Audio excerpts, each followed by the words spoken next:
Your style and your flavor make the city rock. They must say the season come out with a bang. Coach Minzy, best round here. Remember that.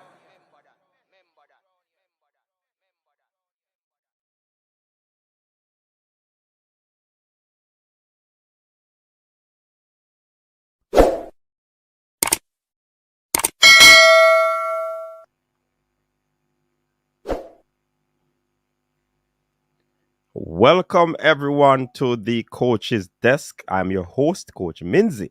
And if you look on the other side, you're seeing the famous Stan Cranky. Cranky, welcome to the show, man. Thanks, Coach. Appreciate it. Good to be here. It's almost the end of 2021. Good time to have some catch up, some reflections, and look forward to another year. I would say this though, Coach. I am not that enthused about a new. Wait, first of all, I want to say this, actually, by the way.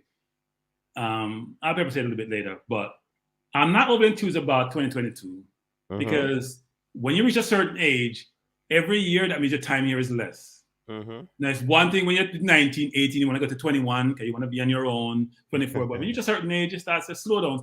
Don't rush to the next year too quickly. That's where I am, Coach. That's where I am. Okay. And it's a good thing though that we are here at the end of the year. A matter of fact, there are some places in Europe, it's 2022 already. Yes, So, I see some of my colleagues there are sending out New Year's Eve message. So yeah, definitely, that's the case. Yes. I've gotten some and I've seen some.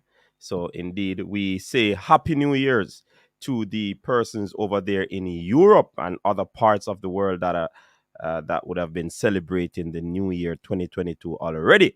So we're up for a great time here tonight, people. Yes, Cranky has joined me tonight so we could do some little reflection on the year 2022.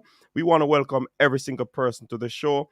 We want to welcome those over there on Facebook.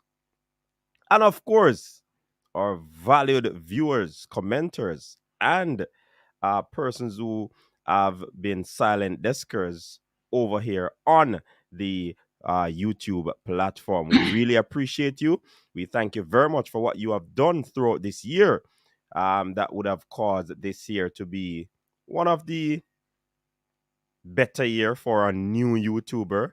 I call myself, yes, still young to it, but we have grown exponentially and really thank you very much, you for the growth that we would have garnered throughout this year. Definitely, it has been good.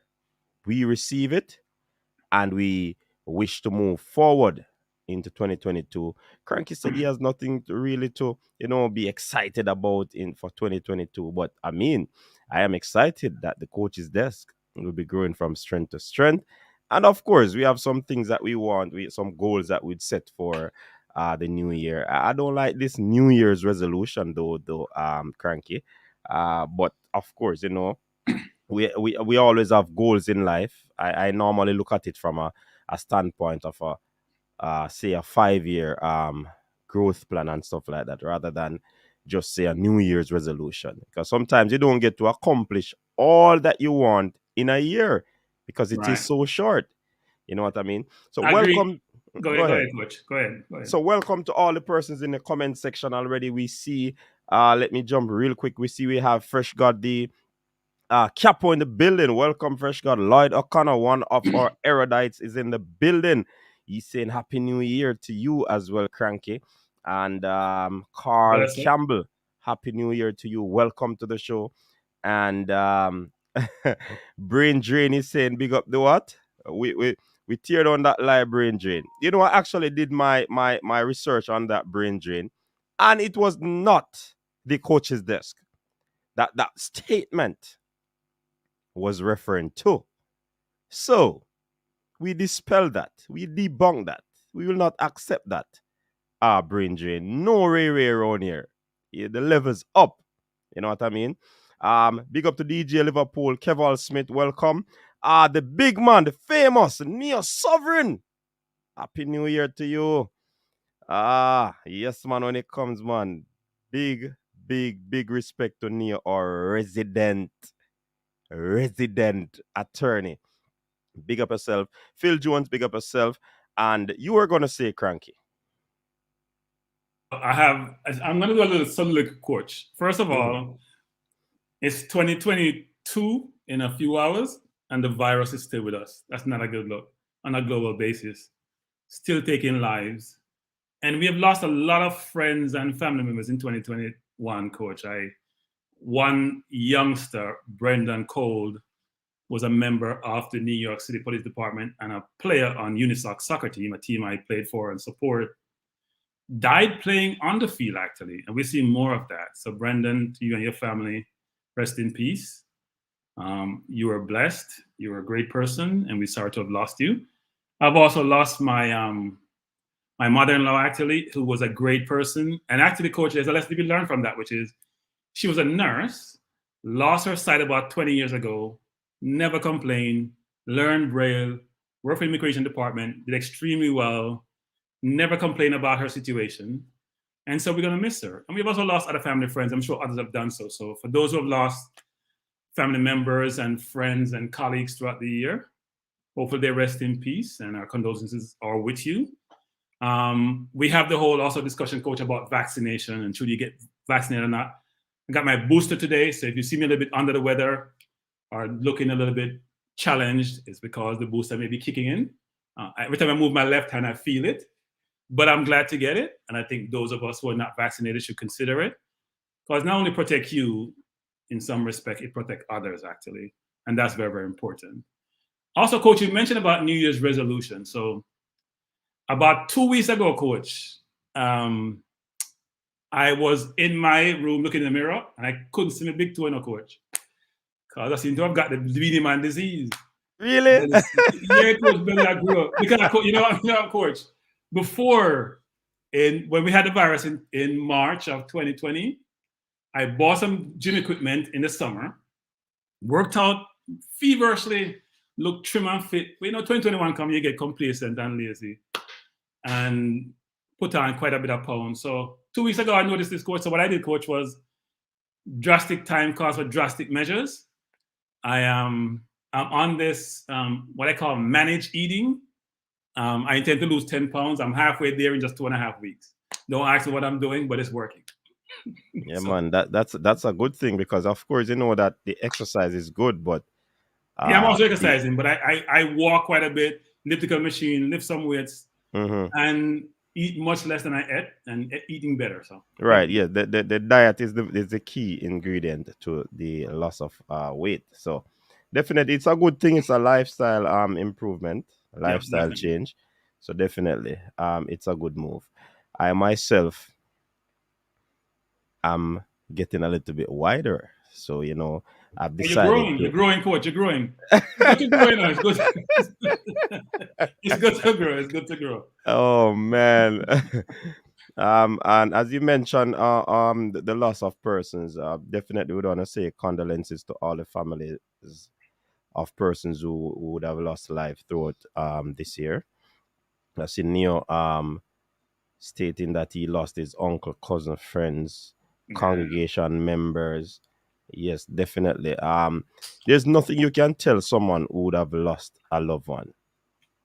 It's very difficult. It's a difficult situation, and it's difficult even to tell them to cheer up, the right words to say to these folks. So I mean, it's a really tricky situation. We have to just continue to bear them up, pray for them, so that they can be strengthened.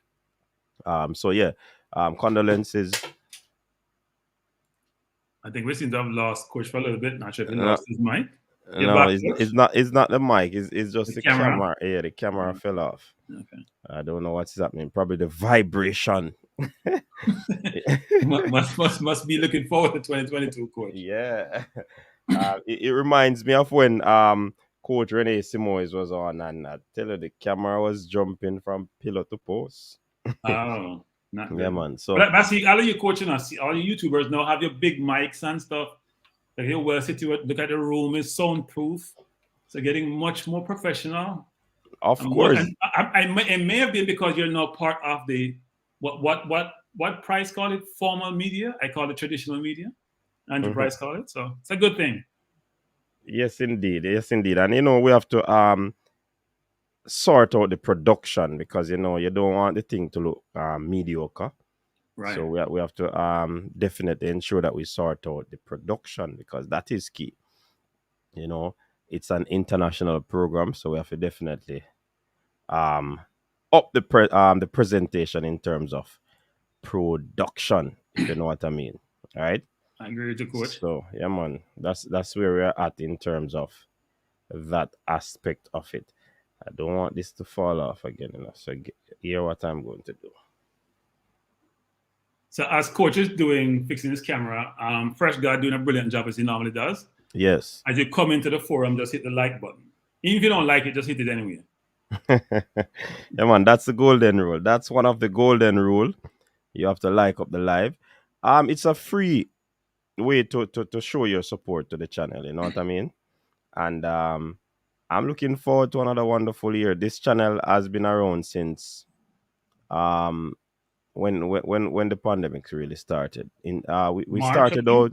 Yeah, we March, started very out much. about in the latter part, probably the first quarter, or the latter part of the first quarter of 2020. Right. And this is where we're at. We have done a full year on YouTube. And as I said earlier, we have grown exponentially. And we have to give thanks to all the viewers, all the subscribers out there, all the persons who share the video, who like the video, even the persons who watch and they have not subscribed as yet. You know what I mean? We're coming from days when we have just a little uh computer and just talking, till we started to add some touches to it, and we see where we have grown. You know what I mean? But more importantly, the subscribers, the viewers of this channel. Because without you, the energy would not be there, quite frankly, to be enthused to come out each and every weekend, especially the Triple Treat weekend. Cranky, I just came out one day and just decided that I'm gonna do live. I'm not a camera type of person. I don't like these environments. And I decided that I'm gonna do a live, and I'm gonna do it on the weekend. And then I realized that persons are in tune to it. Then I started to call it the Triple Treat, and it just grew. It just grew, and trust me, coming on to each weekend, it's always a pleasure to sit in this chair. We even upgrade the chair to Cranky. Yeah. Look like one of those they call it the games. Yeah, man, it's a gaming chair. It's Gaming very chair. comfortable. I the chair I had before, I still have it, but I had to put a cushion on it. Okay. But now I'm sitting quite comfortably. You know what I mean? So good thing that could. Good thing. yeah, man. The posture is has improved, because I had to set myself in a particular way to be a little bit comfortable in the seat that I was in before. So definitely it has been a pleasure, honestly, sitting in front of you. We started out with 2 hours. The show get nice. The people them say 3 hours. So we added another hour. And then because it got so nice, we added another hour. 4 hours on a weekend for 3 nights. Incredible. Incredible. People just sitting, talking sports, listening to a youth in Jamaica. Some other persons joined the panel.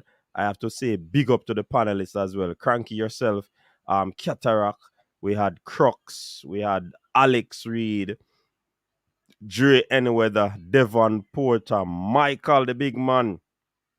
We had who else we had? We had Richard, Unseen Formula, Richard, Neil. Tiddlywinks, Neo Sovereign. There are so many of you, so many of you. If I Formula. begin All the other YouTubers. Formula, all that Mannings, man. military Mannings, man, everybody, you know what I mean.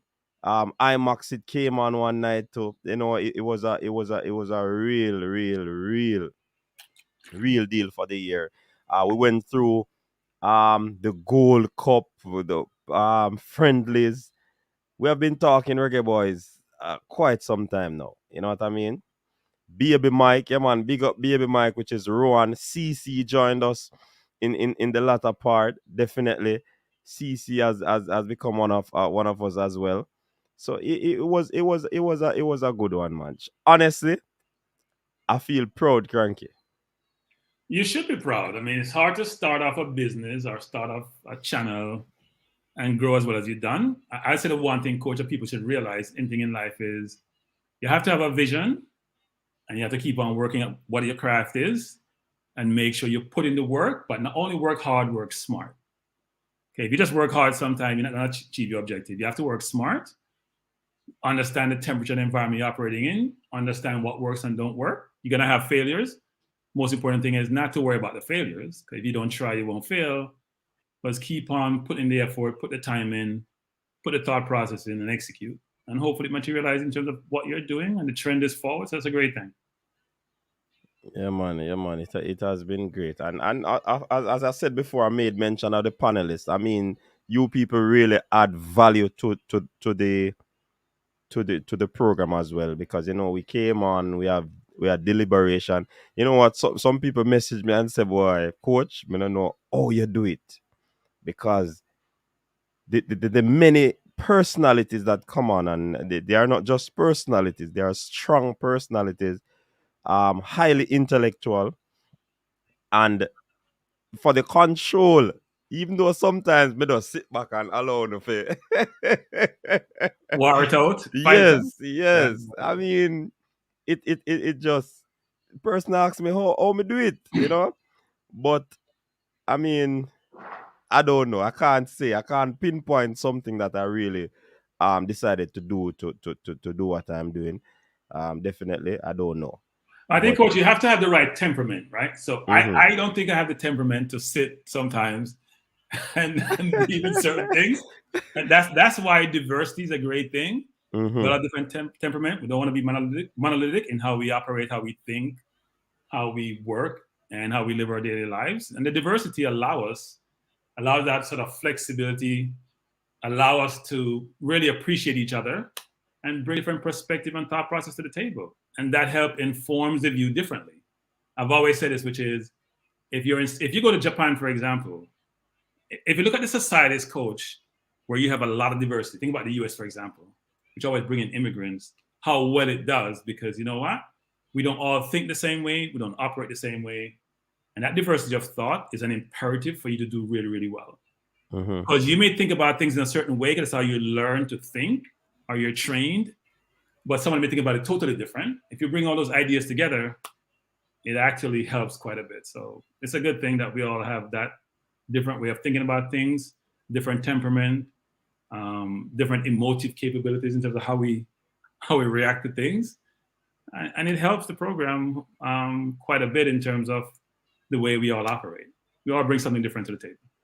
yeah, man, definitely, and of course we can't forget the commenters in the comment section. Trust me, it has been good. No, we can't, coach. One person we can forget is brainless, brain drain, shatter, whatever you call yourself. We can't forget him. Trust me. And Balakar as well. Wait, listen, people. People, right. we just singling out these two individuals. Not to say that your comments are not of worth. They are. But these two people stand out. Fresh God, you're in a league by yourself. But we have to mention Balakar and Brain Drain. Brain Drain is really an AI, Cranky. Yeah, he is actually. Brain Drain is interesting because what he does is he assesses what you say, and then you think about, okay, what's the contrarian view on this? How can I bring a contrarian view to the table? And it lands really well, and he's brilliant at it. So, and like this one now, like this comment now. Who made that comment? Who made that comment? It's Brain Drain. How you really want me to answer that? In what context? How do you explain the outperform your competition remark then? You made a comment, coach? I don't know. I've not made a comment like that. That's what I'm saying. How do you follow this, Virgin? If are you saying, Brain Drain, that coaches' desks outperform the competition? Is that because you asked a question? It's not a statement. So I'm a little bit confused. I'm lost, and he normally comes up back with something that you Yeah, you said, come back with something. Yeah. but I'm looking forward to that as I toggle through the comment section. Neo is saying, Coach, not traditional. This is new media, democratic and crowdsourced, open source media.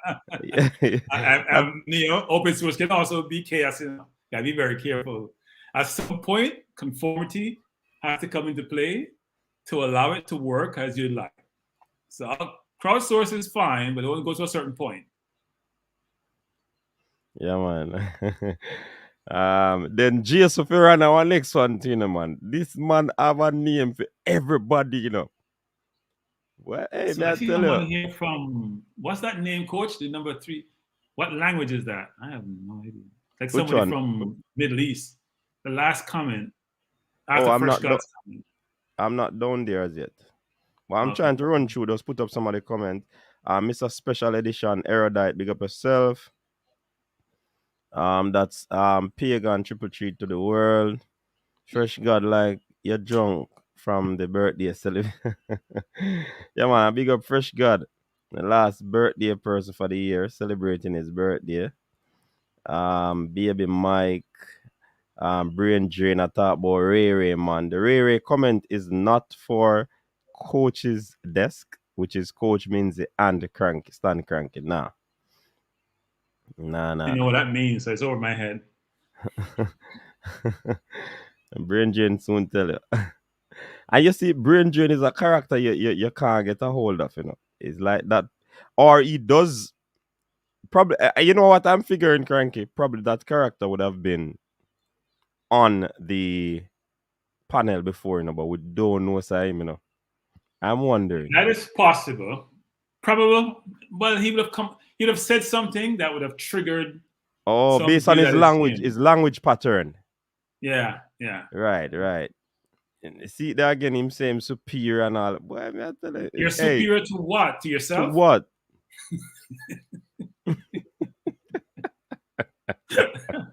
Are you superior to your creator? Which one is it? Because if you're an AI, you know, somebody created you. So you must be superior to your Exactly. creator. Kalito Walsh, big up yourself. The whole GC faster massive. Yeah, man. Big up on yourself, man.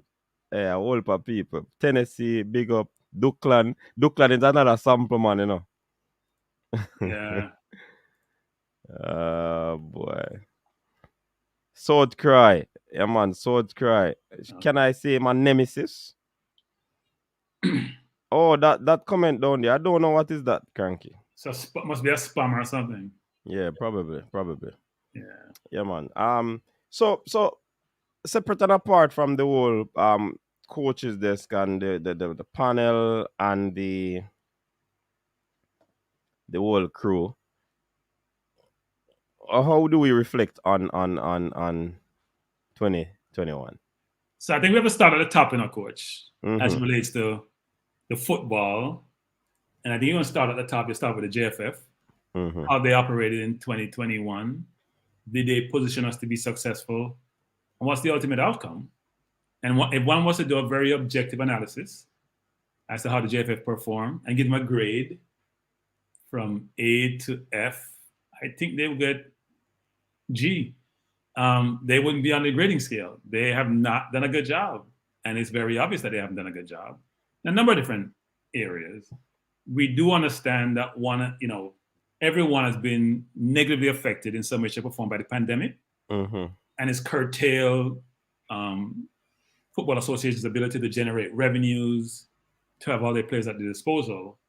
But even given all these challenges, I think the JFF, if they really were very thoughtful about their mandate, what they need to do and how they need to do it, they would have done a much better job of putting the program together, sourcing the right players, figuring a way to generate revenues, and be able to put a good program in place for us to be in a better position than we are today.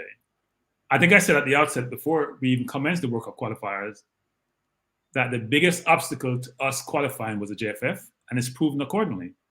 Because the coach doesn't select himself, the players doesn't source themselves, the resources have to be garnered by the JFF organization, whether it's sponsorship, marketing efforts, expenses we incur, things of that nature. So they have not done the best job, and it's resonated throughout the entirety of the program and the entirety of the campaign. We all came into the campaign very enthused, very encouraged in what we're seeing, even though before the Gold Cup, by the way, and then the Gold Cup occurred, and we have some reservations given what we saw.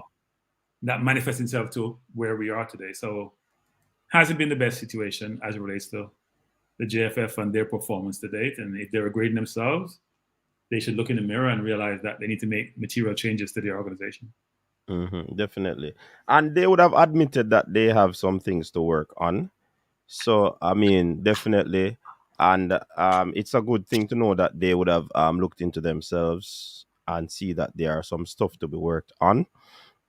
But coach, there's one thing, coach. Yeah. It's one thing when I look at myself and say I need to work on it, but I'm still in my seat, even though I've done a poor job. So we agree the performance of the coach didn't warrant him staying in position.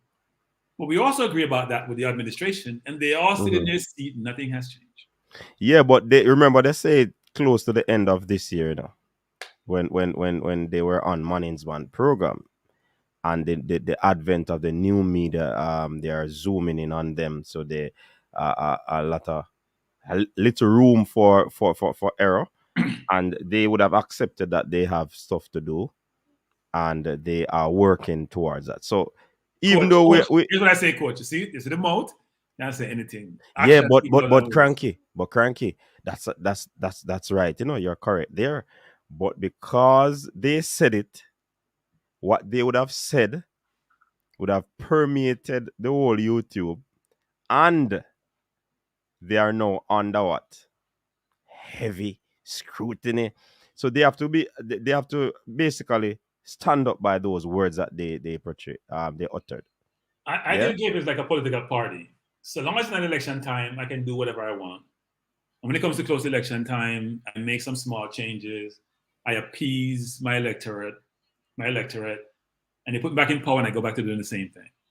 So that's my concern. Now, we've heard a lot of conversations around FIFA, suggested changes, change the construct about the election process, the electoral process. There'll be a much wider audience who get involved and elect officials. We'll see. I am not optimistic. And unless we make material changes in that organization, and by the way, coach, if you hear the members of the JFF in the different forum, different media outlets, they say things when you go back and check what they've said. I think Michael called it they're economical with the truth. I'm not sure they're economical with the truth, because economical, I would think they're very frugal with the truth. Are they economically frugal with the truth? That's the way I think about it. Economical could be a good thing. You manage it really well. They're very frugal with the truth. And it's very concerning in people in those positions where they have disseminated information that can be assessed, checked, verified, that a number of instances, those information are not as accurate as it should be. Right. But based on what they would have said, we have to use those comments to what you call them, judge them going forward in 2022. Yeah, look, I think when I hear all of them speak, I think the most authentic, the most believable, and the one which I think has more empathy with the public, given how he engages, and he gave some perspective on his background, is Mr. Ricketts. I heard him on, I think it was, is it Management program I heard him on? And he was very receptive to, first of all, to the new environment we operate in, seemed very receptive to YouTubers and the spotlight they provide in the organization. Seemed like he does want to make changes. Now the question is, how well situated is he to make changes? Because sometimes you may be the president of an organization, but the way the Constitution is constructed or your bylaws is constructed, you don't have the power to make certain decisions. The question is, can he make decisions of his own volition on his own, or does he need buy-in from all these parties? And we saw, Coach, some of that challenge in this whole equation about how they operate when decisions were made to release the coach, and the ultimate decision took weeks afterwards to be executed, and there didn't seem to be consensus. Now, you may not have consensus about the voting process, But when you go out to publicize this, there shouldn't be anyone there adverse to the ultimate decisions made. Everyone gets on board, and that was not in place. So a little bit concerning about how that group operates, and do they even follow their own bylaws? Yeah, that's true. So, as somebody said, we're gonna keep up the pressure. But look, what other stakeholders? We have the coach, we have the players. How do we view them in respect to their performance for the year as well? Well, look, I think the principal product that we have that was on the field are the players. And how would you judge the players, individually and collectively? Collectively, it hasn't been the best set of performances, and the outcome suggests that. Individually, there are some players who are standouts, some players who overachieve, okay, underachieve. You can look at it across the board in terms of players, how they perform for the national team. And hopefully we'll see that sort of renewed vigor, renewed energy going forward in 2022, actually. But there's a lot to be considered there. So, for example, we saw the emergence of Antonio, who did really, really well after having a very difficult start to his international career. We saw Greg Lee come in and was very stellar in just half of a game. And I heard someone on another channel, traditional media, says if he was starting a team, by the way, coach, we'll talk about that later. We're starting a team going forward, Greg Lee will be left back. Okay. I don't know about that. That's an interesting one. And then we have someone like Ethan Pinnock, for example, who is plying his trade in the Premier League, but can't get a call up to us. And our centre backs, one is probably playing in Australia, in Siberia, I call it. One is playing in Egypt in the Middle East. One is playing in the Championship. And yet the one who's in the Premier League, who's supposedly, based on his stats and his performance, the best of the lot, can't even get a look in. So it does beg the question as to where that come from. I know that people like Bala Curdo rate Ethan Pinnock. And it's probably not about Ethan Pinnock as an individual. It's more on the top person, how we operate and how we make decisions. Right. Definitely. So in terms of the coach, well, we know where that goes, because the performance would have basically aided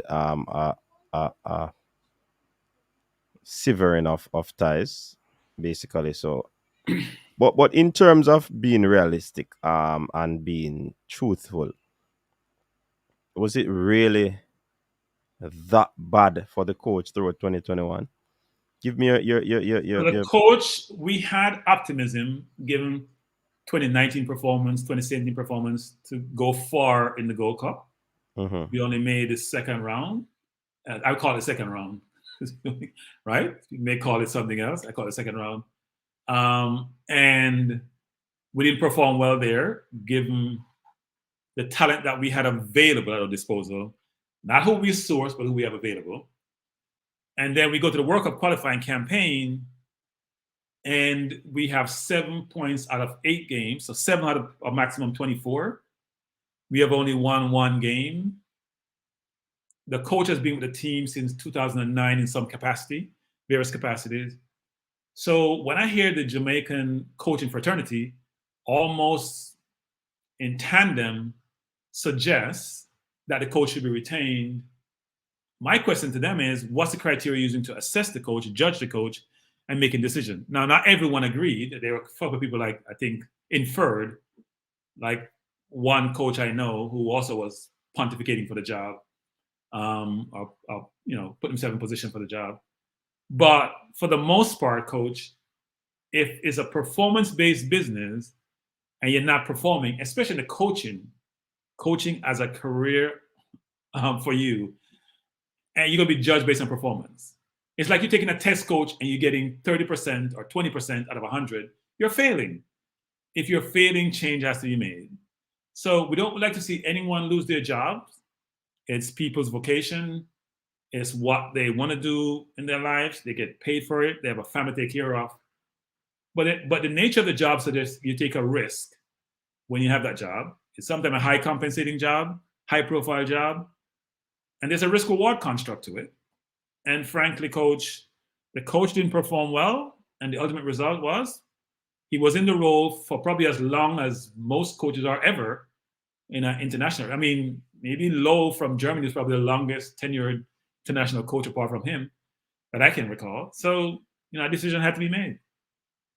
Unfortunately for him, I think, coach, if he had, here's the thing, coach, when you're a coach, you should be really concerned, not concerned, you should be really thoughtful about how you manage your allegiance with players, coach. Because sometimes they gotta go. It's the nature of the job. And if you have all these players, bred, playing internationally, local where you are, and those who are born in their country, all Jamaican citizens at your disposal, you have to go source the best players, put in a position to be successful, and go execute. He didn't do that. There was so much inherent conflict in the process around local versus overseas, born, overseas based, whatever that entailed. And so there was never a really good situation. And look, COVID didn't help the coach. Let's agree with that. And he didn't have all the players that he even selected as part of his 23 as disposal at the inception of the campaign. But he didn't help himself with how he operated. And also another thing, coach, which is I learned early in my managerial career, coach, very important. Everyone who's part of your team should have say, create an environment where people feel safe to speak up. You don't have a monopoly on intellect.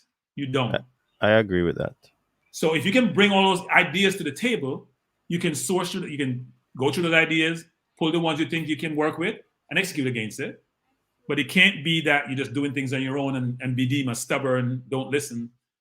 Ultimately, when things go bad, you won't have the support. But he did have the support of the coaching fraternity, so he did have some support out there. And some members in the JFF also were in support, because not everyone in the technical committee voted for his termination. And it don't seem like everyone on the board also wanted to be terminated. And one takeaway from that, Cranky, is that I don't know if it is a mindset of our people, but once you make an assertion or an assumption, or if it is fact, or you share your opinion on, say, for example, the JFF, the coach, a few players, then persons tend to want to get all up in their feelings. And it is basically the job that they do, result oriented. You have to put yourself out there, your body on the line. You have to do where performance. So it's like every single time you step on the pitch, you'd be evaluated by your performance. And from time to time, would have had player rating, and we speak of issues that might affect the whole organization and the team itself. And sometimes persons get in their feelings. But I just want to say this, and for persons to know that we don't mean anything bad. We're not attacking any character. We're just talking based on what we see in terms of the operation, based on what we see, based off your performance. So it's not about trying to be favorable in your side. And you see, the thing about it, Jamaicans are quick to say that you're bad mind, or you're criticizing your own. Who else to do it? If you're in your household and your children can't criticize you, can't criticize your spouse or whoever, then I mean, how is there gonna be growth? So I would want to say, persons in 2022, if you have a friend on the ball field and him don't play good, be objective and say him never play good. And the person who your friend is making reference to, you never play good, don't get up in your feelings. Because it's a job that you do. If you're an accountant, you are going to be judged based on how you manage the financial affairs of the institution. Come on, man. That's all I want to add to that Crankley spoke about just now. Yeah, Coach, it's interesting, Coach, because look, I understand that, as I said, we all don't have the same way in terms of how we digest negative information. In my environment, they call it developmental needs or things that you need to work on. I'm not in the public domain. Well, now I am a little bit in YouTube, so, so I try to manage that. But I do understand where, and you hear, coach, is not unique to us, coach, right? You don't hear as much pushback from the players, except when it goes to things like race, as it relates to public comments and negative comments about players that play in, say, the Premier League, for example. You hear more about the coaches maybe sensitive, and they're in the media, so they provide a view, and they may call out some reporters sometimes. So that's to be expected. But players have to understand, you're at a level where you're part of the national program. You should feel good about that. You have accomplished a lot. Most of us will never get there. 99.9% of us will never get there. So you have done really well in your career. Having said that, though, you're privileged to be there. And you get a lot of applaud, acclamation, laudatory comments when you do really well.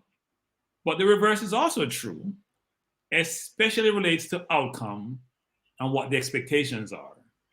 So sometimes we're not even judging you based on your ability.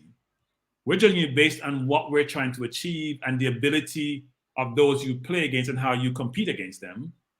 So you should expect to be criticized if you're not matching up. And that's why I always go back to the whole view of, well, we're as good as other players who may be part of this program, saying, well, if you're as good as other players, well, show it. And look, coach, if you're playing really well, you're going to get the applause. Here's an example, coach. Perfect example. When Antonio first came and played against Panama, he was blasted. It was like, I use Jamaican terminology, in no good, him overrated. He came the last two games when he didn't start, coach, and he showed his class, and he get exalted, and he's the best thing since sliced bread. So we vacillate on our comments. I wouldn't say vacillate. Our comments are aligned with your performance. You play well, you get the benefits. You play poorly, expect to get what you call negative criticism. But it's part of the platform that you operate in. It's part of the equation. And coach, we hear nothing yet. They're in some of that environment, especially where people are betting on you, the team that you play for. You get much more blasted. So as you're saying, coach, it's very important for the players. If you're getting roasted in these forums sometimes, you have to look at, first you got to say, why am I getting roasted? You should ask yourself that question. Why am I getting roasted? People just, because no one's talking about your personal life, not about your family, your situation. No one cares.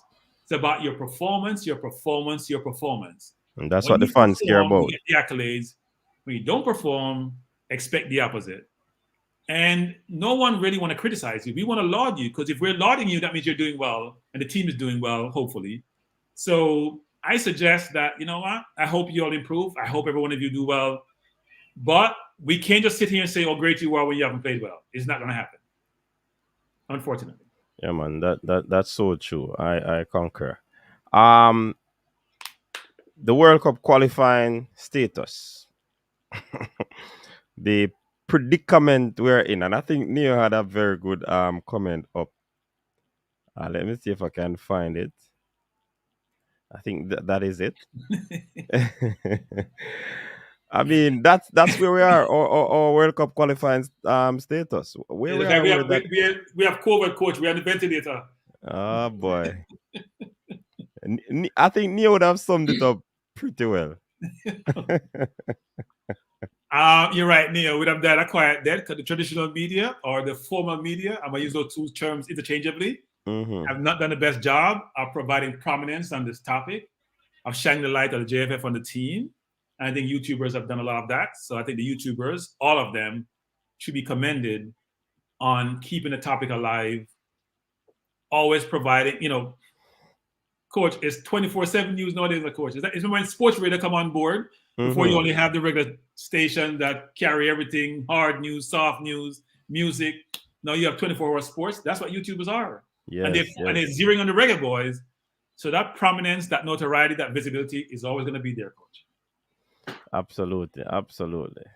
So we don't really have to touch that part. We can say though we still have an opportunity or an out and out chance to really qualify. It's gonna be a very, very tough task for us. But I mean, if this new coach comes in and he's very bold, and the players actually, well, he sounds confident and bold, so I hope that we'll see that on the field of play. If he's as bold as he should be, coach, coach, when you make tough decisions, coach, when you're bold in the coach, you're gonna ruffle a lot of feathers. Yes, Lots of feathers. If he's as bold as I think he should be, the Jamaican coaching fraternity will not like it. A lot of fans will not like it. A lot of local developed players will not like it. If it was me in his seat, I'd be hated, but hopefully I'll get the result, then justify my decisions, right? It's like Arteta for Arsenal. He's just cutting left, right, and center. He's cutting players, he's cutting ties, he's sending them out to pasture, and now he's getting results that help him substantiate his decisions. So long as you get the results, coach, you can justify it.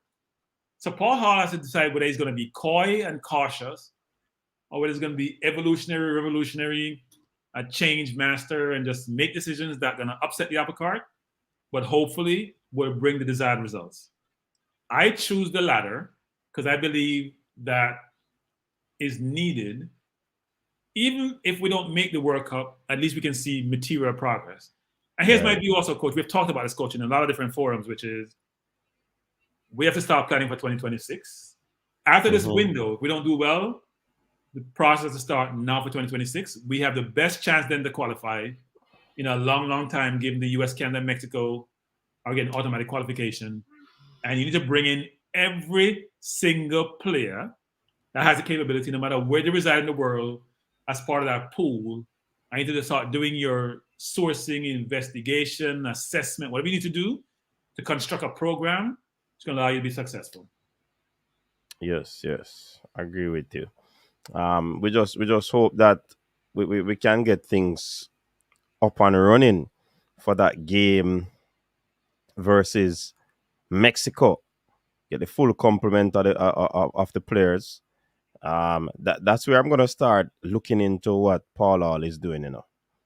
When his selection. So this team selection is not really something that I'm really, you'd call it, dissecting too much, because it's just a friendly for me. I know it means a lot to some of the players. I know it means a lot to the coach's first outing, but this is not where my focus is at. My focus really is on the game against Mexico, which is very, very, very important. So coach, Mr. Speed said, I think I suggested that in a previous program, and he said he agreed with it, which is what our needs are. We need 2 midfielders and we need 2 wingers. It's not rocket science, coach. Paul Hall should go source them. And he may need to source a right back along the way also. Now, I do understand something, coach, which is I don't want anyone to think that we're very cold-hearted as where the players will be part of the national program and may get displaced because we bring in new players. But that's the life of a footballer. In your local team, in your corner league team, in your high school team, in your professional environment. That's how the process works. You may have to get replaced if there's better players who come along.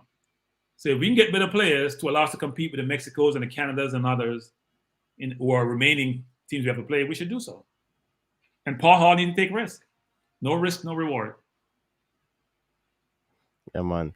I see Brain is challenging Neo's post. He's saying, let me put it up so people can see some and make up story. And I mean my ask, but indirectly I really near my ask, He's saying performing X-ray on ICU patients prevents the death. No. Wow. It doesn't prevent that brain drain. Is that a question? Oh, okay. He's asking a question. It's a good question, brain drain. I will give you that.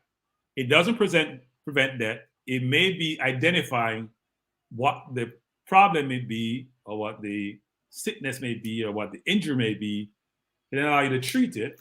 And it could prevent that in that you find out the problem, you can fix it, brain drain. If you don't find the problem, you can't fix it. So you can't say it doesn't prevent, it helps to prevent it. That won't be the ultimate decider, but identify the problem and then allow you to fix the problem.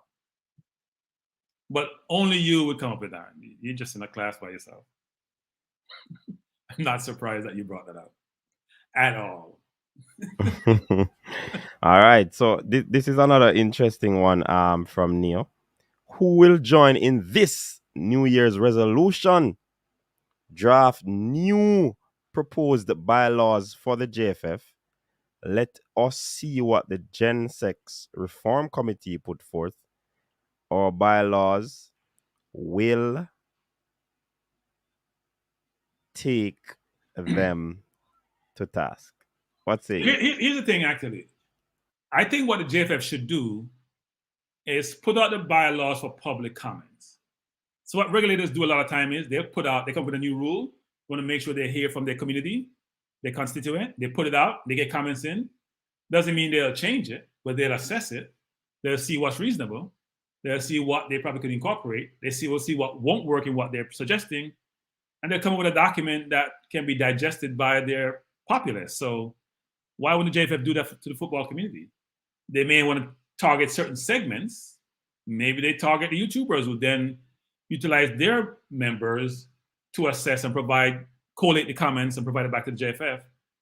They should consider that.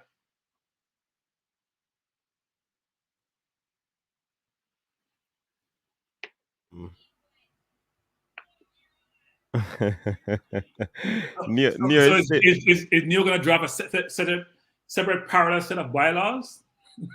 Yeah, apparently Neil wants us to look into, because it's a question, who will join? I think the first thing you do, coach, when you're doing that, coach, and I always tell people this, don't recreate the wheel. Mm-hmm. Go get bylaws we can for other football federations. Assess those bylaws. Assess the transparency of those bylaws. How democratic they make the process is in terms of what they're trying to accomplish. Marry that with what you see in your own bylaws. Then inform it by what you think should be there. So that you're using different sources to inform that information, coach. Then they come up with a best-in-class product. That's what they should consider doing. All right. Neo is telling Brain Drain that it's called diagnosis. Yes, he's right about that. Right, and Brain Drain would not. AI don't diagnose. They were built. They don't diagnose. Okay, yeah. Unless they were constructed to diagnose. Oh, so it's constructed to do that, coach. It's not part of his. It's above his head. It's above his head. It's way above his head. Okay, I understand. Carl Campbell is asking Cranky, have you ever coached before? Because you sound so much like a coach. No, I don't. Hey, I play a lot of football, coach. In fact, coach, my biggest thing in life that upset me the most when I couldn't play football anymore, I had like 4 knee operations. That doesn't mean I was good at all. I just love the sport. I played a lot. But when you're around, this is going to sound really bad, saying this, coach, when you're around Jamaicans and their temperament, I don't have the temperament to coach them. I used to help coach 15 and 16-year-olds of different persuasion, and that was fun. But I was around adults a lot, like young men, and they're hard to coach. Their temperament and I don't align. I get perturbed pretty quickly. So you have to know who you are in a coach. The best thing you can do is know who you are. Do your own introspection, your own reflection, assess who you are. And I always tell people this, coach, which is an imperative for you in your life. Be aware of what your skill sets are, what you do well, what you don't do well, and then figure out how you operate in your own life. I don't have the temperament. So thanks I'm going to take it as a compliment. No, I've never coached. He followed up with that in a Cranky, saying that everybody over here in Orlando saying that Cranky should be a part of the coaching staff. I don't think so. Hey, talking about temperament, Cranky. I mean, there are some youngsters.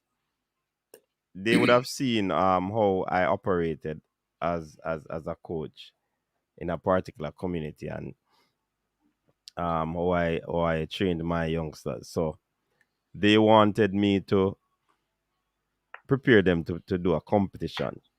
But as the trained individual that I am, I started to do the thing that I know how. So we started to do work on some fitness to see where these youngsters are. The man them tell me say, yo, that them come out in a ball and come to play, So I say, all right, since I was gonna come to play ball, I'm not going to play ball, man. And you know I never go back. Yeah, you know, man. Coach, I'm going to digress a little bit, Coach. I must say this to people. This is very important, by the way, guys, for everyone to listen up. I manage a lot of people, right? I manage a lot of people at different varying ages, youngsters, more mature, seasoned people. And you're always trying to figure out people, their temperament, their skill set, and put them in a position to be successful. You know, Coach, there are some fundamentals as an individual you need to have to be successful. And that's why the awareness factor is an imperative, Coach. It's very, very important because they just want to play football, Coach. But how do you, because I mentor, not kids, I mentor people who are like college graduates and all that. And what's important about this, Coach, is people have to understand that you have to work hard and you have to work smart to be successful. I'm gonna give you an idea, Coach. When I first came to this country, I never worked a day in my life in Jamaica. Not one day, not 1 minute. And I came here as a teenager, right? And then, Coach, I realized that I was poor when I came here. So in Jamaica, I had a nice, easy life, nice house to live in. And Diego Gordon, who I believe is Jamaica's best footballer, even though people say skill cool, Diego used to say this when we used to sit down in the park, and Diego and Echo George, I'm going down memory lane a little bit, guys, are the ultimate comedians. You're just going to go to the park, not to play football, just to hear, just want the game to be finished. It's going to have the comedy show. But he would always say this.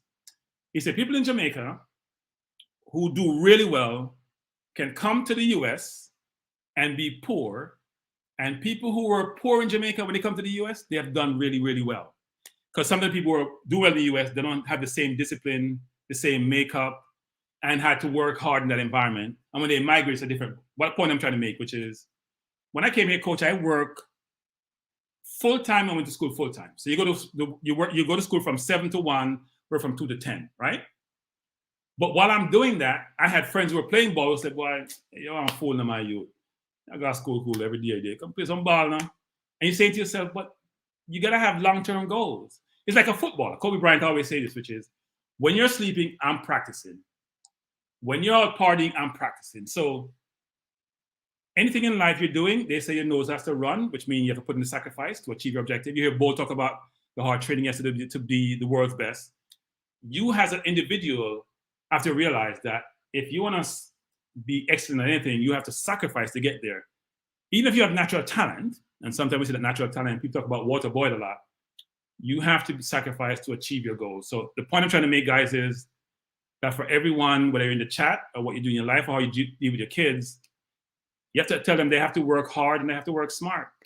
And if they have a goal, because being a national footballer, Coach, as I says, is a very small percentage who get there, you have to have alternatives. Even if that's what your goal is and you have the skill set, you still have to work to have alternatives to make sure if that doesn't work out, you can achieve something else. So my hope is that wherever you are in life, what you're doing, and I know we are digressing here a little bit, because we're here to talk about sports and not life in general, that you put in the sacrifice. And if you put in the sacrifice, especially someplace like here, and Coach, is a reason why I brought this up to Coach. When I get to a topic about this person talking about who was citizen from who no citizen, there's a reason why I talked on that topic, is that you need to work hard and work smart to achieve your goals in life, football or otherwise. Yeah, man, that's absolutely correct. All right, so let me see what else we had here to look at. The emergence of some new players for the this 2021. We had yeah, go ahead. Well, the question is, emergence for who have emerged in 2021 and 2022, who we expect to emerge. Right. So I'll say for 2021, I think not a surprise, the player, I think a couple of players will emerge actually. If we start off with just thinking about the different positions, the goalkeeper has been the goalkeeper. I think Dylan Barnes has done well. In the defense, I think Greg Lee has shocked a lot of people. It's a small sample size, but when he came on, they played the game, and I heard Simon saying that Greg Lee should start over Taxi. I'm not sure about that. If he was picking 11 going forward, I think he was phenomenal in that game he played against the US, even though he played for about a half. I think Javon Brown has done okay. In the midfield, I think Anthony Grant has done really well, even though he's about 100 years old. But for how he was berated, people like me who didn't think he would have done so well, and others in the administration, he has done well. Really, really well, especially given how aged he is. And I think Speedy has done much better than I thought. I think Speedy has done well.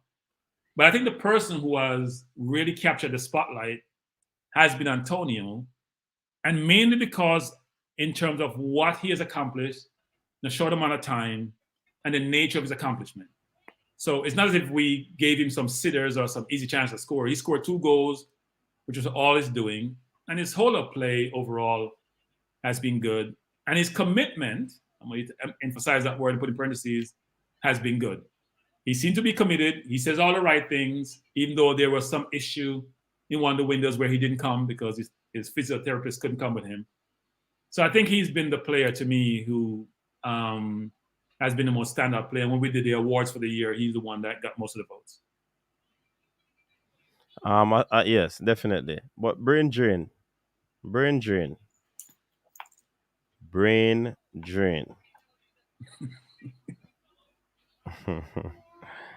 I just call in a name. I don't know anything of the happenings that take place in any of those emergency room, hospital room, or anything of the sort.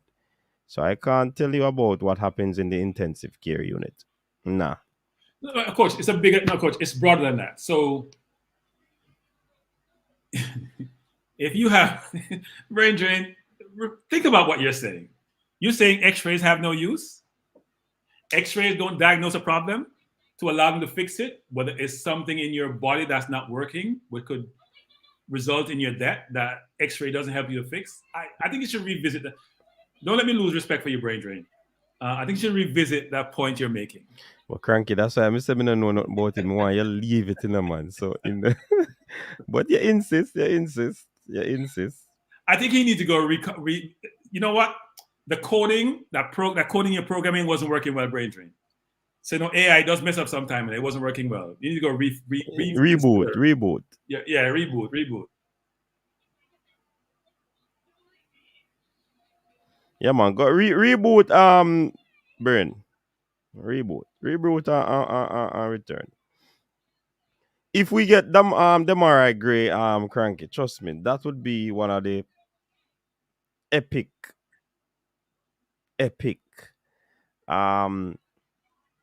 do you call it now, signing of 2022 for us. So here's the thing, Coach. There are a bunch of players we could get, and people may not like it, but who would help our chance to get Mexico and the rest of the campaign. Check the private message. Huh? Check the private message while you speak. Okay. There are a number of players who we could get. Okay. Who will definitely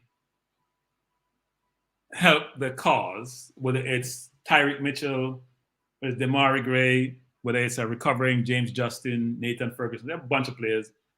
And Cataract wax lyrically about these players. I think Demarai Gray, though, given his form, and you want to catch players when they're on form, would be very instrumental in our push to at least get a positive outcome in this window. And positive outcome means we have to win all our remaining games to help us on the road to Qatar. And the road is getting longer and longer as we go forward. But I think he would be a huge addition to the squad. And the reason why, Coach, is that not just getting a person, you're getting a very well-rounded footballer. So we don't want to think about him being just a savior, saving grace, and him being exceptional. But I think what I love about him is the completeness of his game. He does play both sides of the ball. He's a good hold-up player. He can beat a man. And just important, he can put a cross in the box, which we really ever get. And he can score a goal. So I think Coach has left us. So I'm going to do a soliloquy now. And at some point, I may drop the link for people to join us. But I do think Demarai Gray would be a very, very good addition. And we should definitely consider, at least the JFF should consider, bringing him on board. That's an imperative, actually. Our wing positions, and I think Rudolph Speed said this, has some deficiencies. And if Bailey is injured, and you hear me indicate a number of times that Bailey has not played as well. I'm using euphemism here. He's not played as well. I'm a little bit more harsh than that in my comments about him. But he's not played as well as one would expect, right? Given his profile, given his skill set, given his capabilities, you expect much more from him for the national team. And Bailey has to be careful because he's 20 years old. Next World Cup is 5 years away. It would be 28. We only have 1 or 2 World Cups after that. After this one, for him to do well. And this campaign is almost over for him because he may not make it in this window. So that becomes difficult and challenging for him. So my hope is that we do well in this window and he can come back injury-free and be able to assist us in the campaign going forward. Other points to touch upon is Shamar Nicholson signing with Spartak Moscow, I may be butchering that name, in 2021, which I think is very, very important, right? Very, very important, because we want to promote the local footballers. We want to see them playing at the highest level. And if that is the case, then him going to Spartak, which plays, a lot of times plays either Europa or Champions League, he'll be playing in the most watched competition, probably, football competition in the world. He'll be playing against some of the best players in the world. And he'll have a chance to demonstrate and to improve, most importantly, but also the skill sets he needs to be a world-class center forward. Now, I think many fans were not necessarily appreciative of him going to Russia to play. There's concern about Russia, that environment, the language, the food, how they engage with people of different persuasion. So we call it racism. But as people say, racism is everywhere. But I do think it's an opportunity to differentiate themselves. Moving from Jamaica to Belgium was probably challenging, but they're multilingual. Moving to Russia, even though some people in Russia speak English, not the same as being in Belgium, or have a close proximity to other English-speaking European countries. But I do hope he does really, really well, really, really well. And because if he does well, he'll bring others along with him, but it also help the national program. So that's important actually for him to do well. And my hope is that he does that. Another topic I want to touch upon, let me just get some water here. We talk for a while, your mouth sort of get dry, especially when you get seasoned. There was a discussion held on Management program with a coach who coached high school football and he coached University of the West Indies. I may have his name wrong. His name is Halliman. And he made a lot of comments on the program. He made a comment about, people are always going back to 1998 and what allows us to be successful and believe that blueprint is what we should employ to be successful going forward. And yes, there are aspects of what transpired then that we could leverage going forward to really perform at a high level on the world stage. But the world has moved on. And we also like to use the concept and the idea and the analogy around, well, look at our athletes, our track and field athletes and how they were done. Our football program could be the same, but track and field is an individual sport. We've always done well in track and field from the 40s with the Herb McKinley and Arthur Wins of the world. We've always done well in the 70s, Donald Quarry, Merlin Ottey. We have done more because we're not exporting as many athletes to the US, for example, where they get burned out pretty early in their career and weren't valued and nurtured and managed like we do now, and some have stayed local. The analogy I was using more around cricket, where it was more individualism there in the 70s and 60s and even then with the George Headleys, the Garfield Sobers later on, with the Rose of the world, with Richard come up. But look where cricket is now. The world moved on, more resources, more technical, more way of sort of managing cricketers, nutrition, how they operate, how they get coached. And it's a team sport. That's a better analogy than a track and field analogy to say how well we could do in football, which is a team sport, in which sometimes you have to operate as one team to do well. Now, Halliman's view was that when Simonis was here, the team played together and played together really well because they had a lot of time to come together and gel and develop chemistry. No one is denying that chemistry is an imperative, an important part of teams doing well. But the individual and their capabilities also informs how well a team does. And frankly, I'm not sure we have developed the players at the level they need to be to allow us to perform really well at the world level. And we hear a lot from coaches in Jamaica about how talented our footballers are. And yet they may be talented locally in terms of where they play and how they operate. But the question you ask yourself is how well do they play when they come up against competition on the world-class level? I will suppose some comments, guys. So it's interesting that he had that view, which I can't say I agreed with, because and people say, well, the football hasn't progress, have made progress. I'll say a couple of things. One is, if the coaching fraternity in Jamaica thinks that that's the case, well, have you looked in the mirror? Because you're the coaches who are coaching these players, especially in the high school level. So if you're the ones who have all these, and they go over to play with the Portmores and the Mount Pleasant and Harborview, you're the ones coaching them. So if they're not doing well, have you looked at what you are doing or not doing? How have you developed as a coach? What is your certification? What have you achieved as a coach in terms of building up that coaching knowledge to then deploy that information in terms of the players and help them to be better players? So maybe you should look at yourself. And secondly, I don't agree that the football hasn't improved. It may not be apparent because you know what happens is, like for most countries, whether you're Argentina or Brazil, or wherever you are, you export talent. And if you export talent, that means you have that talent now leave your environment. You have less talent that's there.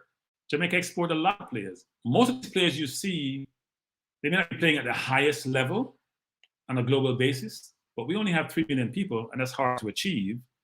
And a lot of players are playing overseas, whether it's Flo or Taxi or Blake or Burke. They are playing overseas. So exporting much more talent than we did before. A lot of players who played in '98, most of them were locally based. They didn't have the opportunity to go overseas to play, and or some of them may not have the ability or the capability, given what was required in those overseas leagues, for them to go play in those leagues. So I do think when I really think about that whole question about whether or not we don't have as much talent or the talent is poor, we're only 3 million people on a global basis, and it doesn't equate to our track and field team, the analogy being used, just how we compare the talent we have across different sports. So George Doug is saying, if the players did play with a passion like Antonio did in the last 2 World Cup qualifiers, the team would be in a good position to be in the top 4. I actually don't think the team lacks passion or lacks commitment or lacks motivation.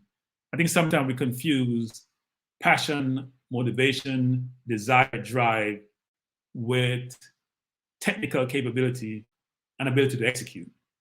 So I wouldn't say players, I don't see any player who I see play didn't have passion. I went to the Gold Cup and they had passion, all right. I see players were annoyed sometimes not taking a free kick, playing really hard, supportive of the fans. When the game finished, they came over, they want to sign autograph, they want to engage, even the COVID environment. I didn't see one player who wasn't giving 100%. Even Alvas Powell, who I gave a hard time to, and who I thought was unfit and very tired, he was playing hard. So I wouldn't say that players didn't have the passion Antonio did. I would say to me, it was more of capability and execution. And it's not that players are not good, but you're now playing at a high level. You're trying to get to the World Cup, and there's certain technical capabilities required to differentiate you. Also, the coaching is important. I'm not sure the coach put them in the right position, pick the right players to get the outcome that one desires. But I wouldn't call it that they didn't have the passion. I don't think that was the case. Neo is saying, should we export Paul Hall, as a coach in England to be more influential in recruiting high-profile players like Damari Gray? Should we expect Hall to include the 98 boys in England in this effort? So, Neo, there's been a lot of discussion around that, which is when you're trying to accomplish a goal, Neo, as we have talked about before in these forums, you have to plan, right? What's your plan of action to source the best players they're going to have at your disposal to allow you to participate in whatever competition you're participating in? What's the universe of those players? And we don't have a strategy or a mechanism in place to go source those players. We get here talked about a Clark in England who is an agent or is not an agent, and he's the primary contact in England. And you talk to people like Cataract or Simon or others, and they can name a ton of players who have Jamaican nationality, Jamaican heritage, who will be willing to play for the country, and we haven't seen them come as part of the program. And there are different views on this, which is it that they're not being called by the coach? Is it that the JFF hasn't engaged them?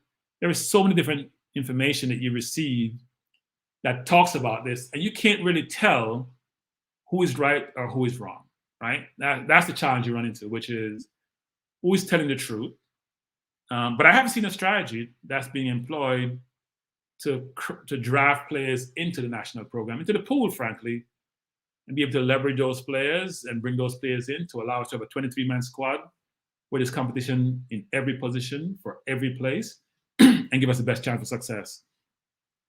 But it should be part of the strategy, Neil. I mean, I have a view, which is if you have a holistic strategy, try to source players, it would involve a lot of different things, inclusive of not just players from 98, a number of them who are in coaching positions or in management positions in England, but also current players in England, maybe replacing themselves because their position may be at risk, but them spreading the word there. You got to have a comprehensive strategy, sit down, think through, which is how best first. It's not even about the player sometimes, Neil. It's how do I engage with the communities, not just in the UK, but in the US and where Jamaicans are in significant numbers, because players will reside in those communities. How do I engage with them? What's my mechanism to engage with that community in the diaspora to figure out how to make sure the information, first of all, they know about Jamaican football, they value the football, they support the football. And then part of that will be how do we then source not only players, but also resources to help the football? It's all going to go back to Jamaica eventually. Whether it's ex-players, current players, individuals who are not even players or agents, but who are engaged with footballs in some way, shape, or form to bring players in. And we keep focusing on the UK born, but the US has twice the Jamaican population as we do in the UK. A lot of those are now first or second generations with Jamaican lineage. A number of them are playing football in the US in the various systems. They'll come through the ranks just like they did in England. In the next 10 years, there'll be more here than there is in the UK with similar capabilities because the US is improving its football program. And eventually, you'll have just as much players here who have a desire to play for Jamaica as you have in England. And the question is, what do you do then? And I know the concern has always been, well, if that's the case, what happens to the local players? We have to find a way to bring their competence up. We have to find a way to generate the resources outside Jamaica to invest in the country to bring those players up. We don't want it to be one set of players are left behind, whether US, UK, Canada, or Jamaica. We want to bring everyone up. And if there's more resource need for Jamaica, then we need people in the administration who can help to source the resource to then help develop the football in Jamaica, to allow those players to be able to compete. You can't tell me if someone is British born, one is locally born. British born is much better and they're citizens, the local born should be played. I'm sorry, figure that out. I do understand what Mr. Speed and others are saying around how do I give those players exposure? Is it the under 17, under 14, under 20, under 23, or the national team? We have to work through those nuances, those challenges, and they need to get exposure, but we also can't make decisions at the expense of others to do so. So it's a conundrum, difficult to solve, but if we work as a collective body to help with ideas about how we can do so, we should do so. Let me take some of the comments here. If I see anything here that I could pull up. Nothing that jumps out at me. Someone mentioned a comment here. I'm not sure if I should post it, but they give an analogy with Israel, for example. I think in Israel, if you're born of Israeli descent, so any of your parents are Israeli citizen, you're automatically a citizen.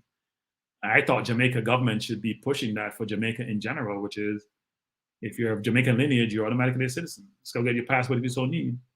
Versus going through this whole challenging process to do so. And also find a way to build relationship with people outside Jamaica. Over 20% of Jamaica's GDP, let me repeat that again.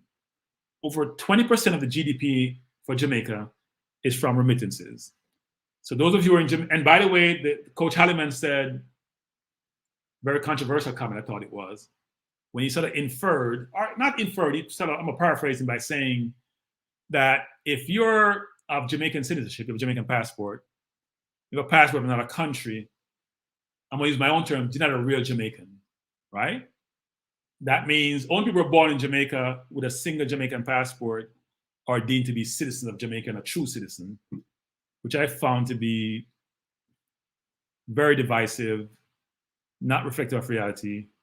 So all those people who send remittance back to Jamaica, citizens or permanent residents, are not Jamaicans. People don't migrate because they want to migrate, you know. They migrate because there's opportunities someplace else which they can't find in Jamaica. And us here in Jamaica who have migrated, from Jamaica migrated, have it easier than some other countries. So we're 3 hours away from Jamaica. We go back often. Many have come here and done really, really well and have helped the country. When I used to go to Hong Kong on business, for example, on Sundays, between, say, 10 and 4, you go to the square in Hong Kong, and there are thousands of Filipino women, thousands of women down there, all migrate from Philippines to Hong Kong.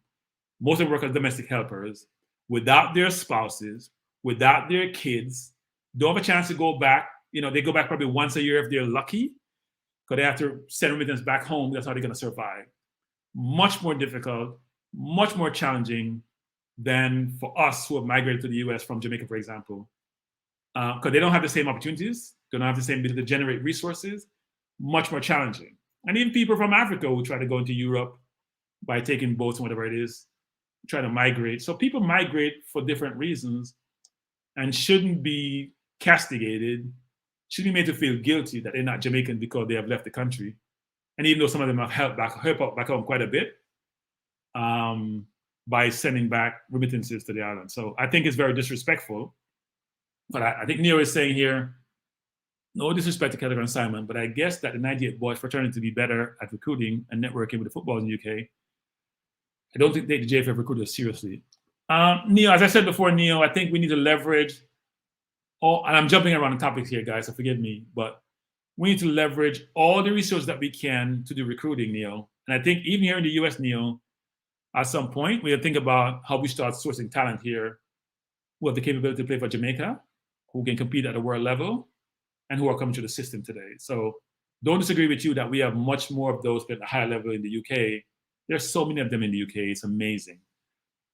When Cataract and Simon talk about the database they have and all these players, not only the ones who are now playing in the Premier League or, you know, the various divisions in the UK, but also the younger ones coming to the academies, some of whom would love to play for the country, some of whom have expressed a desire to play for the country, and who I think we should compete with England with to get them, cap them early, get them in the system. You may not ever use them again, but England's doing that.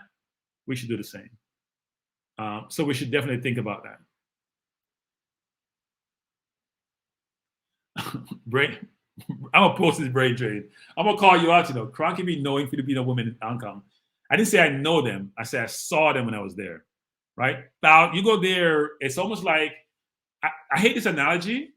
It's a poor one, but I'm using it anyway. You know when you go out to a pond, you see penguins and they all laid out. I don't know how to compare human beings to other animals or the species, but they're just there. They sit down, they congregate, they gather, and they're all talking, communicating, engaging.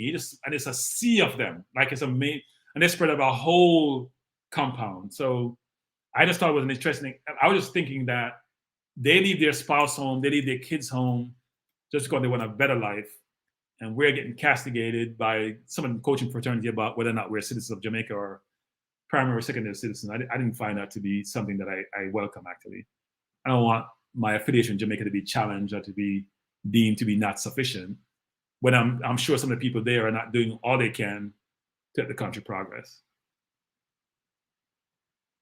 I think Lance Lebeke is saying Prime Minister Holness needs to address the issue of who is a Jamaican and the criminal, interesting, and the criminal slavery practice that Speed and company has enjoyed in the name of administering Jamaica football.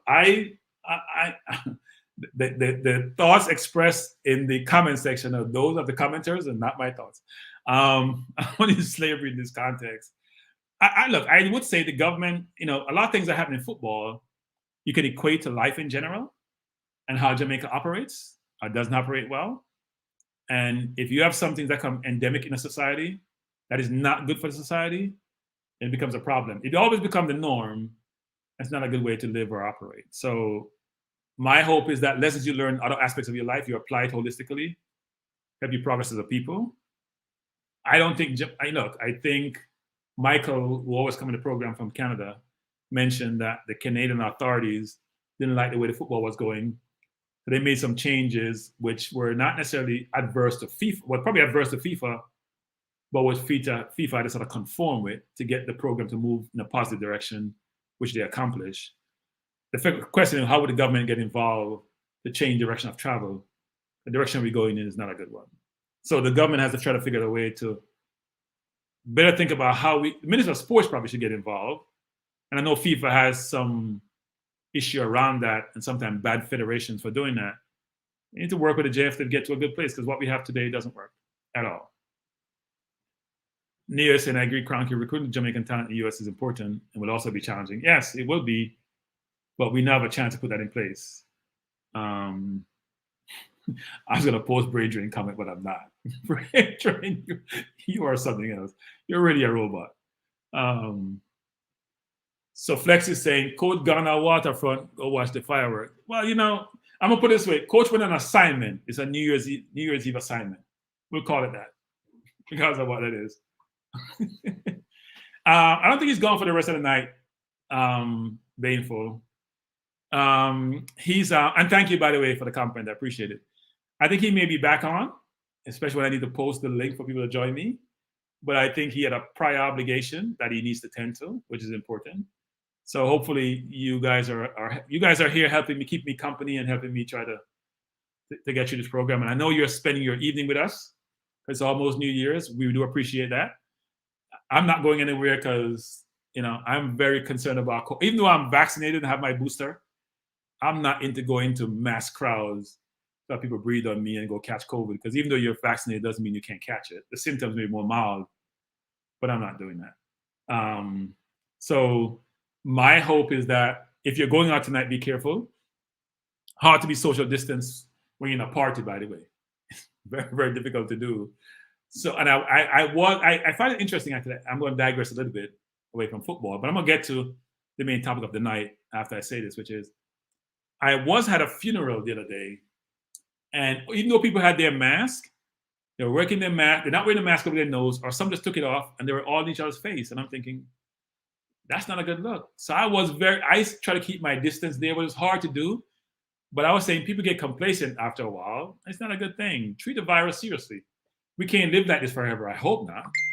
But at least, try to be prudent, try to be thoughtful, try to do the right thing, and not take unnecessary risk. At some point, we get over this. It becomes like the common cold and we move forward. But we can't keep just disregarding that we have COVID a lot of times, and that doesn't work. My last point in talk about 2021 is this, which is, if I think about 2021, one thing that jumped out at me is the fans, the JFF, and the Jamaican coaches are not aligned as it relates to local versus overseas players. And we'll have to continue this dialogue in 2022 so we can come to some kind of a consensus or some agreement about how we should operate going forward. The disagreement is that I think the fans just want to win. I won't say every fan, because people like Bylaw have their views about who should be in the team. And Bylaw seems to be more focused on local players. And I can understand his sentiment because he lives in Jamaica, he sees them play, and he supports them. And there are a lot of people who are like that. But I think most fans who we engage with in these forums and others, or who I speak to, are very focused on, I just want good outcome. I want to win. I don't care about where the player was born, what their affiliation is. If they're qualified to play for the country, we want them to play because we want to win, we want the best team on the field, or a team the coach thinks is the best team should be put on the field. And I think that's important, right? And if that's the case, there's a fan view, and I'm making a very general statement, because not every fan agree. I think most fans agree that should be the case. I think the coaches, fraternity in Jamaica, from what I hear, believe we have talent at home. I'm going to infer from what they're saying, which is we don't need all these foreign ballers, let me use their term, to come in. They don't have the commitment. We have the same skill set locally. And therefore, we should, if we put a team together, keep them in camp for a long period of time, develop a pattern of play, we can do well on the world stage and we can qualify. We don't need all these foreign players. And then there's the JFF, who seem to be very conflicted. So if you hear the JFF talk, you hear Win talk, or you hear Speed talk, all of them talk, and they will always say at the national, for the senior team, we don't have quotas, even though no one believes that. Mr. Speed would say, for the more junior team, we do have some kind of quota. We want to have these 6 positions for local players, give them exposure, if that's the case, even though I think it's mainly local players who make us under 20, frankly. So the JFF seem to have a conundrum, which is you hear them speak, but then their action doesn't support what they're saying verbally, right? So if you're saying, I'm agnostic, I don't care who is part of the program, they go source the best players. And the team may be all US-born players or all Swedish-born players, if they have Jamaican citizenship, all English-born players. You don't care. You just want the best team on the field that can allow you to win. If that's the case, then why aren't you just go source those players? And so that I don't understand that, right? And so the alignment is going to be, which is, how do we come to a consensus about what is best for the country football program, overseas versus domestic, locally based versus overseas based? And I brought up this perspective, which is at some point, we're going to have this dispute around locally developed players who play overseas and players who are playing locally. Because think about this. We keep exporting more players overseas who are developed locally. So say now you have 100 players who are playing overseas who are developed locally. And you have to pick a national team. And those 100 players are better than the ones you have at home. Where would the ones at home get exposed? Forget about English-born players, American-born players, they're born in Jamaica. Are you going to still put local players who are playing the local league in the team, even though you have many players overseas who are better than they are, just clearly better? That's why they're playing overseas a lot of times. How does that work? And how will the community, the Jamaican local community or the global community, digest that, right? So right now we're very focused on the English-born more than anything else, not even American-born, English-born versus locally born players, not local players playing overseas.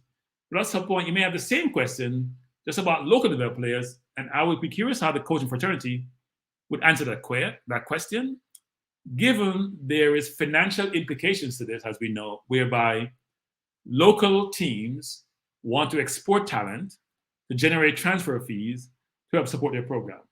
So no one is saying that's not important. No one is saying that should not be done. We have to find a way to satisfy all the things we're trying to achieve and minimize the expense of something else, right? And it doesn't mean that we can't have our cake and eat it too. It's going to be difficult to do.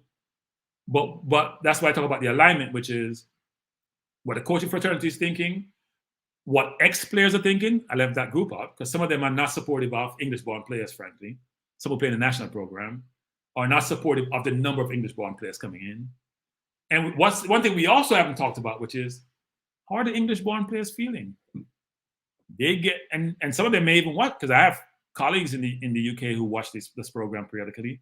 How are they feeling when they hear about the views of the country, the coaching fraternity, the JFF, about them? And sometimes it's not always positive, and sometimes sometimes negative, especially around their commitment to the program. So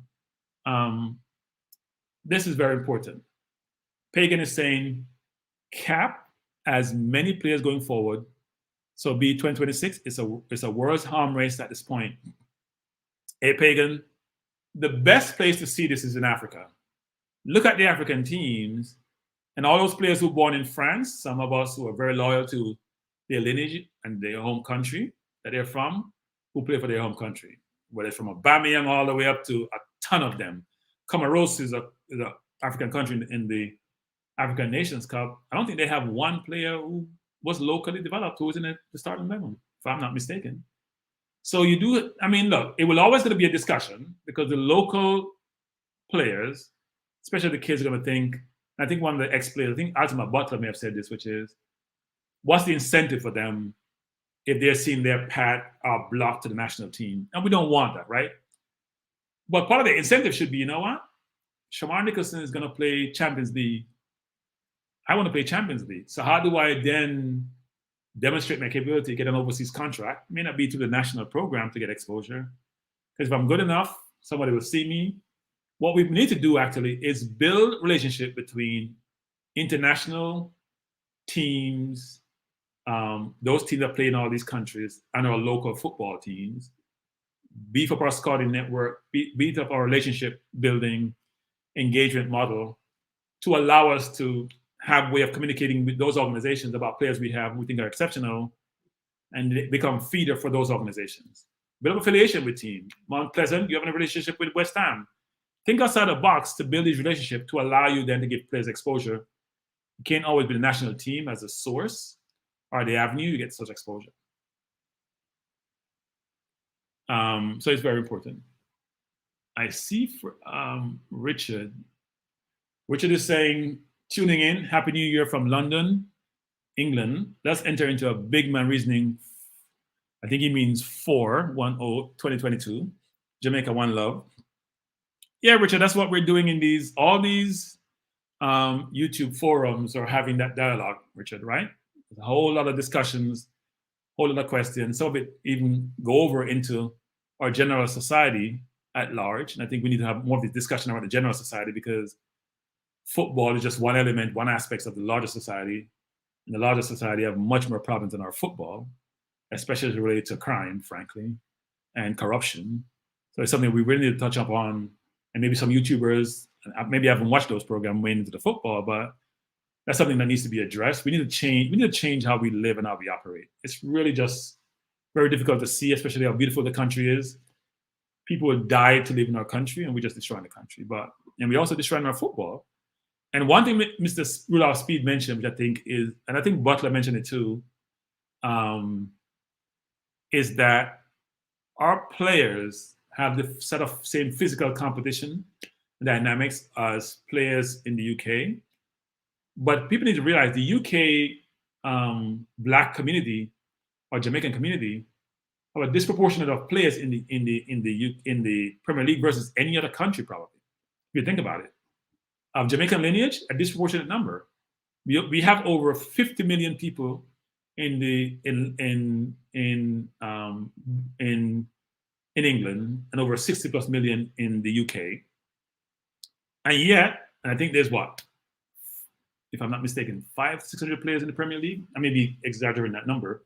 25 per team, so that's 20 teams, about 500 plus Premier League at any one point in time.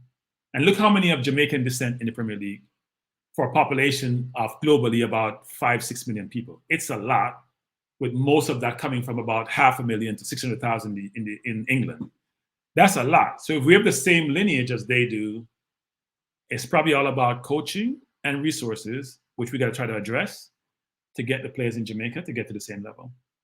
Because but I would say that even for the larger population, whether it's Africa, Europe in general, there's a disproportionate amount of Jamaicans and Jamaican lineage in the Premier League than probably any other nation, frankly. So if someone's going to say, well, it's Brazil, well, it's not, because Brazil have what, 190 million people? And they may not have as much, they probably have much more globally, which they do. But in Premier League, we have a lot of people of Jamaican lineage, which says a lot about our physical composition, our athletic attributes, and how well those can be managed and developed to get to, develop the technical skills. You have the physical attributes. It allows you to become a world-class player, or a very, very good player that can play in the best leagues in the world. So I think that's important. Now, tonight's discussion, so we finally get to tonight's topic, and we're an hour and a half into the program, which is around the Reggae Boyz squad. Let me try to pull this up. That's going to play, the Reggae Boyz squad that's going to play against Peru, which, give me 1 second. I'm challenged, by the way, guys. So I can pull this up. Going to play against Peru. And it's very important that we start talk about this.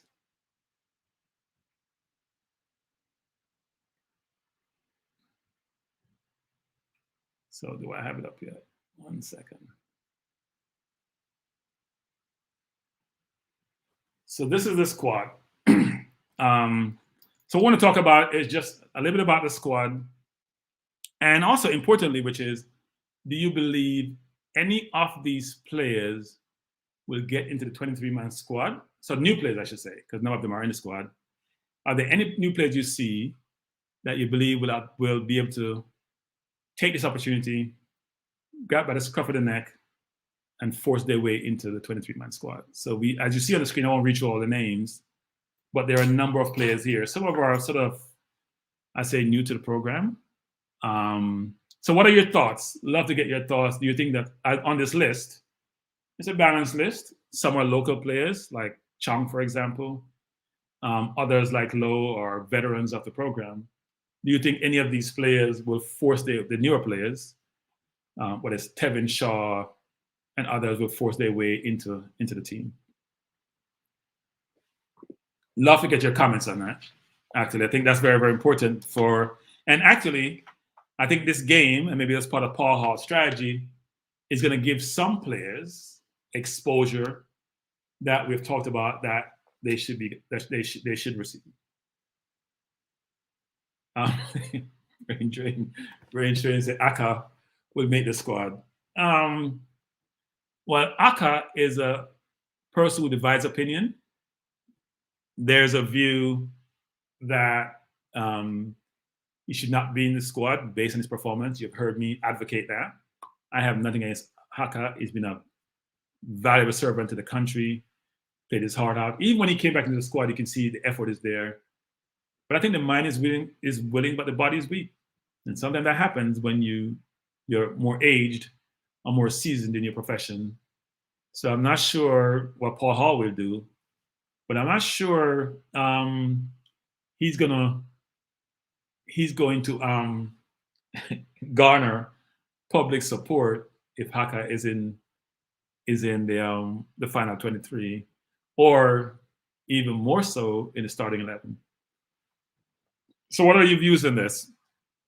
Who do you think of the players that we have that are new to the program? We have a number of players here who, do you see a Jordan Fletcher breaking through? Do you see a Deshaun Beckford breaking through? Do you see a Chong breaking through? Do you see a Tevin Shaw breaking through? What are your thoughts on that? So Lansley's getting upset at me because Cranky only read one of my fibers. I said I have to send 7 or more things. Hey, Lansley, you should come in the seat. Lansley, you know what I have in front of me? I'm gonna give you some. I have my iPad, my iPhone, a notepad, my monitor, and my MacBook Pro in front of me. And I'm also reading private comments, public comments, trying to multitask, and I twist myself up in knots. So it's a little more challenging than I thought it was. So I do apologize. I'm not reading all the comments or many comments that I should. I say I post a team, I want to keep it up, but I have to take it down. Yes, Brain Drain. Paris is in the list. So Lansley, post your comment again. I apologize. I'll try to get it up. Is Paris in that list? I think he's in the list, or maybe it got missed from the list. But he's in the squad. Lambert is in the squad, and Paris is in the squad. Lyda Connor is saying, I think Marshall, Shaw, and Chong will make a claim for permanent squad selection. And if you have that comment at the expense of who do you think, because you got to think about who has played so far, who's been in the squad today, and if you're coming in, it's a zero-sum game, you have to be replacing someone. So who do you think that replace? And I think Fresh Guy is saying, Cranky, you chat too much, you need to drop the link. Fresh Guy, I have a challenge with dropping the link because I think the coach has to pin it when I drop it. So let me try to pull it up. That's a good point you're making. Let me see if I can find it and pull it up. So if you're saying that these players should be in the squad, is going to be in the squad and force their way in, then the question for you is, at whose expense? So I wonder if Coach can hear me, because Coach has to pin it. So Coach, I've dropped the link. Coach, you have to pin it. You begin checking. And I would love to have your company, by the way, those who want to join the forum. Talking for a long time. Drink some water to parch my throat.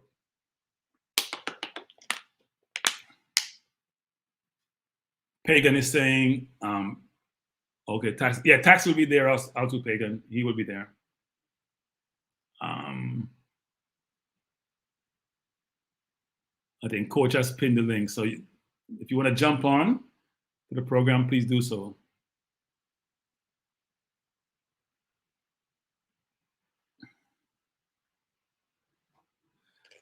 But Brain Drain, so Brain Drain doesn't agree with you about these three players or any of these three players replacing anyone.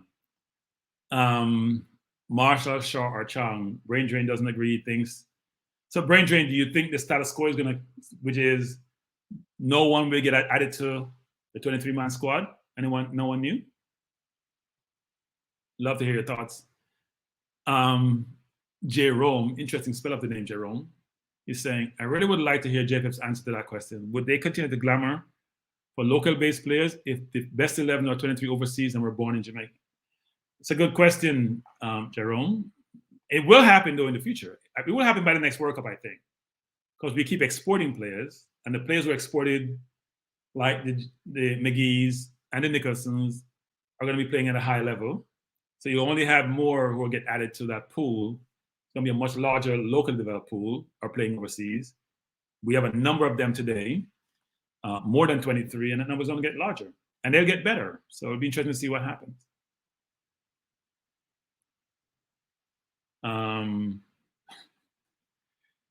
Vibes is saying, definitely Chung. So you believe that Akwaza Chung has the ability to push his way or force his way into the team via Exotic Entertainment. That's interesting. I can't say I've seen him play, so I'm not sure, actually. Now, the link has been dropped, and I think the coach has pinned the link, so if you do want to join the stream, please do so. I'll add it to the stream, and we can have a dialogue. Those of you who would like to be part of this conversation.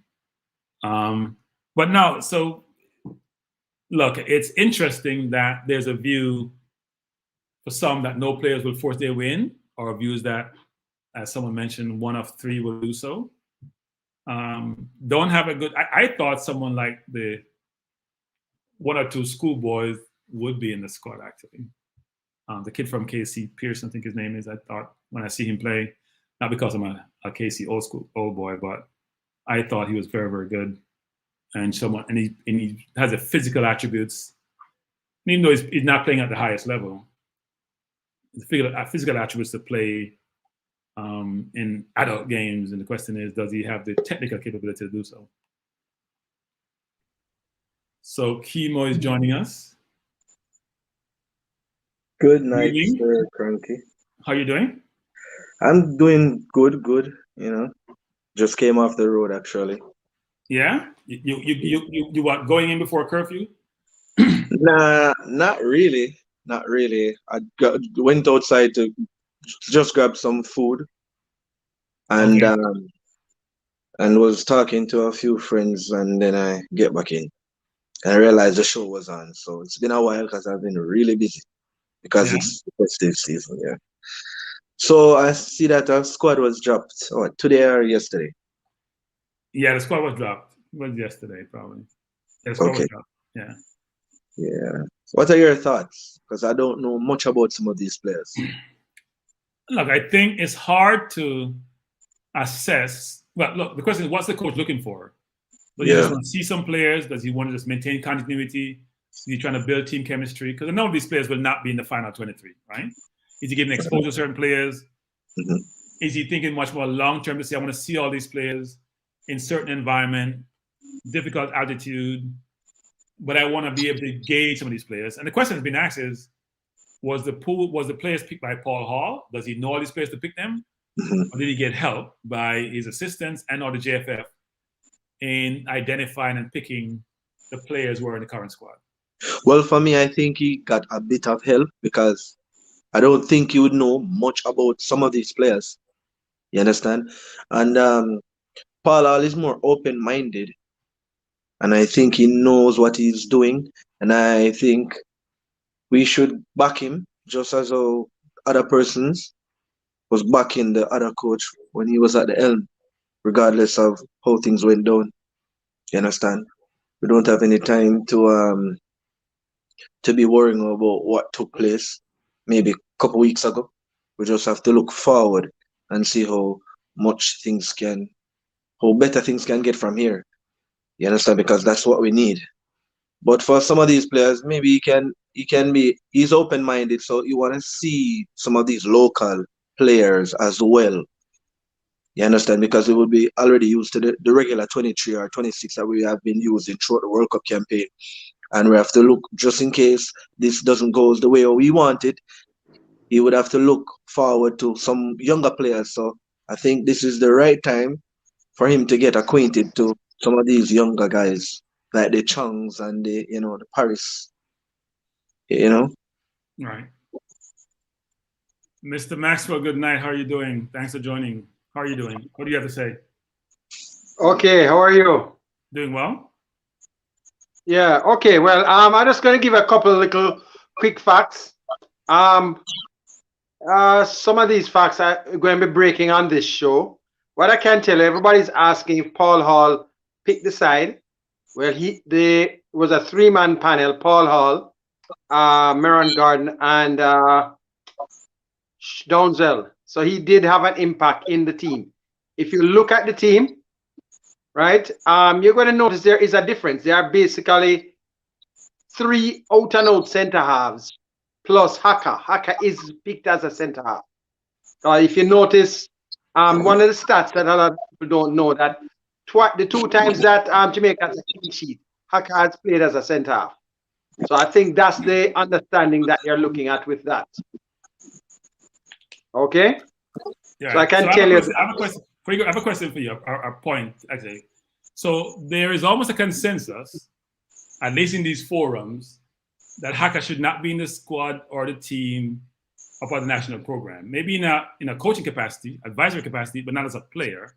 And when you mention him keeping 2 clean sheets in games he's played, in one game, I think he had 14 touches and 7 passes in an entire 90-minute game. So the question is, was he really contributing, or was we just lucky that the other team may not have been as good, and therefore we're fortunate we didn't concede?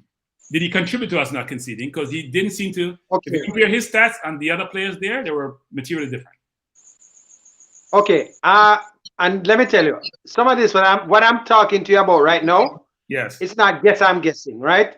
I would do. If you do research, you know exactly who I am and what I'm associated, the club I'm associated with. Okay. So what I'll tell you is that the JFF, they have looked at the stats for Hakka. And I suppose if independently, I'm not a Hakka fan, I can tell you. But the facts are there that his experience has shown in those matches. Whether or not they'll be using him there, but they won't, I don't think they're going to completely throw him out right away. Right? There are some players, however, that I don't think we might very well see when the actual team comes out. And I'll just leave it at that. So here's one more point. Not to berate the Hakka. Go ahead. Sorry, go ahead. Finish your comment. Even this team, what I know right now that the JFF has bungled, there's a particular player in there right now who the JFF made an error in communication as per usual, because there's a player that was selected that he didn't know about it as yet. He knew about it when I spoke to him today. Right? That player is on his way back to Europe. Won't say anything more on that. So we might not see that particular player. So you might hear that he has to be, withdraw. I don't know. Because what I understood that I think most of the players that the JFF selected, they selected them based on them being available locally. And that player was in Jamaica, yes. But as I said, communication. I won't say anything more than that, but it might very well, I won't say anything. He may, when they contact his club, but they weren't contacted before, be available. But up to today, that particular player did not know. He only knew he was called to a training camp, but he didn't know he was in the final selection. But let's leave it at that.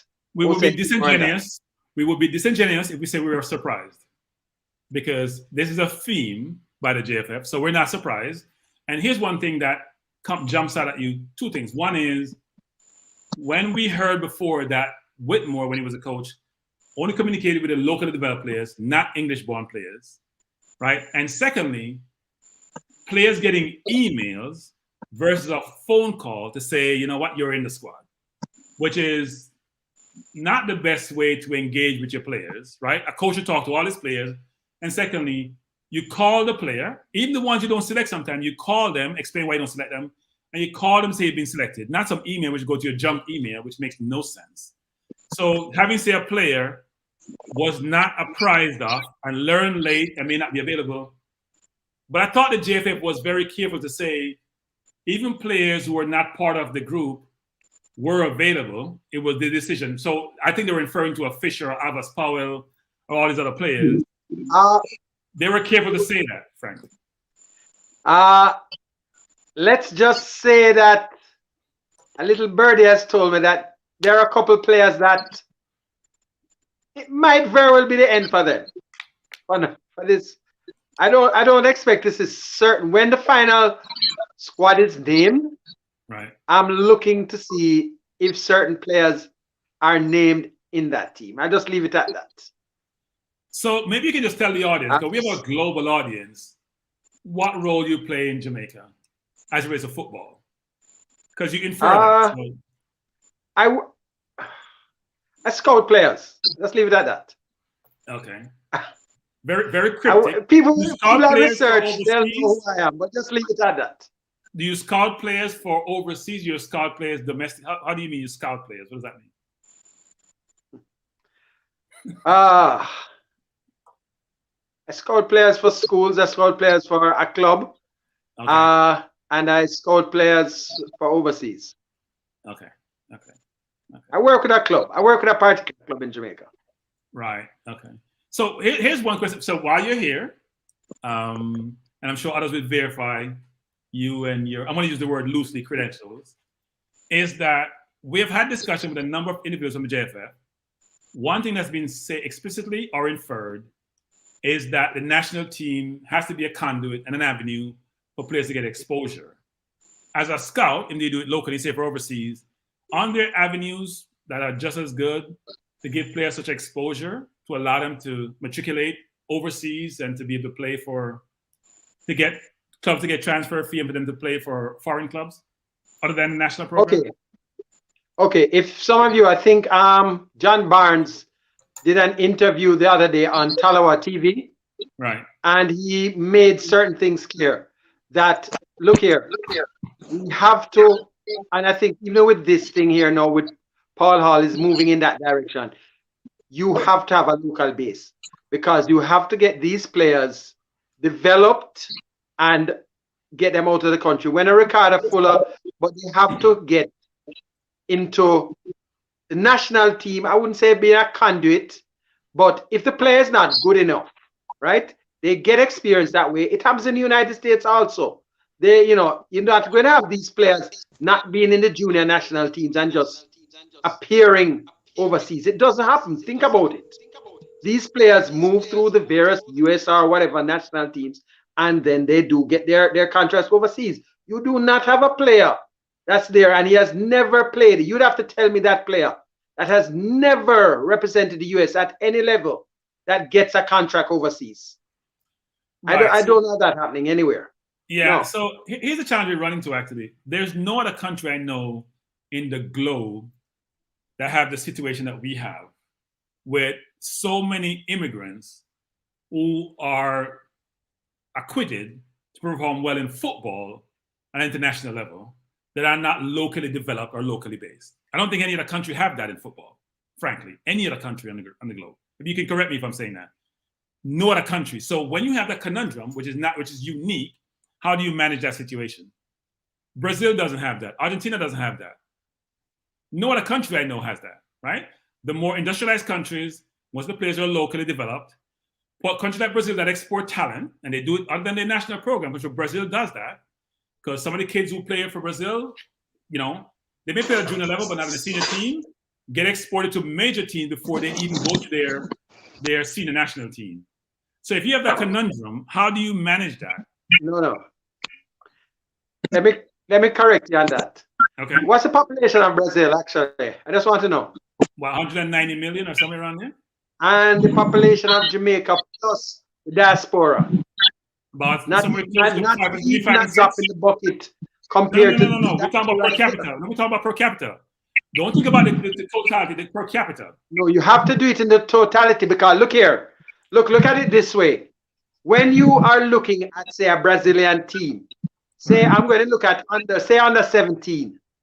Do you know the amount of say 16-year-olds, because you can't wait till they're 17, 16-year-olds that they have to choose from, in comparison to Jamaica, where we have a set amount in the island, because everybody does not play only the single tickets are unavailable.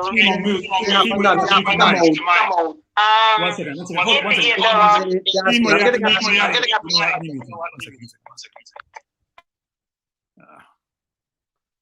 You hear me? Sorry. Yeah. Okay, so when you look at a situation like that, you have to take into consideration, you have to use that. You can't just say per capita. You have to look at that we have a limited amount. So when we're looking at players, we can't have a straight local squad. We can't have a straight overseas. We have to just get the best players wherever they are. But some of the players, you have had this said, when Paul Hall, Dion Burton, all of them came to Jamaica, a lot of them, one of the things that they would tell you, and a lot of other players when they come, they tell you that. Ravel Morrison have recent mentioned it, that they have seen players that the only difference between those players and the players they play with or they have seen is the exposure. So that's the thing. So to reach anywhere, you have to make sure that the local players plus the overseas, you have the right blend, but you can't go straight from one area alone. It's not gonna cut it, because you need as wide a pool as possible to get Paul, the pool. But what you're saying is contrary to what you're saying is contrary to what you're saying. If that makes any sense. So here's what you're saying: the pool has to be wide, but you need to make sure locally based players is in the pool. So if the pool is wide and it's meritocracy, and local players can't get into the pool because meritocracy, because they're not good enough, then you don't want the best. You don't want the total pool you're looking for, because you have a quota within your pool. No quota. No quota. I don't believe in quotas. I believe in the best players. The best. So Paul, here's a question, actually. So I've heard players say this, like Rebel say this, right? But yet, how many players, apart from Bailey, who went overseas pretty early, and say Nicholson, you can see playing at the highest level over the last number of years we developed locally? Okay, hold on. How many Premier League players, how many La Liga players, how many Bundesliga players have we had? Give me a second. Let me just say this right here. A lot of people don't appreciate that Leon Bailey technically was almost a fully developed player in Jamaica. A lot of people, there's this fallacy that Butler said. Let me tell you, the total amount of time that Bailey actually spent outside of the country would probably amount to 2 years in total. I'm telling you that as a fact. We're not questioning Bailey's ability. We're not questioning that. I'm just saying, My view is he's almost a totally developed local player. Actually, in total, before he was signed, I think from that other, I don't remember the country it was where it was, but he was almost a totally developed local player. So when people say that, oh, this guy he got, experience, yes, but most of his development was here. Can't tell you. Here's the point I'm making, right? Here's the point I'm making to you, which is this. No, I know the point you're making. I just wanted to get that out of the way. So look here now. I understand. I can't dispute that because I'm not sure. Because the question is, where was in his development before he went overseas to Europe? I think he went pretty early still, versus other players. He went as a teenager. Some players go in their early 20s, right? 2021, he went as a teenager. He left here at about 14, and he came back to the island just about when he was 16. Yeah, I mean, he was young when he went, right? And Mr. 14. But you have sometimes some rumors going around that he went at 11, 12. That's not true. He went about 14. He stayed in Belgium for just about not little under 2 years, and then he came back. Right, but I think Okay, the point I'm but trying that's to not make what we're is talking this. about here. Yeah. The point I'm making is this: is that if we have so much talent on the island, and that talent has been substantiated by those who played at a high level, come to the island and see the talent, why is the talent matriculating to some of the bigger clubs across the globe? Okay, let me tell you what happens there. That has a lot to do with the agents and politics. Politics meaning that for these players to get out, right? Sometimes you have to have that person that's going to do it. If you remember back just a little after the 98 World Cup, we had players going out of Jamaica like wow, all over, right? There was one particular agent that was in England. He was able to get a lot of them in various clubs. After a while, of course, things changed because the regulations in England got a little tighter and so on. But we were still able, and we are still able, to be able to send the players out. And at a younger age, actually, because right now we have a Kaim Paris getting in to clubs quite early. Shamar Nicholson, Maggie, and these guys are going basically, some of them are going as teenagers. They're going quite young. And then they are making they're basically going through the routine. You're not going to have any more times when you're going to see any player leaving straight from Jamaica and going into a big club anywhere. They're going to have to make a couple steps because people want to see how they perform at various levels before they go. You're not going to have a Bolton Wanderers case or that sort of thing. You understand? Because there are various things that are in the marketplace that basically goes against those things. Nobody's going to pay a Jamaican club any $1 million transfer fee for a local player. The player can go and in about, say, 6 months, 7 months performing at another league, another club will purchase him from that club for the... Oh, wait. You're having some technical difficulties? Another club will purchase him. Yeah, your camera is off. Can you fix the camera? I think we have lost him. And Chris, I would love him to answer this question when if he can come back. See, I'm here by myself. Ladies and gentlemen, the link is in the comments. So if you'd like to join the program, please do so. But I welcome Paul joining us. And also, I'm not sure what happened to Chemo. We lost him. But I think what Paul is basically saying, which I don't disagree with the concept of, in a number of countries, not just for Jamaica, players go to Belgium, they may go to Austria, they go to other countries in leagues which are respected. They get a chance to perform in Europe. The bigger leagues see them and then bring them over into those leagues. And you'll see that quite a bit nowadays in Belgium, for example. So that does occur.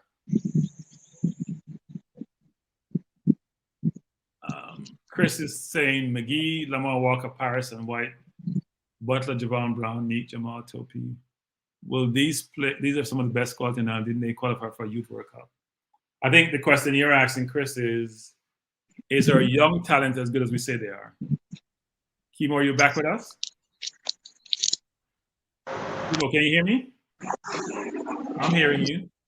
Yes, sorry about that. So the sound was kind of low, so we just started it.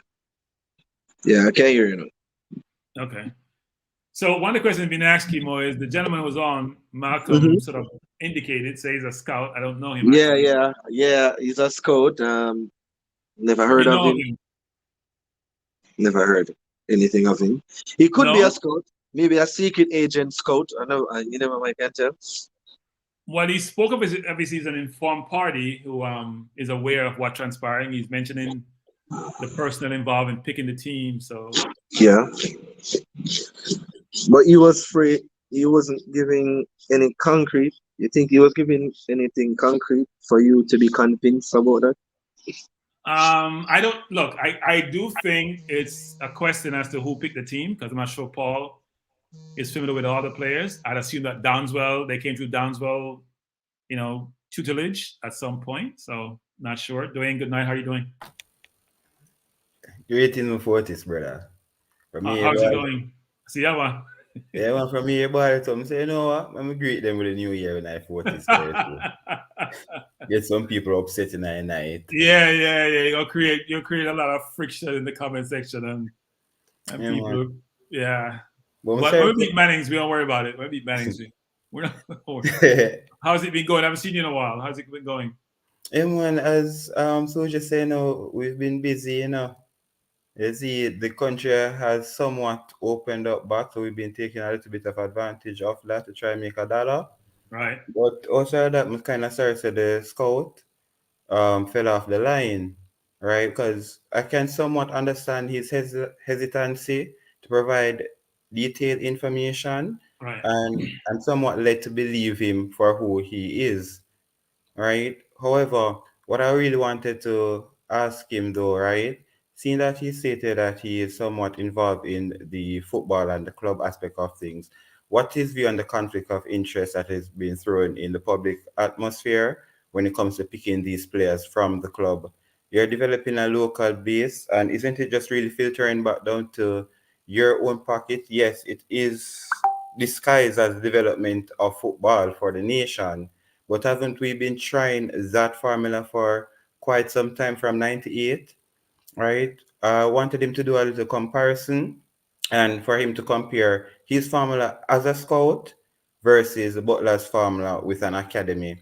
Because Craig Butler is also pushing out quite a bit of players, right? So, and there are two complete different formulas and there are two polar ends of the spectrum. So I wanted him to just do a comparison and see and inform me, because I don't know nothing about football, you see me, Right. as to if there's really any changes. So I'm gonna leave it there and you can formulate the rest of it for me properly. Yeah. Look, there doesn't seem to be look. I mean, Butler seems to have a system which is working for him, right? Whether he developed the players himself or he bring players in his camp like McGee, and he seems to think that he has a formula for them to be successful. But look, the whole nepotism, the whole conflict of interest is inherent in Jamaican society.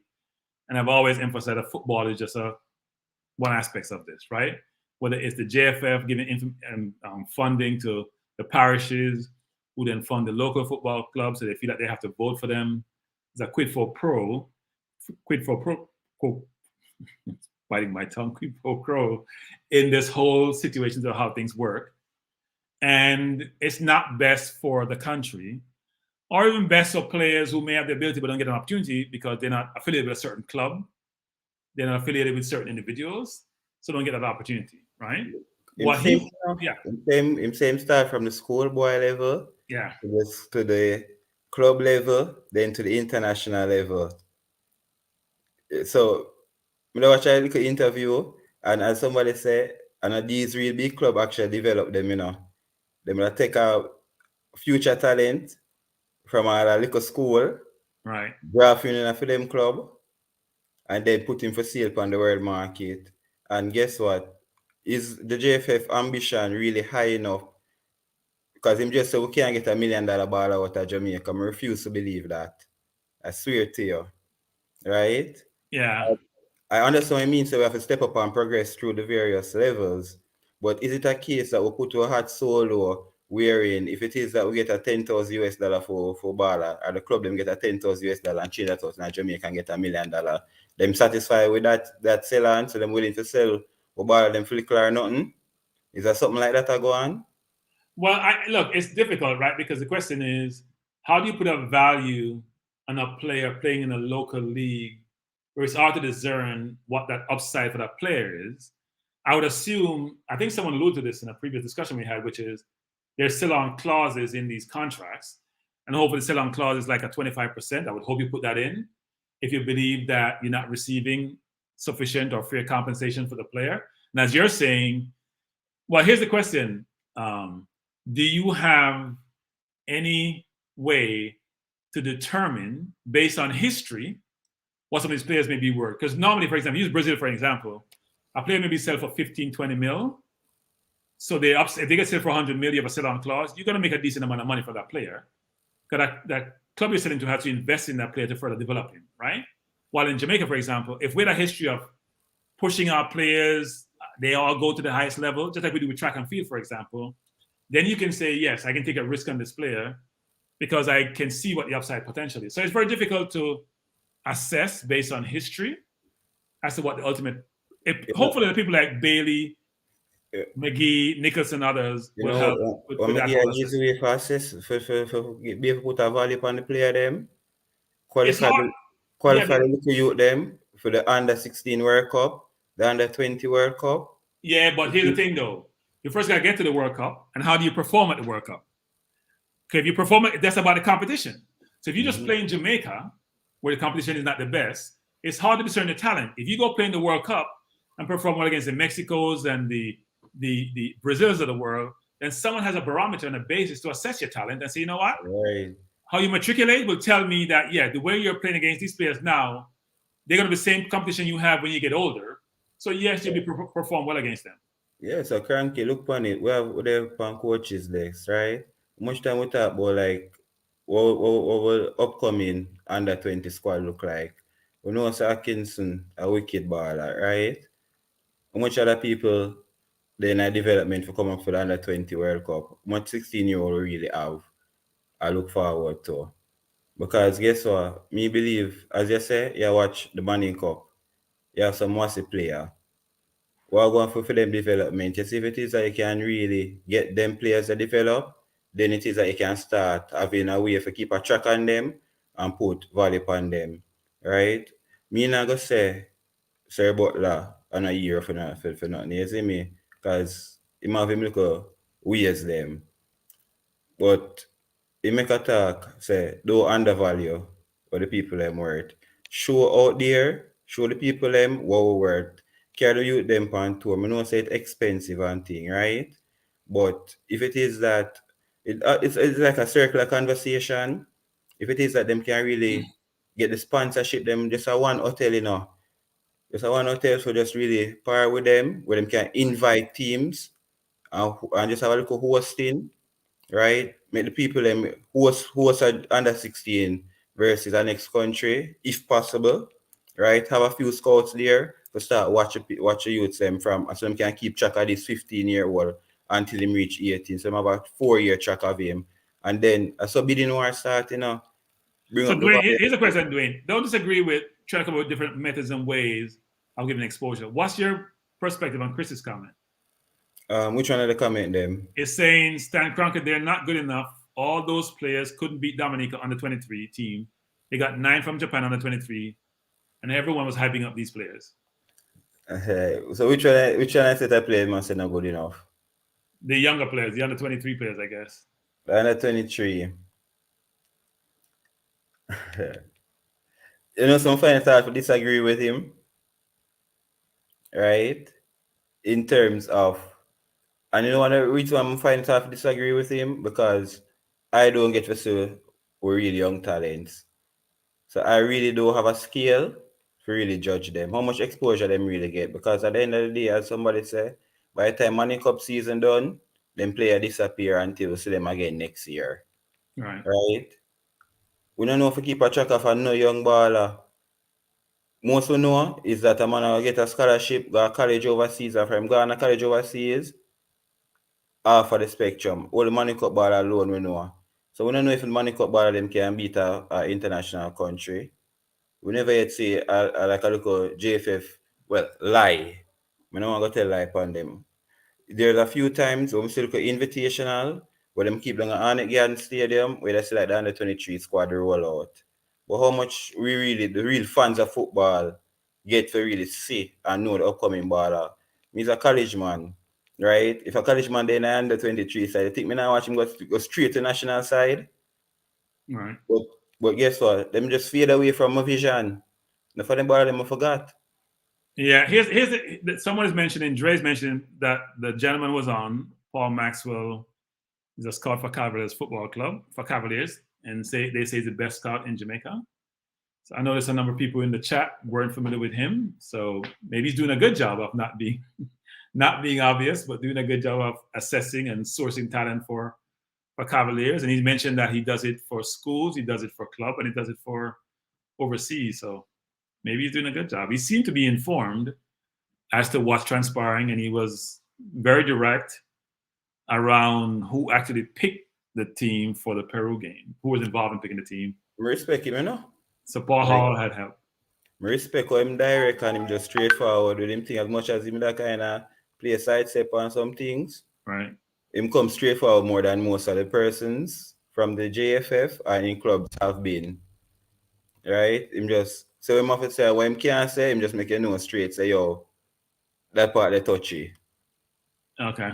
Yeah, Chris is saying that if you compare our younger players to the US younger players, that they're playing at a high level, and I'm putting the words in his mouth, and ours are not playing at the same level. And yet we're saying our players, said by a number of people locally, and reference to people like Ravel commenting on the quality of some of these players. What's your take on that? Do you think that our players can be compared to players like, say, for the US, who is not known as a footballing nation, but getting better day by day? You know what I'm going to say, yeah? You know what I'm going to say, yeah? I'm going to talk part two. It's when the boss them get them scholarship and go foreign, the boss them rub out the American College League. The man them go American College League and a regular the man them come back with beer trophy and beer accolades from it. Yeah, but Dwayne, you got to be very careful with that, right? So what college league are we talking about? Are we talking about Division 1, Division 2, Division 3? Secondly, a lot of times the players who are really good and go pro, they spend a year in college and then they go in the draft, or they go in to play for one of the MLS teams and then get a contract overseas. All right. So there, it's so it broke down now, right? Because look on it now. When it is that them not get a contract in the MLS, how much exposure during the time that they must play in college ball game in the United States, them really get exposed to Europe or any other option during the time frame, right? Yeah, but all the players in the college league would have got exposure to MLS, frankly, all of them. MLS only, and I dare say the limitation would have stopped for them. Yeah, but if you get into the MLS, because MLS is being watched by overseas teams, so if you get into the MLS, that's a stepping stone, just like a lot of other leagues, the Belgian league, the Austrian league, the league in Norway, all those leagues are feeder leagues for the top 5 leagues in Europe. So if you're playing really well in college and you're outshining and outplaying the competition in college, you should be able to get into an MLS team or get drafted in an MLS draft, and then be able to demonstrate your ability in MLS to then allow you to get a contract overseas. Okay. So I do think, look, it does beg the question, which is, how are we assessing that talent? What criteria are we using? What attributes are we looking for to then make a decision to say, you know what, this talent is exceptional? And question, who is assessing these talents? That's true too. Because if you get drafted in the MLS league, you know, yeah, attempts at the US scouts, them do that little assessment there. Yeah, it is the scouts for all the teams. So they will be having stats. They'll be looking at games, at videos. They'll be finding a fine-tooth print to find that exceptional player. Because there are hundreds and thousands of players in the league, you know, in all the different divisions in the US. And sometimes the Jamaican players don't get to play in Division 1 when they first come over. They may play Division 2 or 3. And what about who pushes these players to other clubs? May I say outside of the MLS, let's say them not get through to the MLS, right? Or why them there at the college league? Who are push for them to say, yo, go on a trial in a local Slovakian club or a Norwegian club? You'll be surprised. Well, that's a good question, right? Do they have an agent when they leave school? Or do they just say, you know what, I'm just going to utilize my degree for other purposes versus pursuing a career in football? But you'd be surprised about how many different leagues there are, how many different engagement you have with different individuals, and how that may allow you to get a look in with clubs in different parts of the world. I think there's a lot of options nowadays, because do you have the skill set? Do you have the ability? And are you in the right place at the right time and have the right support around you to allow you to get that opportunity to then be able to demonstrate your ability to garner a contract you're looking for? Well, Mr. said my scouting boss jump off, because me want to put that question there to him too. When it is that the students them reach another college league, right? What's the role of the local scouts at that time?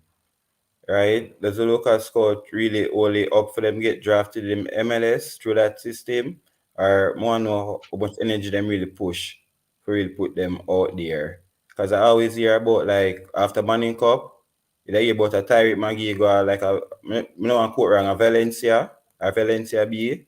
I always hear about them Manchester City.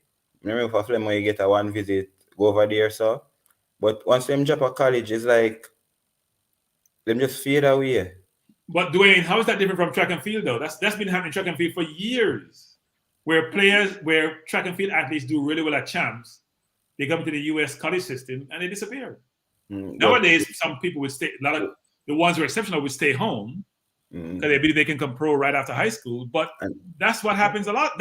But that's not surprising though, because only a very few number of athletes will get to the pro level. Football is a much wider spectrum than track and field, for example. Many more leagues, many more clubs played in different parts of the world, right? But you will have that situation in a lot of instances where you see a player that looks really good in Manning Cup. First of all, he's only going to play against a couple of teams that are really, really good, or players are really, really good. Competition is watered down by the volume and the number of teams and players. And secondly, when he goes someplace else, he's going to meet the best of the best in the college system. And when he moves from college, he comes to MLS, where there's a lot of South American and Central American players, mainly. Some Europeans who have done really well and no longer can perform at a high level. But most of them are probably from the US or the Americas in general, that's playing in that league and are very good players. So he has to bypass them to then get a contract to go to Europe, but there's more money in the game.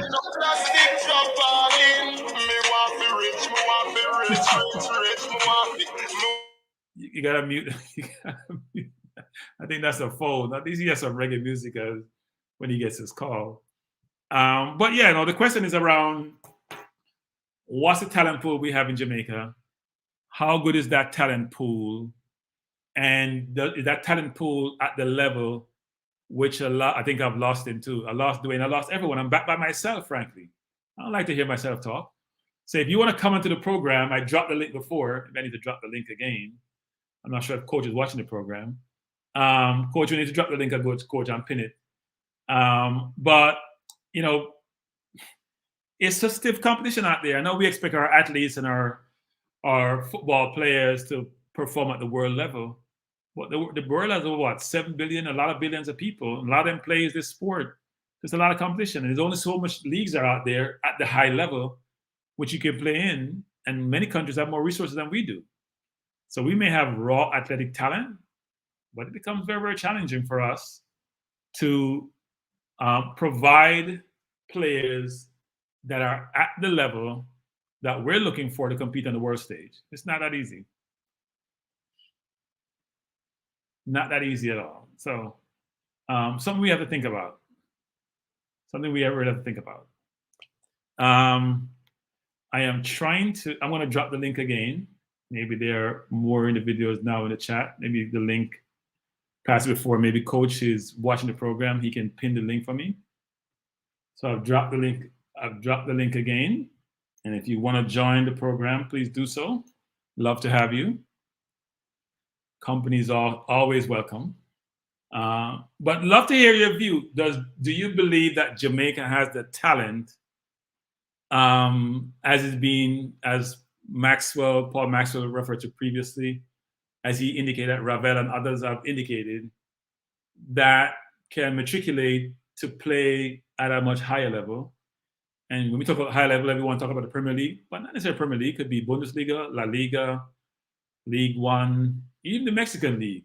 I know a lot of our players are playing in USL, and they play in Central America and El Salvador. They play in Slovenia. A number of them are now going to Belgium, which is a good league. And a lot of people matriculate from Belgium to the bigger leagues. We see that's happening with Shamar going to the league in Russia. So what's your thoughts on that, actually? Welcome your perspective. Welcome your thoughts.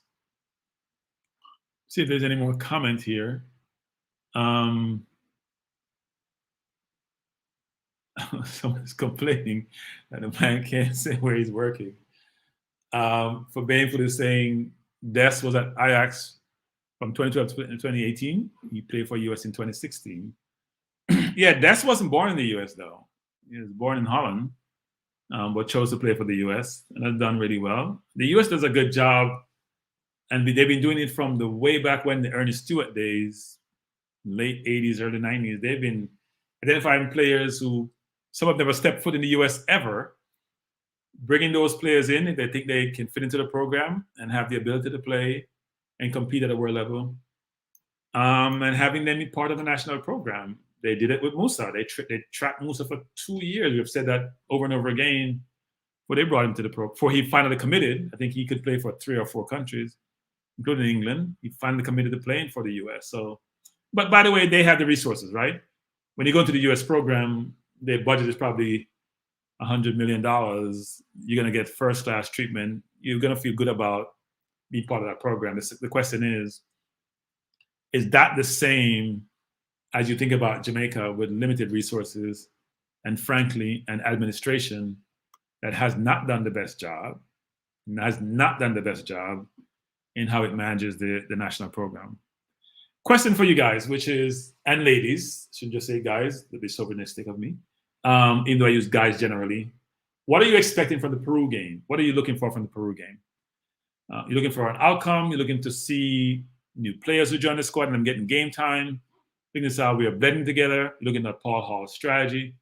What are you focused on as it relates to the Peru game? And what's your expectation, if any? I think Peru has a lot of players who play in South America, so they may have their full contingent or close to it. We definitely will not, actually, at all. I think Coach has pinned the link again, so if you want to click on the link and come and join me and have your say, that'd be welcome. Very much so. What is Triple E saying? Triple E saying, no doubt there are local players with the skills. The challenge is exposure. And what I mean is that many times we confine to what we know in our circles. Once we get outside, it's a different field. Well, look, I think sometimes we think that we have the talent because the talent performs well when we're observing them. And sometimes the environment may not be conducive to those players in terms of how the coach want to play when they go overseas. But the eye test doesn't fail you a lot of times. You see those players playing in different teams, in different leagues, against different players. And you have to differentiate yourself sometimes from the local players to get that call, right? So as we talk about, in our own circles, we keep talking about English-born versus Jamaican-born. And the view is that the English-born has to be discernibly better than the Jamaican-born. It may be the same when you go into a local league in terms of you getting prominence and promoted and being able to be viewed in a certain way. But if you have the skill, you should be able to differentiate yourself. Pagan says, we're talking about the Peru game. I want one of the new players to wow me. Who we have at CDM for depth and PH formation. Yeah, I mean, we all want to be wowed. I think he made PH instruction, including, I think he meant in executing Paul Hall's instructions. We all want to be wowed in some way, shape, or form. Look, we all are crossing our fingers that we have someone who differentiates themselves, who shows they have the ability to play at a higher level, who has played well in the local JPL and transitioned that ability, as you have seen with people like Bibi in 97, 98, really differentiate themselves and really show that they belong and actually get a contract. Everybody gets paid. The club gets paid, the player gets paid, the country feels good about the player, and the national program feels good about bringing in someone new who has the ability. This has to be brain drain.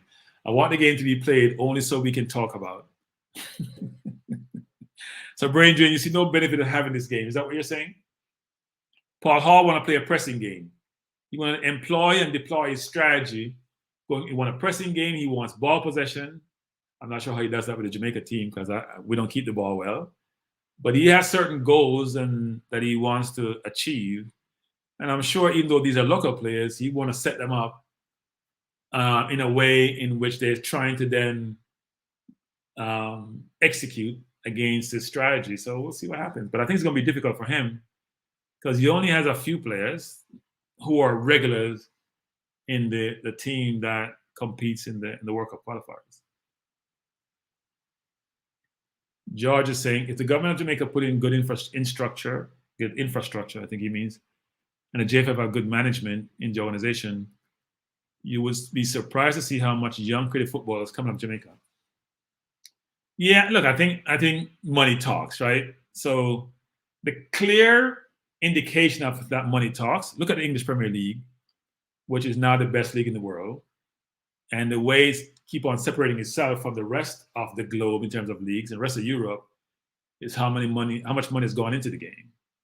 Look at the teams that have done well in the English Premier League. It's the richest clubs. So if you think about, historically it was Man U and Arsenal for a while, 90s, early 2000s. Chelsea came with their money, they dominate. Man City coming with his money, it's dominate. Newcastle coming with his money, and I'm sure in a few years from now, even if it gets relegated, you have to convince players, give much to pay them to go to play for the team, because they're getting compensated really well, and they're going to dominate. It's money talks, even at the highest level. So you're right. If we have the resources and the right vision and the right people running the football administration, we should see advancement in the footballers and their skill set and their abilities and their program. But it needs investment. You need investment, and you need management, and you need personnel with the right skill set to run the program. Nati Conga is saying it's not just about young players. The USA has a young squad, of players playing at the highest level. We have young players, some of who are failing, who can't even hold down a USA contract. Yeah, but it's hard. The US is 100 times the population of Jamaica. Well, less than 100 if you include the diaspora. So maybe 60 times if you include the diaspora, because then it becomes 5 million versus 330 million. But it's still a big difference in terms of the volume of people you can select from. And the US is a very rich country that's invested significantly in football, more and more every year. Because at some point, the US want to make sure they can win the World Cup. So they're investing in youth quite a bit. They have a lot of programs. They have traveling teams nowadays, like they do it for basketball. They've employed some of the same basketball tactics. And they have a whole immigrant community who love football, who are now contributing kids to their national program. So it's hard to do that comparison, right? And these kids come from different backgrounds, learn football differently, end up playing similarly, but all have different skill set. So just like they do in a normal society here in the US, it's similar to the sports that they play. So many different players from so many different communities with so many different attributes that they can leverage. So it's very, very difficult. Oh, look, brain drain. The Jamaican Simon Jordan. Simon Jordan's a failed football owner. I'm not a football team owner. And he gets grief for that. But I listen to Simon Jordan because he's a very smart man. Not that I say I'm smart, but he's a smart man. And sometimes I have to go through the noise and listen to the substance. And be surprised you say a lot of things that actually, if you really think about them. And Simon Jordan, for everyone who may not know, is the person who used to own Crystal Palace. He owned Crystal Palace when he was in his early 30s, I think about 31, made a lot of money, lost a football team, lost a lot of money. I know he's a commentator. He's not a football, he's a personnel, an analyst. I wouldn't even call him an analyst. He's an individual who's on Talk Sports, which is the biggest sports radio station in the UK. And I do listen to Simon quite a bit. But I listen to the program because it comes on from 6 to 8, time I'm getting up to go to work. And Simon does make a lot of sense, even though I don't always agree with him, but he makes a lot of sense. So Brain, I'm surprised you noticed, but you seem to know more than you. Well, no, you don't know anything, frankly. But no, you know more than you seem to know.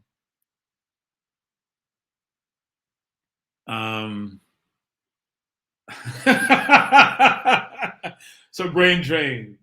The evening was going well. I was feeling good that you're making comments which don't put me into despair. And then you mentioned how much we're going to lose tomorrow. Well, here's the thing.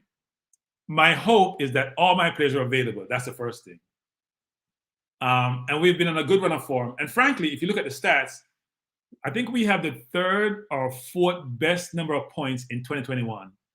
Not that the season played from January to December, but that's a fact. I think we have 71 to maybe it's Liverpool or Chelsea has 72 or 76, 75, something around there, but very, very close. So at the end of the day, that bodes well for us.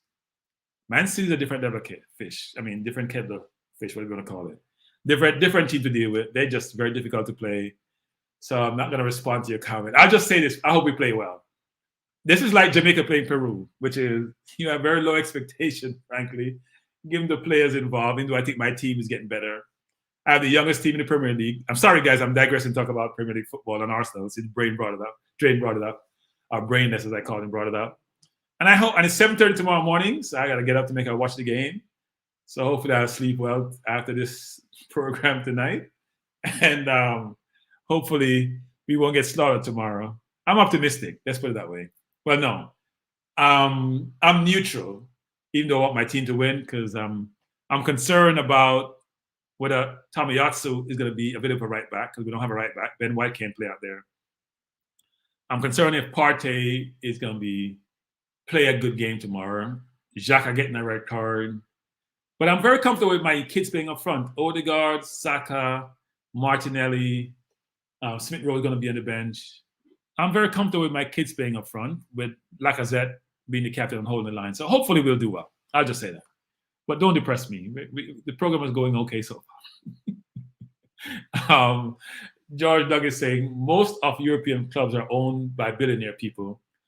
And most of them is from oil-rich countries, and the clubs are run as a business. Some of these countries with rich clubs can't win a FIFA tournament.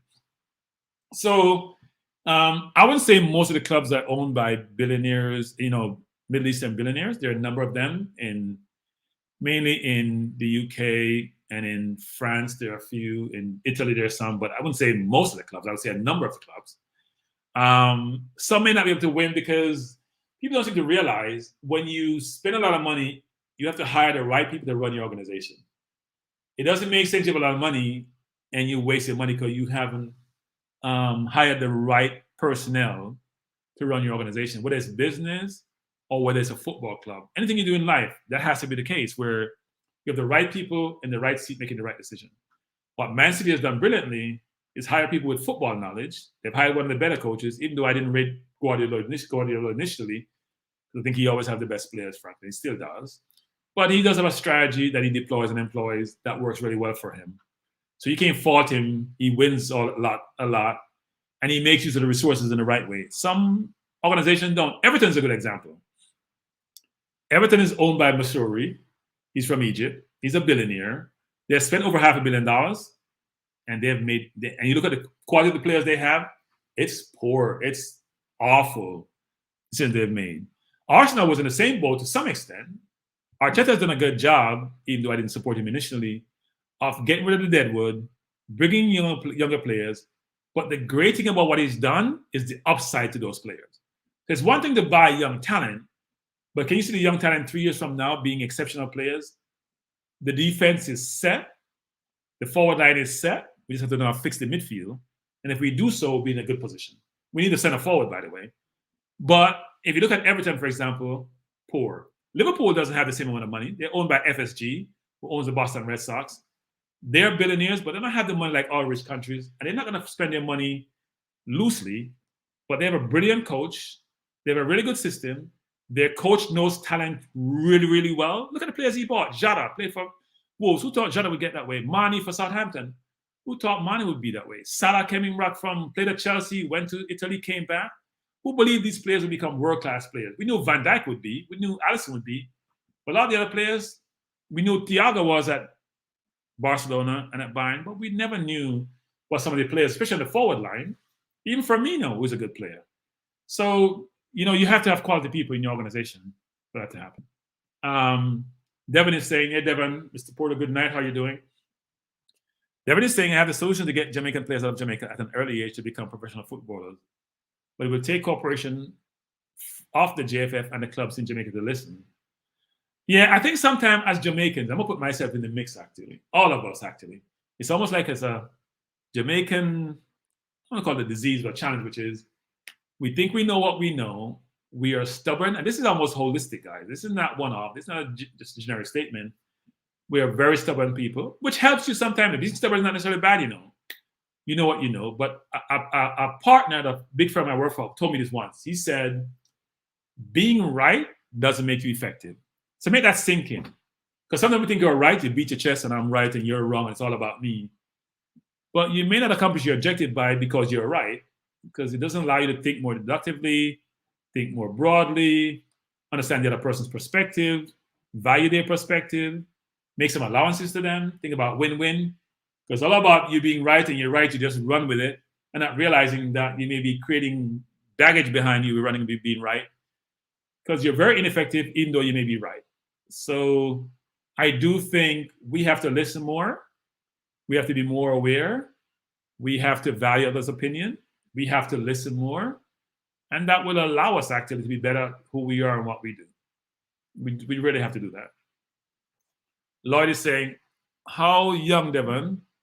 There's a very gifted 14-year-old Brian Burkett playing for St. George's College. He needs to be on a plane out of Jamaica. And the question is, Lloyd, is he playing for an academy, one of the clubs? Is he part of the club setup? Where is he? Why do you think he's so exceptional? Because we hear Rudolph Speednutters talk about Cavaliers and their young players and how they go play with the Tottenham of the world, even though we heard that Tottenham was from Barbados. I hate to bring that up, but it wasn't Tottenham. But we do know how very young players have ability. How is that ability garnered, developed, nurtured, and then distributed and disseminated out to the rest of the world? But as was mentioned earlier, you need resources, but you do need a lot of intellectual capital and people who really are focused on the football, not what they can get out of it, what they can put into it. Because a lot of times we just focus on what we can get out of something versus what we can contribute, especially those who are in the establishment who have achieved already. Money's not an issue for them. They love football. They can contribute to it. And they're local and they're on the ground. They have an opportunity to help. They should work to do so. Yeah, Lulu. It's not me, no Lulu. Is Cataract saying he did his research? It was Tottenham, Bahamas. So, and we know Bahamas is not a footballing nation. But maybe Mr. Speed misspoke. Who knows? You never know. But no, I didn't hear. I think Cataract said it was Tottenham, Bahamas, and he said Mr. Speed was being frugal with what he communicated versus, in actuality, what actually transpired in terms of who the team played. Looking for more comments. MPEC is saying 15 to 18 years old should be at the age group to send overseas to complete their development. Yeah, and I think when you're 18, you're really, if you think about a lot of players now who go into, who are at the top of the leagues they played, 18 is even pretty seasoned. You need to be, I think 16 is a good age, 15, 14. When you're 18, and you're still playing Manning Cup, if you have aspirations to be, I think I saw Manning's man interviewed a kid the other day who's in the US with Freddie Butler's organization who did not play Manning Cup because he wanted to pursue a professional career. He's going to try out overseas, I think, in Germany someplace. But you can see he was very, very focused. And he took a path which he thinks he's going to get into where he needs to get to. Now, my hope for him is that he also is getting his education, because you can get injured or you may not make it. And you got to have a fallback plan. You have to have a plan. If I don't succeed, at least my academics are in place to allow me to be successful in life. And even players who make it professionally. It's something I want players to also think about. So if you're playing in USL, you're making $70,000 a year. After tax, you're making $45,000. That's not a lot of money. It may sustain you, but what happens when you're 32, 33? You have developed another skill to transition from football. Because when you're 30-something years old, you're still very young. If you're not making what the Antonios are making, 70, 80 grand a week, you won't have fallback money. So you need to make enough money to invest and to save. And if you're not doing so, then the question is, are you developing another skill set where you're not playing football to allow you to transition to what I call civilian, as an ex-soldier, I call it civilian life, to come back into society and not be an athlete? Because 70,000, 80,000, even 100,000 out of taxes is not a lot of money, especially when you have family you have to support and relatives who are relying upon you. And what do you do after that? So you really have to really consider, while I'm playing football, I'm developing some other skill set that I can leverage going forward. Because football, if you're not making a lot of money, if you're not a Blake, for example, playing in the US, making good compensation, or even Corey Burke, or even for those players saving and investing your money, you may struggle after you leave the sport. So you really have to be thoughtful about that. Lloyd is saying about the player he mentioned, he's a very special player with an impressive and unique skill set for a 10-year-old boy. Lloyd, you're talking about, you mentioned a 14-year-old. So are you talking about you saw him at 10? Is this camera? So you're saying he went to FC Barcelona and scouts saw him. So if Barcelona sees you, believe you're very good, they normally try to bring you in, right? That's how they do it with very young players. So is Barcelona considering him, or are you saying he was reviewed by Barcelona, they saw him, but they didn't put him in? Lloyd, be curious to know what your views are on that. How that all materialized, because if he's that good, normally Barca is very focused on looking at players who are very young, who demonstrate exceptional skill at a very young age, and they become part of the Barcelona environment and the whole ecosystem.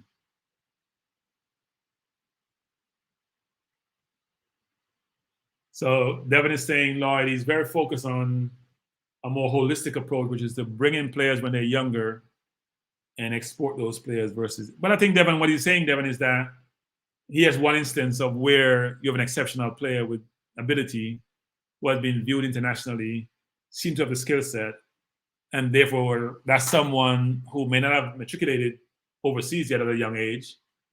And it's also the question, though, Lloyd, which is, does the player want to leave Jamaica? Is his parents okay with that? And, how do you then provide the support for that player to move forward? And the question is, why isn't someone like Craig Butler bringing him in? Because he seemed to have contacts overseas, and he talks like that. He seemed to have almost a monopoly on some of these players. So why isn't he considered this exceptional talent? Curious to know.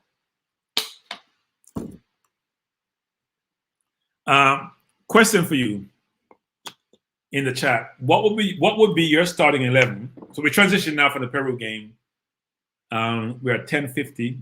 I was hoping to go to 12 o'clock, but I'm not sure if I have the stamina or you want to hear from me that much. I think we're losing people in the chat. But here's the question, which is, what would be your starting 11 for the Mexico game? Curious to hear in the chat, and I'll post you. Take some time to. My starting 11 is pretty simple. And we have to assume that Bailey will not be available. My understanding from listening to different forums is that he will not recover in time for the next window. So therefore, don't consider Bailey in your starting 11. We hope he recovers in time and is able to join up with the contingent to be able to compete in the next window, but I don't think that would be the case. And we hope that no one catches COVID, get injured, fingers crossed, between now and the next window. But what would be your starting 11 that you're considering? And also another question is, in addition to the starting 11, who do you think will be Jamaica's standout player, excluding Antonio? Now, you're all going to say Antonio for the remainder of the World Cup qualifiers. Who do you think will be Lloyd? So tell me if you guys agree with Lloyd. He says I should keep on going, even though I think I'm struggling. Keep on going. It's been a long day, guys. But I want to go, Will, and bring in the new year with everyone. Who do you think will be the standout player for Jamaica going forward? But first, I want to know what your 11, not 23-man squad, what your starting 11 would be come the international break and the game against Mexico. I would love to know. And also, do you think, well, I'll know from your starting 11, I was going to mention you think should be brought back in, Hector, a Pinnock, all these other players who may have been discarded, a DJ. There are a number of players who played in the Gold Cup or had played in friendlies, or as Pinnock did, played in one game against Panama, who probably should be considered. Ted Lee Gray, who I haven't seen in a little while, saying Happy New Year to everyone. It's almost here, Teddy, but Happy New Year to you too. It would be interesting to see who we have in the next, or we consider for starting 11 in the next window. So, not surprising, Rain Drain is saying, keep going. If you keyed over, it'd be entertaining as well. Brain Drain, you're in a class by yourself. Hey, Brain, the link has been dropped. When you come on the program, Brain, it's New Year's in about an hour's time, just over an hour and 7 minutes. Why don't you join the program? That's very important. If you come on the program, it'd be great for us to see the AI who you are and to hear you speak. I'm sure you're as articulate as your comments are. So join the program. Let the people see who you are. Don't hide behind. Don't be like those.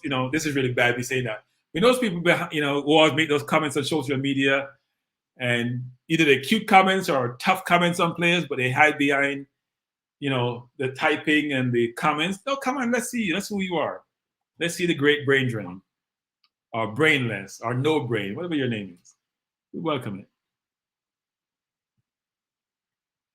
So Triple is saying, Kranka, do you know what are some of the training programs that JFF administration takes? There always seems to be some disconnect, especially with communication. Yeah, look, I think I get the sense, Triple E, that the JFF is actually wants to improve, is trying to improve, but sometimes don't know how. And sometimes in life, you have the best of intentions, but you don't know how to carry out this intention. You want to you want to do something in life. You want a certain profession. You want to become a mechanic, or you become a carpenter, but you don't know where to start. You didn't have any training at all. You don't know where to start. And you don't have anyone to provide guidance to you. And you're not looking for the guidance because you think you know it all. So I think there's people at JFF who are very competent, but maybe conflicted. I think there are others who just don't do their jobs well, have been in position for a long time, have become complacent in their positions, don't feel that they're at risk of ever being replaced. And I think the football community has allowed that to happen. And you have to pressure them, which the YouTube forums are doing, to change or get out. It's easy. If you can't do the job, then someone else should do it. So they have started a coaching academy. I don't know what the administration program they have gone through, but they've started a coaching academy, which is a good first step. Because even though the coaching fraternity in Jamaica have a good view of their capabilities, as I've said initially in this program, if the players coming through aren't good enough, then the coaches have to look in the mirror. And even though certification doesn't really substantiate sometimes who's going to be a great coach, at least it does give you some accreditation to say you have gone through a program, you have passed the different aspects of the program to show that you're qualified. Now you got to go and execute in practice, right? You got to go practice what you've learned. I think that's very important. So you're learning the theory, and sometimes the theory includes practical elements of it. Now go out, go get a good job, go execute based on what you have learned, and go develop our players so they can perform at the highest level. So at least there's a start, but there's much more they can do, much more in so many different avenues, so many different areas they can do, which they haven't done. See, Lloyd is saying brain drain can only jump on the panel as a hologram.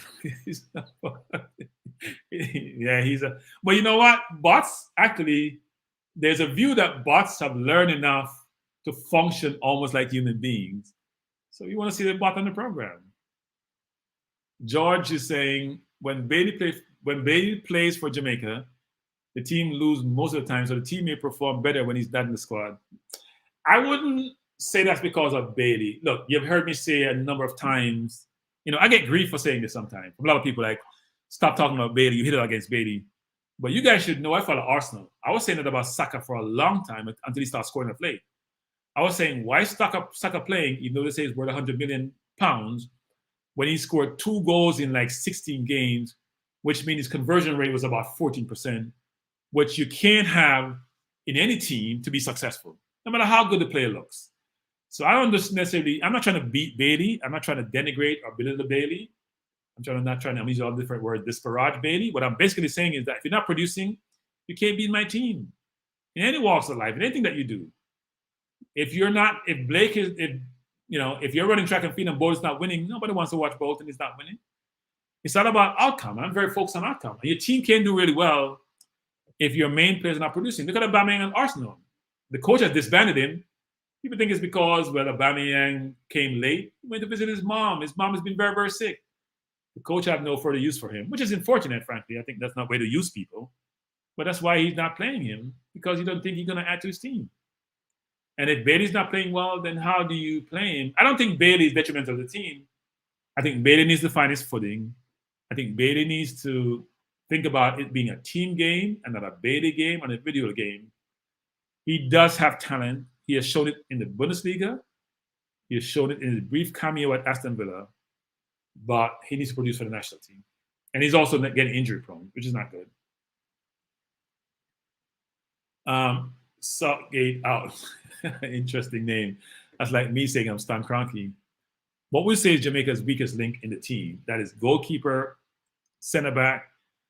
And about weakest link, I think where we have deficiencies that needs to be addressed is out wide on both wings and the center of in the midfield. So CM, CDM, number 8, number 6, left, right wing, those areas need to be addressed. I mean, Rudolph Speed agreed with that sentiment, actually, that those areas we need to beef up. Think about it. How many crosses have we seen from a winger in this whole World Cup qualifiers that has found his target?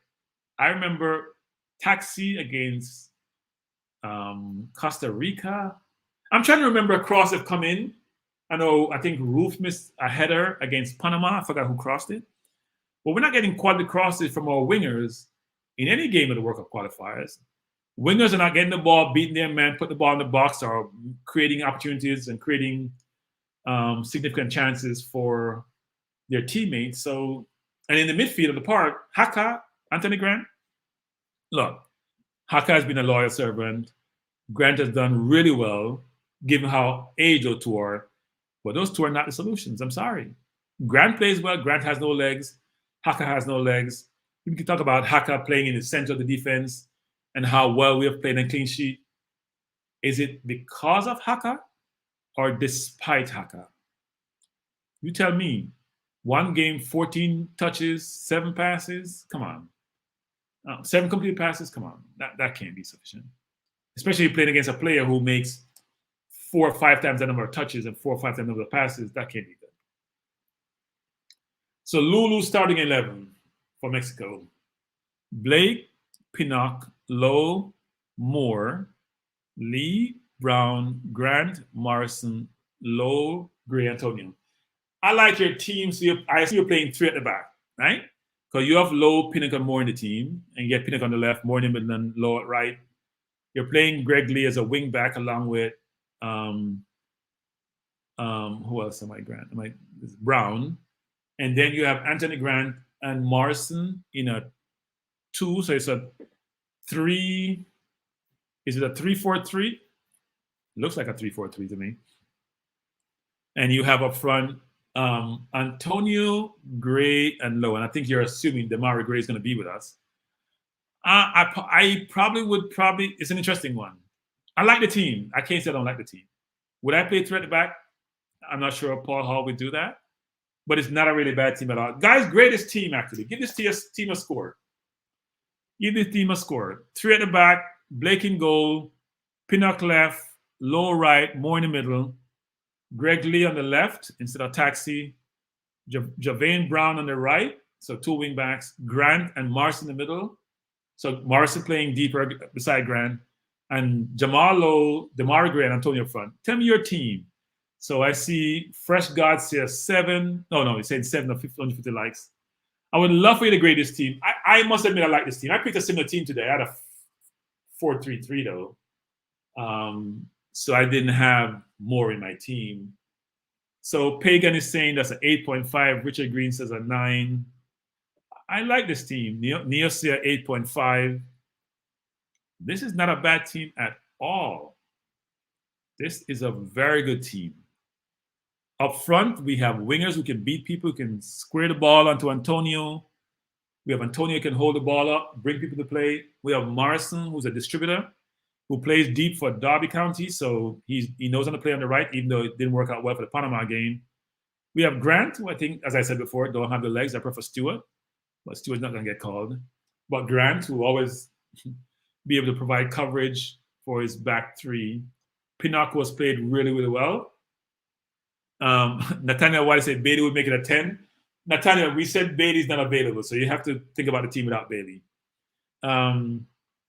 It's a very good team. I think this team can compete against any team in CONCACAF, frankly.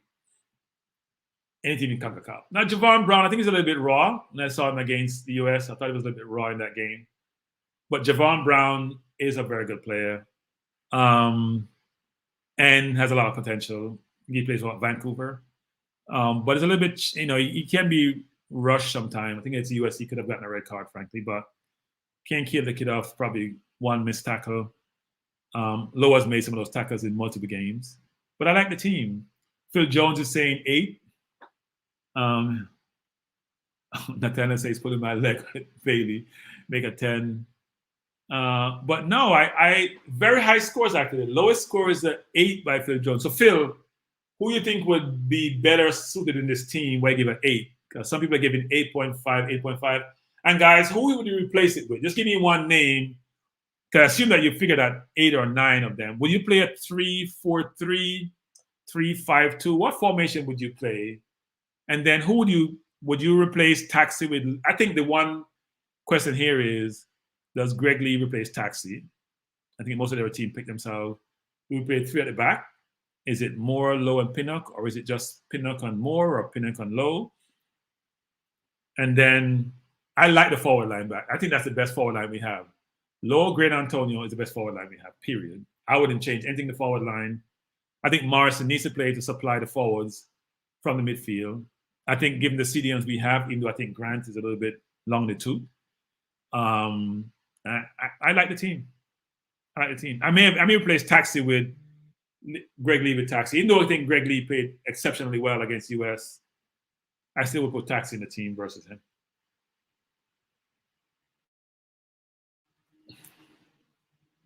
Trying to see if there's any more comments here that talks to this. Rod Smith saying Taxi overly. Yeah, I think that's the one change I may make, even though I thought Greg Lee was exceptional, both physically, his passing, his coverage. I thought he exemplified all those attributes you're looking for in a left back in that game, actually. El Padrino is saying that Taxi done out here. No time. No, I think Taxi still plays well. I think Taxi's the only one seem to be crossing the ball sometimes, not getting from our wingers. So Robert Harrison is saying Blake, Taxi, Pinnock, Lowe, Moore. Robert, I start reading it. I got encouraged, and then you say, and you kill me with Fisher, my youth. You never talk Pato. You kill me with Fisher, my youth. Really? Really, my youth? William, DJ, Ravel, Antonio. Now, which William are you talking about? So DJ hasn't been here in a while. I think DJ hasn't come back since the Panama game, actually. Ravel, Antonio. So you're not thinking about Gray, who may get his papers by then. So you have Fisher. So you're playing Fisher instead of Brown, JVM Brown. And you mentioned of William. I'm not sure which William you're talking about. Maybe I'm not. Speedy William. Okay. You're talking about Speedy. Yeah, no, Speedy's a good shout. So you're going to play you're also playing 3 at the back with Pinnock, Lowe, and Moore. Fisher and Taxi out wide. Grant beside DJ. So what are you playing? So you have one. So where's your forwards? You have 1, 2, 3, 4 midfielders. So what are you playing? A 3-6-1? What are you playing? I'm just curious. Or a 3-4-1-1? I'm not sure what you're playing. Teddy's saying Greg Lee can play on the right. So you play Greg Lee instead of Javon Brown. Is he 2-footed? He seemed more left-footed than right-footed when I saw him play against the US. Because I haven't watched him before, so. He seemed more, guys, great Robert Harrison's team. Fisher and Robert, I'm curious as to who are your forwards? Because you are abundant. So you're saying that our midfield is so weak, we got to stuff the midfield with a bunch of players. Because Ravel can play up front. DJ can play at 10. Ravel can play at 10. They both can play deep. Speedy's a midfielder. Lulu saying 6. Neo saying you want to play 3-5-2. We'll come to your comment, Neo. But Junior saying look like a 3-5-1-1. Yeah, it has to be because but then who's gonna be out wide? You gotta stretch the field in them. I love how Man City plays because what Pep does, he broadens the field. That means you have to chase the ball, and if you have enough skillful players, and you have width and space, you can keep the ball better. Pagan is saying 5.5. Lulu saying Fisher calls it to be a 6. Robert is saying 3-4-2-1. So you're playing DJ and Ravel as 2 Foz 10s, I'm gonna call it, and then you have Grant, DJ, and Speedy behind them. Interesting construct. Not knocking any formation idea. Football has been revolutionized and changed over the years. Who knew about 3-5-2 and all these formation? Football started more with 4-2-4, and then evolved into like 4-3-3. Then we have 3 at the back. The Dutch played everybody everywhere. Brazil always have players who are multifaceted and can play in different areas. So football is evolving. So Kane knocks something which may seem strange, but maybe ingenious, frankly. Leighton Steele is saying, I'd go with a 3-5. By the way, guys, the link is in the comment section. So you want to join. And I know it's getting 11:09. Some are going to party and going to New Year's Eve New Year's celebration. But you can do so. Leighton Steele is saying, I go to 3-5-2. Blake, Pinnock, Mops Slow. So Mops instead of Moore. Lee, Greg Lee, Grant, DJ, Ravel, Brown, Antonio, Demari Gray. Wow, it's an interesting one. So we have, and it's 3-5-2. So we have Mops, Low, Low, Mops, and Pinnock, I'm sorry, in the back. I figure Greg Lee and Javon Brown out wide. DJ, Ravel in the midfield. Antonia and Demagre up front. You must be watching Man U.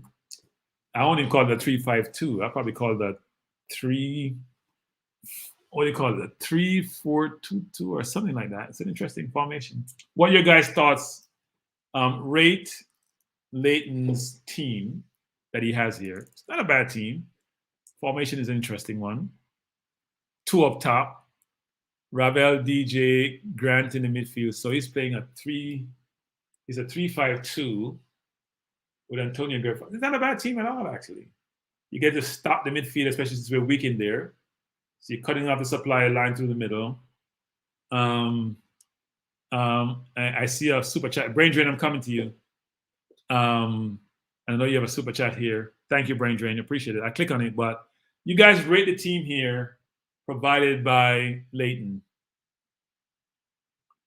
Curious to see what your rating would be. It's not a bad team, actually. I can't say this is a bad team at all. I'm going to click on your super chat, Brain Drain. So Brain Drain gave me a compliment. People, I'm going to cherish this. Maybe I should take a picture of it. But even more importantly, thanks for the super chat. $10, Brain Drain. We appreciate it. You know, coach has to pay for his stream, so it's very important. Thanks a lot. Really appreciate that contribution.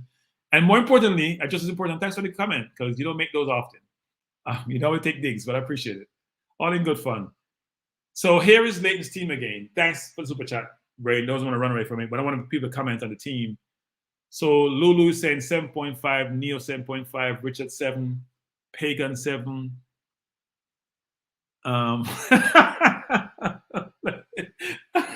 Leighton is giving himself a 10.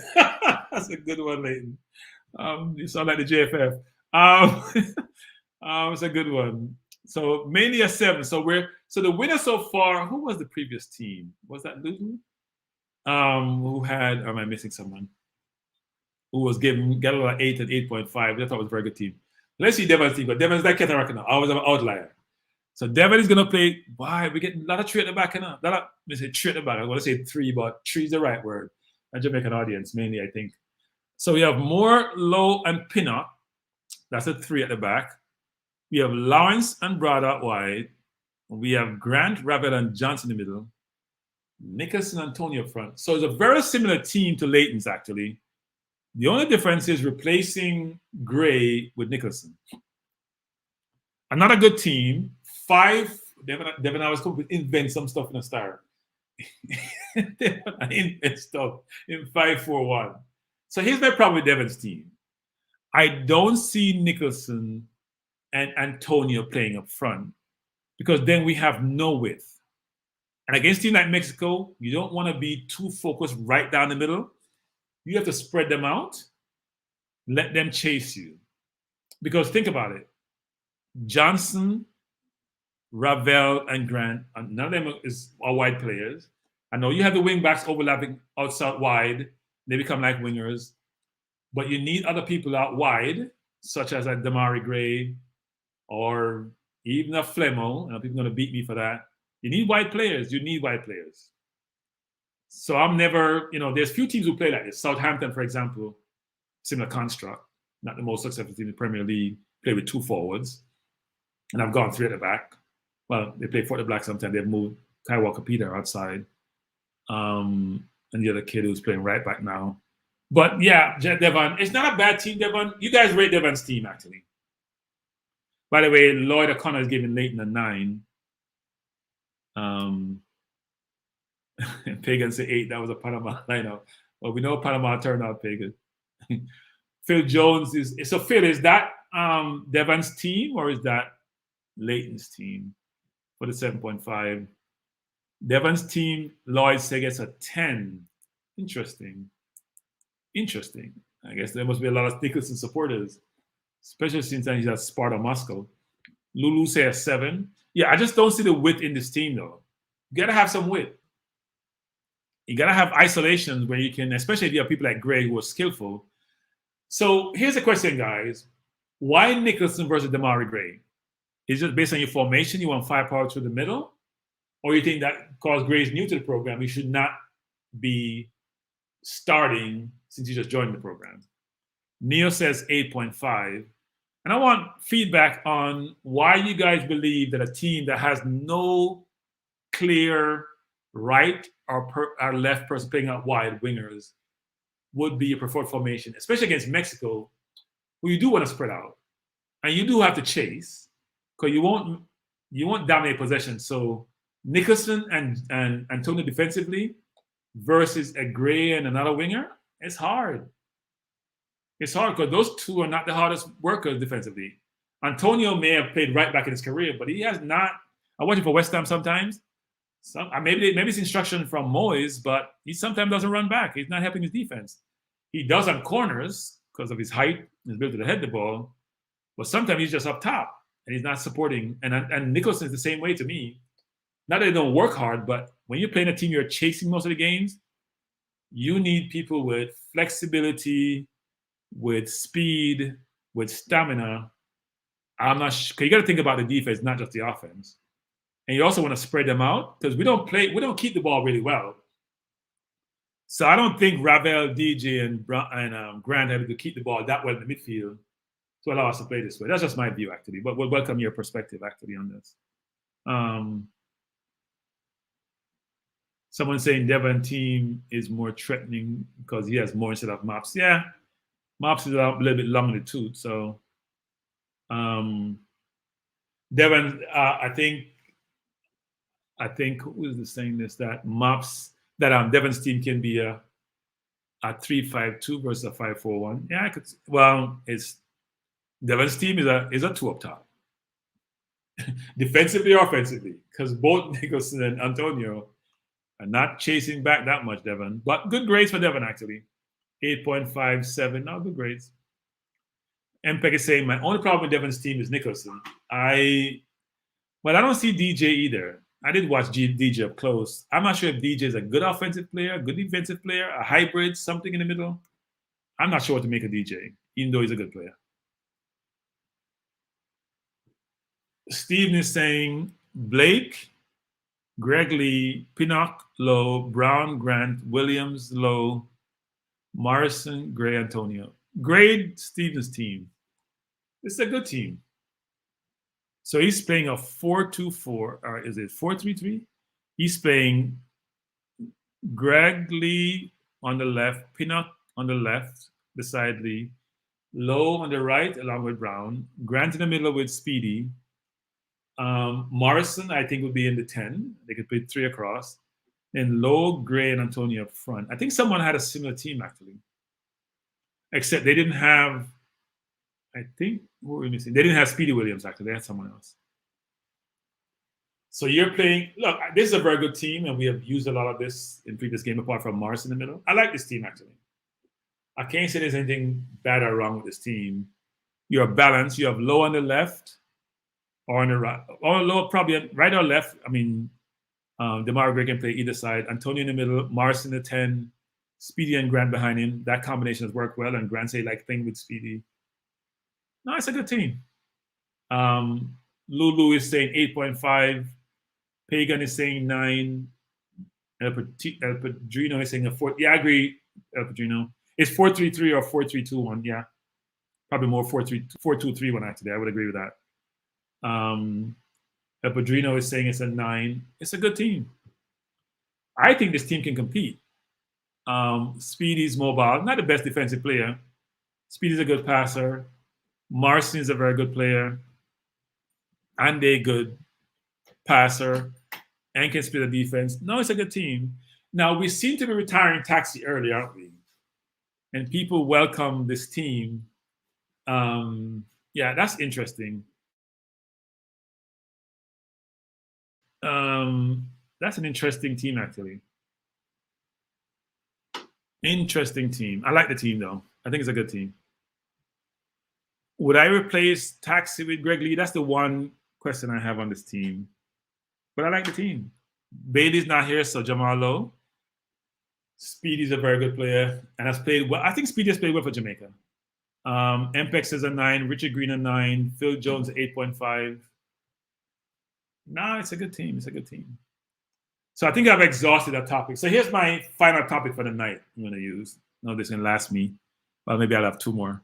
One is, and you can drop these in the comments, who do you think will be the standout player for the remainder of the World Cup campaign?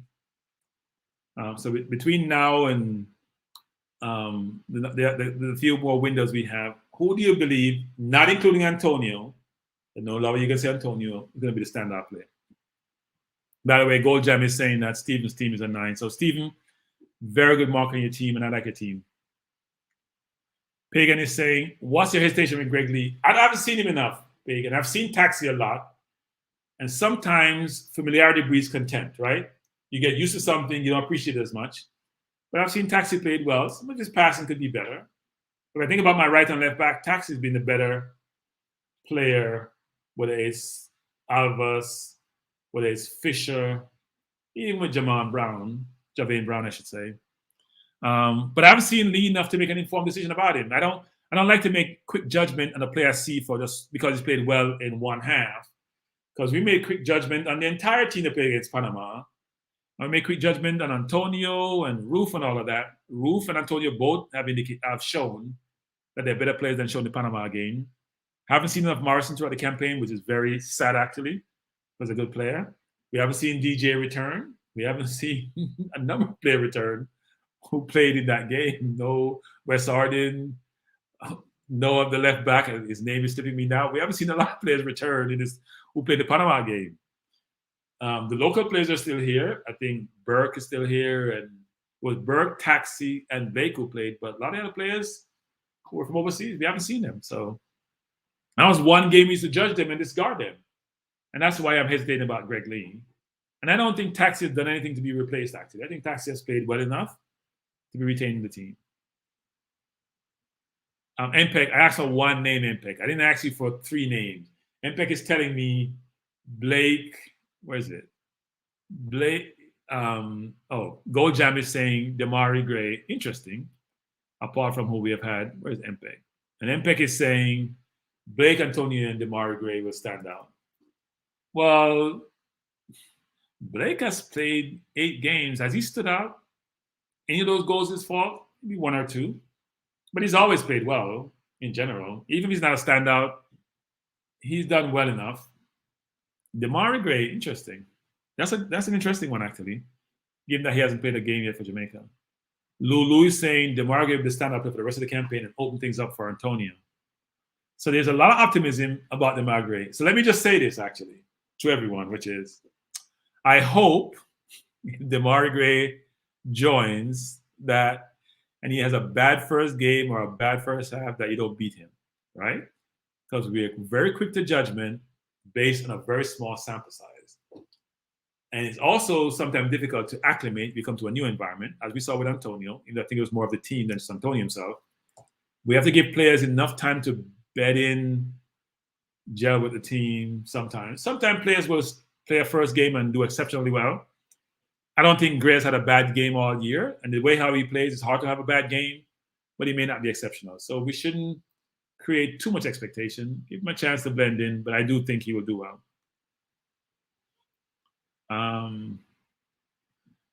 Gold Jam is bringing up motion to Christian. So I want to hear more comments about who you think is going to be the standout player. So Gold Jam is saying, I don't think Blake should be captain. So Gold Jam, we need more from you, Gold Jam. Just making a general comment. Gotta give some rationale why you think so.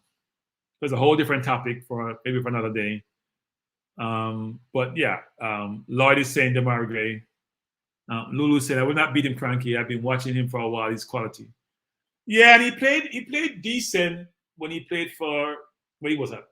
Was it West Brom or Birmingham initially? Then he went to Leicester. He didn't get much game time. I remember him setting up VAR to score a goal against us late in the game. Was it last year, the year before last? So he's a good player, but I think now he's getting a run of games. He cost $1 million to Everton. So cheap but effective, which is the best thing to have. Something not effective, but it's producing more than what their price tag suggests. So no. Phil Jones is saying Andre Gray. Phil, he has to get on the field. I'm sorry, Phil. He has to get on the field to even get game time to be a standout player. He's not getting the game with Antonio, Roof, and Nicholson in the team. I don't see that happening.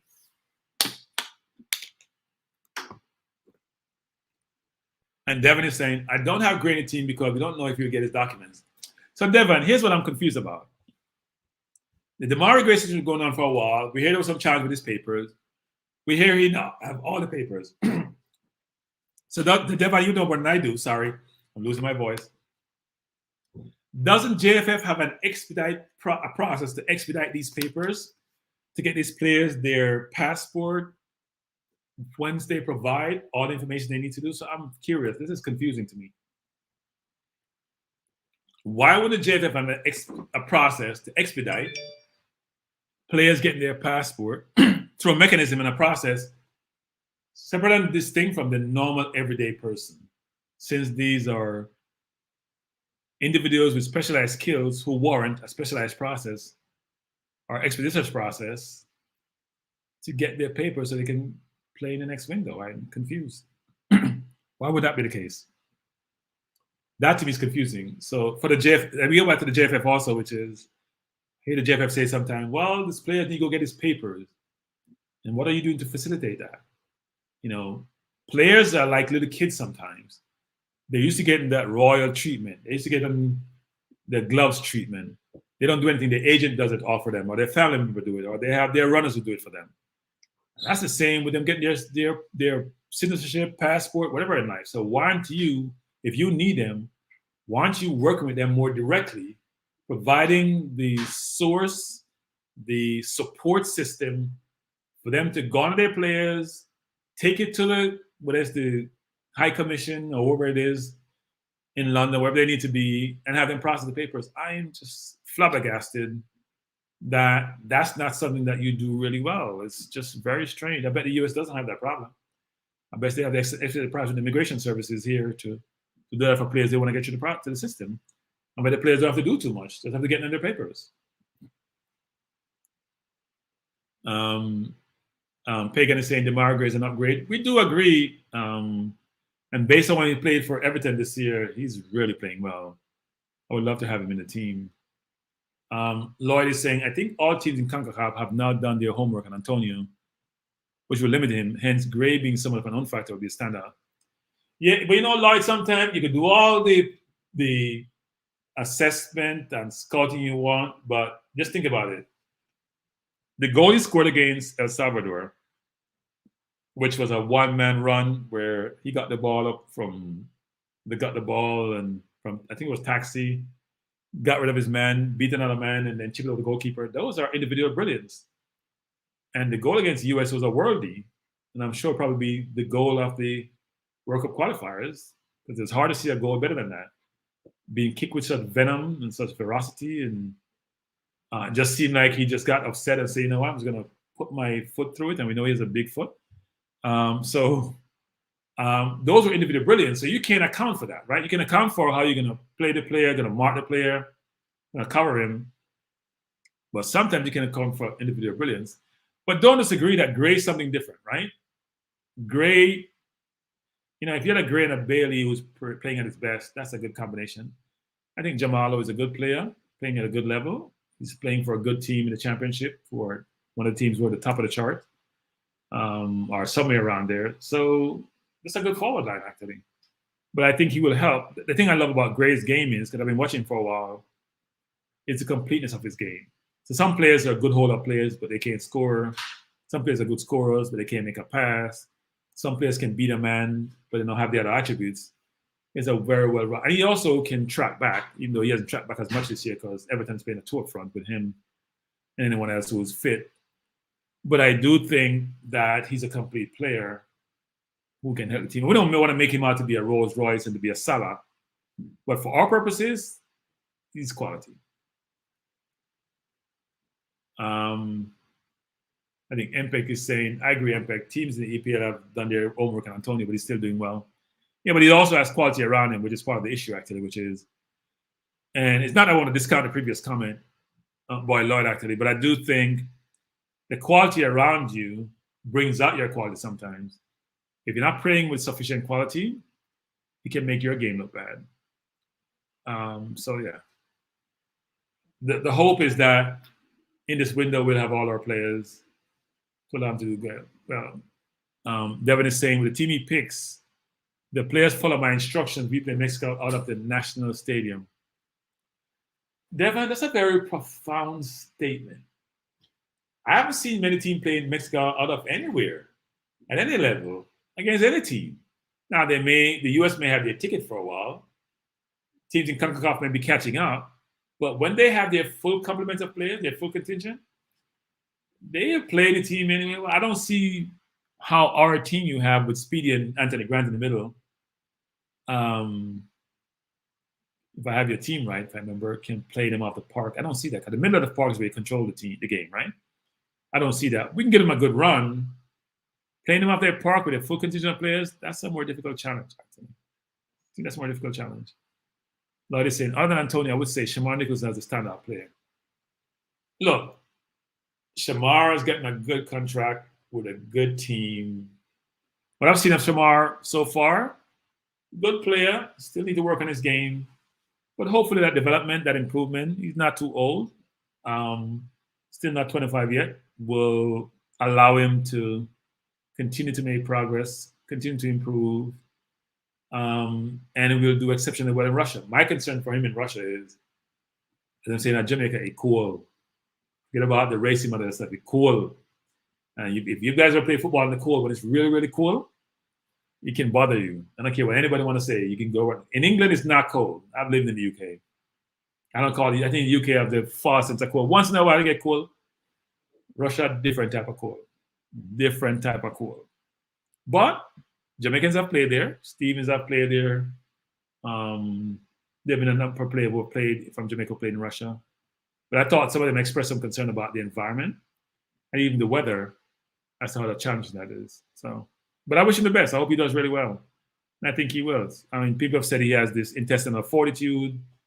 He has a strong character. He's a strong-willed person. He's he has the physical attributes. He's a strong player, physically gifted, and he has the football acumen. So hopefully that will translate into him doing well there. And I hope he does exceptionally well, not just do well, exceptionally well. And Becky saying, I don't remember when CONCACAF team has ever beaten Mexico by more than 2 goals. And Devin's statement is strong and optimistic. Yeah, Mexico is a difficult team because our problem is we don't keep the ball well. So, well, if we have the best complement of players we can put on the field, Demar Green, Low, and Antonio front, and Morris behind them, I think that foursome if you can get them the ball, which is always a challenge, will be good. I think they'll be very good. And I don't mean getting them the ball by trying to have low kick the ball up long, can't find anybody. You know, that's not the thing. That's not what we should be doing. Not at all. I don't think that's what we should be doing, frankly. I think we have to get Speedy the ball and let Speedy progress the ball, or even Grant, even though I'm not sure Grant has the legs to progress the ball really well. Does a good job of shielding and not losing the ball, but I'm not sure he has the legs to chase the Mexican team around. It's gonna be. I know he played in Mexico, but we were playing low block football. Our possession stats were poor in that game, and for us to get our forward players in the game, the top four in the game, we really have to get them the ball. And it's hard to do so with two midfielders who don't have the. Here's the thing that we struggle with in Jamaica in their midfield, and not only Jamaica, a number of teams do this actually. If you look at Man City play between Silva and De Bruyne, when they get the ball, they don't always pass it back to their defenders. You know, they dip their shoulder left or right and create space. Now, when you do that, you get rid of players, and I think Magee actually does this brilliantly. Actually, I see Magee do it twice against Costa Rica. One result in a goal. The ball comes to him. He's shaped appropriately. That means he's sideways. He's not frontal. He dips his shoulder. The player's out of the play, and then the field opens up, right? Especially if you've been pressed. So then you break the first line of press. Then the defense is scrambling. We don't have any. Speedy doesn't do that. Grant doesn't do that. We only mentioned Hakka, so that's pretty tough. I think Morrison can do that. I haven't seen him do it because he only played the Panama game to me in a significant extent. But yeah, interesting. I think we're at 11:35. I'm trying to get to 12 people, so we have 25 minutes left, and I hope I can hold up. I'm not sure I can. But Lulu, I appreciate the comment. I'll post it actually, since it's a good comment. I'm posting every comment, good or bad. Thanks, Lulu. I appreciate the good comments. But hold on, it's hard to hold on the fort. I have a bit of appreciation for all these YouTubers like Coach and IMAX who can sit here for 4 or 5 hours just talking. You just feel like drinking water 24/7. It's very difficult to do that. Very difficult. Doug is saying, Antonio is the only striker in CONCACAF that has the power to go through any defense in CONCACAF. Once he gets the ball, if he receives the ball 4 or 5 times in the game, he will score. Yeah, but George, I hate to tell you this, we have a hard time to get our forwards the ball. If our percentage against Mexico, we won't have the ball more than 40% against Mexico. I don't see that happening. Hopefully it's close to 40. And hopefully it's 40 in good positions, not just 40 where we're passing the ball between our center halves and our goalkeeper. Well, our goalkeeper doesn't pass the ball to our midfielder defense anyway. He kicks it long, so hopefully we can get 40. If we can get 40%, we have a good chance of getting on the ball. So I think that's the big thing. We have to get the balls up front. We have to get the balls to our forward players in dangerous positions so they can be effective. I think people are leaving me. Ringing the New Year, Stan, great job. Thanks, Neo, appreciate it. I think people are leaving me to go celebrate New Year, so that's all a good thing. You can stay here and celebrate with us in Neo. We don't mind. I don't have anything here to celebrate. I don't drink champagne. I don't drink anything that may be too strong. So I'll drink water. We can do that for the New Year's. Gold Jam is saying DeMar's are very good in the middle, so he can work with Ravel. Yeah, but I think I need him more wider in the middle, actually. And definitely saying I would also because I offered to help and they said it's under control. Oh, you're talking about DeMar Gray, Devon. I assume in terms of getting his papers. Yeah, well, if the JFF tell you something is under control, don't believe it. Don't believe it. I can't say it's under control. Big up Leighton, I appreciate it. Appreciate the positive comments, guys. As I said, it's much more difficult sitting here talking to a screen when you guys are keeping me company. You guys are making this happen, so I really appreciate it. It's a good way to operate. Comments are all great. Really appreciate it. George is saying, This is the weakest Mexico team in decades. If Antonio gets the ball in the box, he's going to score, and VAR will be used in the remaining games. Mexico players play dirt, like to fight. So I'm gonna take a hit at you guys with you tight. So here's my view on this. You're gonna get him beat me and bother me for saying this. It's going good so far.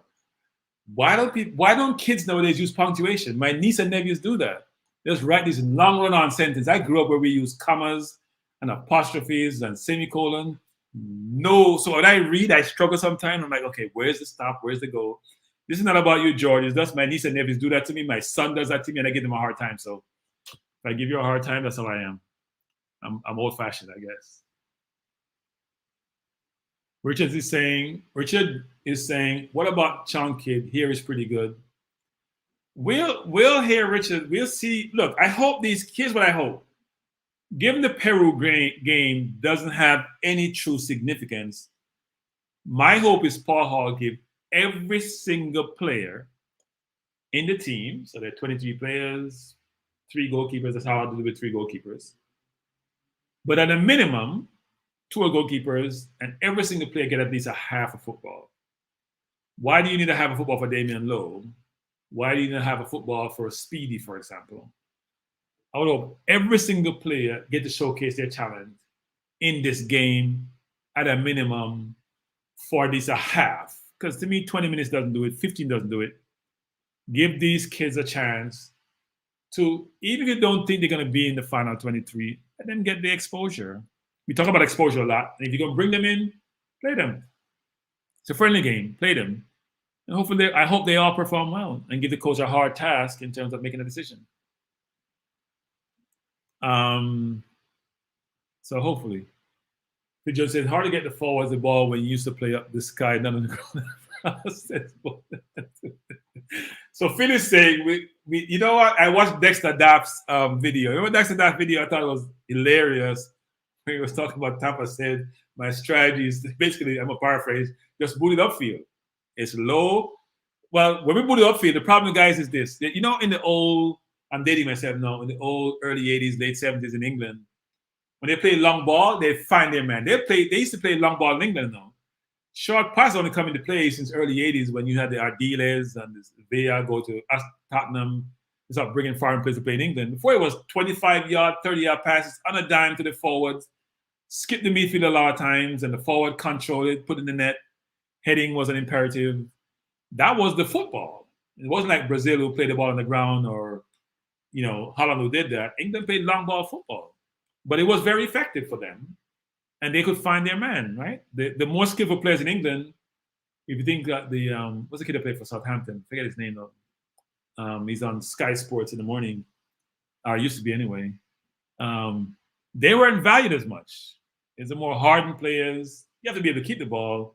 It was the most skillful players get a lot of game time. But that has changed materially when they introduce, and that's why I say diversity is important.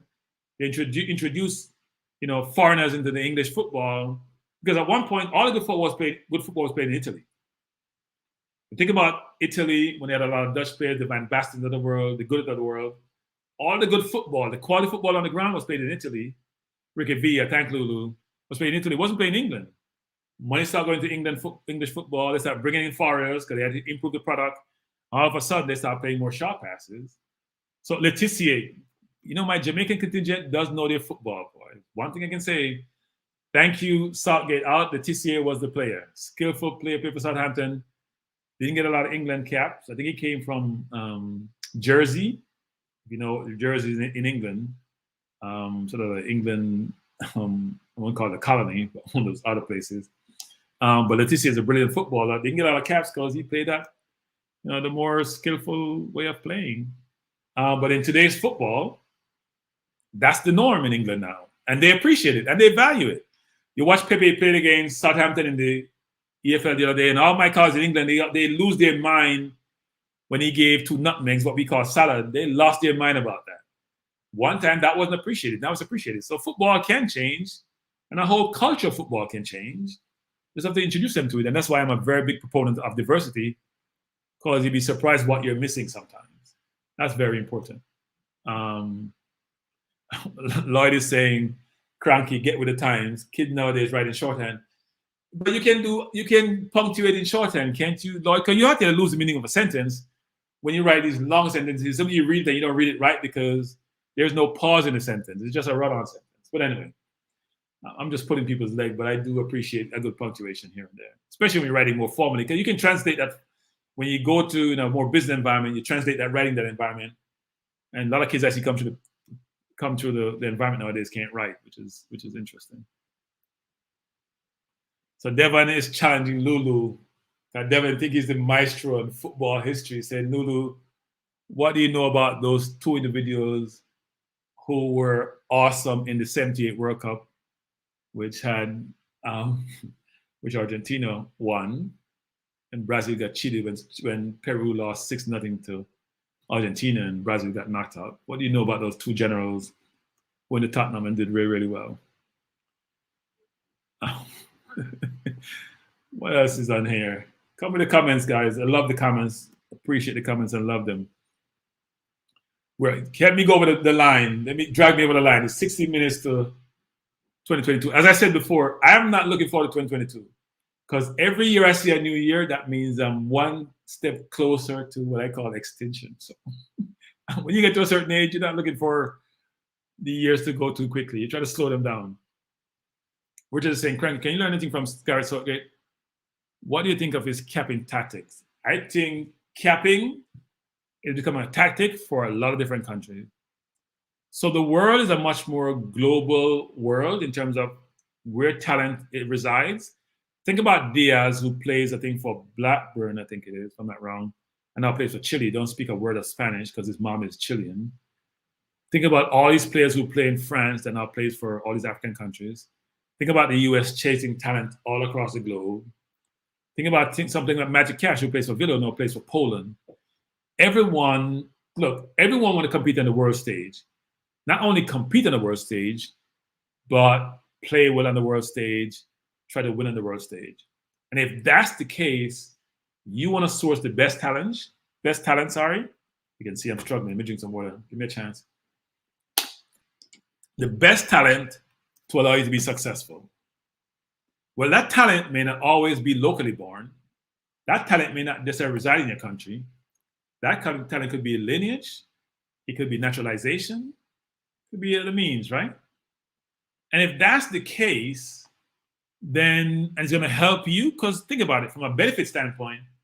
So the player doesn't play for your country. They're going to go on doing their lives and doing what they want to do, right? But you may suffer more because you're not getting that prominence, that notoriety, and that ranking that you're seeking, which will help your football program and give your players who are local a chance to get opportunities elsewhere else, because ranking is important. So if that's the case, then why would you want to bring those players into your team? The US does a masterful job, has been doing for the last 20 plus years, of recruiting talent outside of the US. I think the best example to me is Musa, who they chased for 2 years. Forget about Dest or Robinson, who is English, or Dest, who is from the Netherlands. They have done a great job of pursuing talent. And I don't hear the same level of complaint about that talent and where the talent is sourced from. So if that's the case, then why would we do the same? Why would we want to pursue the talent? And as I've said before to Paul Malcolm, when he was on earlier, the scout, we are one of the most unique countries in the world. I've said it numerous times, that have the talent being developed for us, because we had the Windrush generation, all went to England for better opportunities, have their second or third generation, the first or second generation who play football, especially the second generation, who are now coming through the ranks. A lot of them have Jamaican lineage. May not been back to Jamaica, because you guys have to understand, standard of living in England is not like the US. It's not easy to just pick up $900 or $1,000 and buy a ticket to come to Jamaica. It doesn't work like that. So they don't have the same connectivity to the motherland as you'd like them to. Unlike us in the US, can just jump on a plane for $300, go to Jamaica. They don't have that same situation. They don't have the same ability to do so. And you'd be surprised how much the money some people make in England. When I went there, because I was born there but didn't grow up there, went back there in 2012, I was surprised how some people are compensated. They don't make a lot of money, no matter what anyone want to say. A lot of money in England, but not in certain communities, frankly, across the spectrum. So it's hard to pick up $1,000 or $1,500, jump on a plane and go to Jamaica. It's difficult. And then go pay for facilities, place to stay, things of that nature. And sometimes the distance doesn't make the heart grow fonder. The distance is pretty wide. We're basically next door. You go to Florida, you can walk across and go to Jamaica, frankly, as far as I'm concerned. It's only an hour plus away. So they don't have the same ability to come back. But what they do have is a litany of talent that we can leverage. A lot of talent all across the spectrum of English football. Much more talent than any other group in England. I don't care what persuasion it is per capita. It's not even close. And that talent, and those who say, oh, well, because they can't play for England, so why would we want them? So you're saying, so those who are basketball fans, you can't get Kobe Bryant, you can't get Kevin Durant. I hope you all follow basketball, by the way. Use this analogy. You can't get James Harden, but you can get Kyrie Irving. But you know what? Kyrie Irving can't get the U.S. team because they only have 3 slots, and he's taken by those 3 players. But we don't want Kyrie Irving. Are you out of your mind? Like, really? They're better. He's going to be better than everything you have who play basketball in Jamaica, so why would you want him? Why wouldn't you want Gray or a Mitchell who plays for Crystal Palace? Or a James Justin who played for Leicester, who's injured now, but he's going to be an excellent footballer? Or a Johnson who played for West Ham? Why don't you want all these players? Why? I keep asking the question. Because when I hear them talk about Ethan Pinnock, or nowadays they talk about Antonio, or when Robert was getting a lot of prominence in the news when he was on Talk Sports, when he got a chance with Derby County, because we know Robert's history, the next thing they say is Jamaican International. Jamaican International Ethan Pinnock. Jamaican International Antonio. Jamaican International Robert Morrison. That's good for Jamaica. Your name is out there. No news is not necessarily good news. No publicity is not necessarily good publicity when it comes to these for football. So why would you want their names out there? So I'm a little bit surprised that we have such an aversion to some of these players when they're only going to uplift the country. They're supportive of the country. They decide to come play for Jamaica. Who cares if we couldn't get into the England team? And frankly, if players like Ben Godfrey, before he got to the England squad, reached out to Jamaica at age 15 and solicit trying to get into the team and we didn't take up the opportunity, then why are we complaining when they go play for England? Because we didn't explore those opportunities. We didn't try to bring them in at an early age. We didn't have the foresight to say these players may have, we had, I think my understanding, we have reports from England of people who are a good assessment of talent, who provide a perspective to us. We didn't leverage that. We didn't utilize it. And now he's playing in the Premier League. He's playing for Everton, and he's going to probably play for England at some point because he was in the last 30-man squad they had. So I don't think we're exhibiting the vision we need to, and the thought process and the strategy to really progress our football in a number of different areas, inclusive of how we sort talent. And I can talk 101. I can talk forever about how poor we have been in sourcing talent. Leighton is saying, I know people use the English reject card, but seriously, how many Jamaican-born players would be good enough to play for England or even the US? So here's the question. So at one point, actually, that's a very good point, Leighton. And let me hear this from you guys. How many players who are non-English born or in the Jamaica setup, not even the team setup, who would be considered to play for the English national team? I know which name you're going to throw out, because he even flirted with that at one point when he was fighting Jamaica and the JFF administration. But are there any players, I'm not talking about Antonio or English-born players, non-English-born players who you think could make the English national team? Any player of the number of players we have, Kareem Parrish, Lowe, Blake, that's a good example, frankly, given how well he's played for Philadelphia.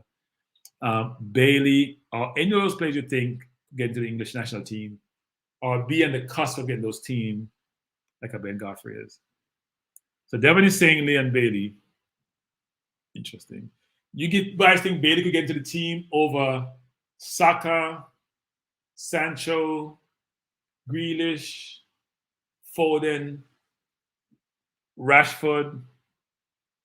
I'm just thinking about the players that are playing out wide, by the way, not even the middle of the park. Demari Gray is not in the team, and I don't think you're going to get a sniff of it. El Padrino is saying none. Somebody made a comment.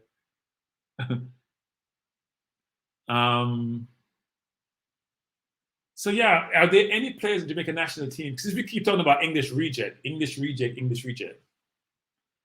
here's a question for you guys. So here's another question. Are there any of the English reject who you think could have a chance of being in the national team for England? So I've heard Bailey from Devon. I've heard a lot more from Devon.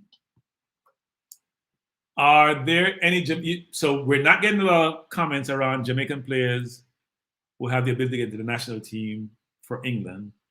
Are there any English-born players who are considering playing for us or is currently playing for us, who have already got their passport, who you think could have a possibility of getting the national team? I think Pagan is saying, is your no, Pagan, to the Jamaica team, or your no to the English-born players to get to the English national team?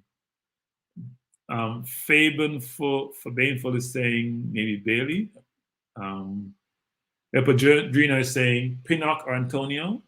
Those are good shouts, I think. I think Pinnock is better than Tyrone Mings, frankly. Nicky James is saying Lewis Baker. I'm not sure about Lewis Baker. He's not playing. He plied his trade in. He's at Chelsea, but he plied his trade in a bit in Turkey. I know he's on the cusp of the Chelsea team and would have played. He didn't get COVID more recently because they have a lot of injuries. Pagan is saying most. People say Pinnock, Antonio Demari Gray. So Lulu saying, let me restate. Bailey has a quad to play for the Three Lions, but I don't think Southgate would have picked him. Yeah, look, I think Bailey has a lot of ability, but it's a long line. So, yeah, if his ability to play versus would get to the team, it's a long line to get to the... I won't get the team, the squad, frankly, because you want the line out wide. You know, we're talking the ones that the five I've mentioned, and there are others, right? It's a long line to get into that team. A long, long line.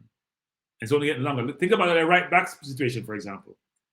Alexander Arnold into the Euro, right? Because you have a 5 or 6 right back. Even James Justin, who I mentioned, of Jamaican lineage, frankly, he was playing so well before he got a devastating injury.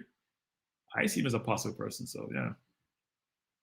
Lloyd said Ravel and Pina could make the English side. I think Ravel time has passed for that. I don't see him getting in over Madison, who can play the 10, Foden playing the 10, Mount playing the 10. And if you go behind him, you have Rice. You have the kid from Leeds. His name is always slipping me. Yeah, I think it'd be tough for him to get in the team. You have Henderson. It'd be tough for Morrison to make the team, given the litany of players that they have. George is coming back with his comment around, he doesn't think there'll be any new players. We're 4 minutes from 2022, people. We'll bring in the new year. Thanks for bringing the new year on the coach's desk. It's always good to have you. I think the comments have been brilliant tonight. And really welcome you joining us and being here all 2021, actually. It's been awesome. We really appreciate it. Yeah, so the 2 questions I have before, thanks for being for 2 questions were asked of, which is who from the current Jamaican team, excluding English-born players, you think could get into the English national team or would be considered, I would even expand that, be considered for the English national team, and same for the English-born players. I've heard for the English-born players, Gray, Pinnock, and Antonio, and then for Jamaica, I've only heard Bailey, which is damning, actually. I hate to use that word, but it is, given how many players we have playing overseas. Do you think that Nicholson would be considered? Just curious. He now has a contract to go play for a team that's traditionally in the Champions League. Thanks, Lulu. Glad I'm not walking alone going into 2022 because it's coming quick and fast. But for everyone in the chat, actually, first of all, I want to say again, really thanks for you being here. Really appreciate you being here. 2021 was a very interesting year for a lot of people. It's leaving us, and hopefully COVID go with it. In 2022, we can get rid of this COVID so we can go back to living life normal and don't be cooped up in our house 24/7. This thing seems to have a life of its own. I wonder what happened in the 20s when they had the Black Plague, as to how that went away. Did it have a herd immunity and it went away, or I'm not sure what happened there, but it's not a good look that we're here in 2022, still talking about COVID, still losing people to COVID, family members, friends, colleagues, even strangers. It's just not a good thing for the world. So hopefully that will change. So Richard is saying, we understand. What's the possible danger of having such a slew of whole heap of names being put into Jamaica squad mix? Are JFC pretty with the state of data bank affairs? Happy 22. Richard, thanks for the comments, last question. Stan, we can't figure out the JFF. We don't know it's a good or a bad thing. It could be a good thing because you have more people to select from and more quality. It could be a bad thing because they get confused. You're going to think about, well, what happened to our local players? What's the implications to them? And guys, you should be fair. That's a fair consideration, right? If you're in administration, you have to be broad-based in your thinking. You can't just be, very silent in your thinking about who I bring into the program. You have to think holistically about implications to the larger football community and the larger football program. But it's hard not to do your job or not to bring in people and play them based on the meritocracy. Especially our persuasion, we're very focused on equality, diversity, we're very focused on fairness and equity. And if that's the case, we have to espouse that view, we have to support it, we have to promote it. So I'm not sure how we can then say, oh, we're going to treat it different in a certain segment for a football program. I'm not supportive of that, I must admit. I think what we need to do is improve our coaching, get them to the point where they can get our players to be better at what they do, and then we can export them and they can compete on the global level versus trying to carve out a certain segments for them. So we're at 11:59. And my iPhone says 12 o'clock. Happy New Year, everyone. It's 2022. Happy New Year. Hope your 22, even if your 21 was great, I hope your 22 is better than your 2021. Really hope so. I hope you have a wonderful year. My wish for the new year, well, my first wish is that I keep on losing that weight I'm trying to get rid of. I don't like to have beanie man belly. My second wish is that we get rid of COVID and people go back to the norm. My third wish, holistically, is that Jamaica really consider how Jamaicans globally can really rally around the country, help the country find solutions, especially to this crime problem. We really are spoiling something that was given to us, bestowed upon us, and we're spoiling by the crime and all we have in this country, which is destroying a country which people are running to for vacation, running to want to be, and we're trying to destroy it. Don't understand the logic. Those of you in the diaspora who are sending those darn guns back to Jamaica, you need to stop doing that. You're not helping, you're hurting. I don't care what conflicts you have with whom, that's not helping anyone. Those of you in Jamaica, get a skill set, support your fellow human being, don't kill them. I saw right today where a 10-year-old got killed. It's just very disheartening to see that. We're going to a new year, change who you are. I know sometimes you guys think that I'm preaching. I don't like to preach, but it's not a good thing when you get more seasoned and you see these things happening year after year, and it's getting worse. The violence is getting worse versus better. We have to do better. I think the key is education, because I don't hear it's really you hear very educated people shooting each other. It's a lack of education, and people don't like to hear that sometimes, but it's true. But poverty is all in the brain. Education, poverty, access to guns are all, and I hate to bring in the new year with all these solid type comments, but it's not encouraging when you see what's happening in the country. So we really have to do better. We really do. But 2022 is here. Thanks everyone for being here with me on the show, for supporting the Culture Desk all year round. Thanks to the panelists who joined. Even though I remember their name, and all Malcolm joined and Lem joined actually, and Dwayne joined. Thanks for joining on the panel tonight. I know you could be someplace better, enjoying your New Year's. But it's very, very important. Here's the worst thing. So you're Christmas Eve for the New Year and somebody shot somebody and killed them. Like, How does that make any sense, people? I'm amazed at the senseless violence that we see 24/7, the retributions that occur. When you kill somebody, what do you get out of it? You get a few dollars, you get a hit. That makes no sense.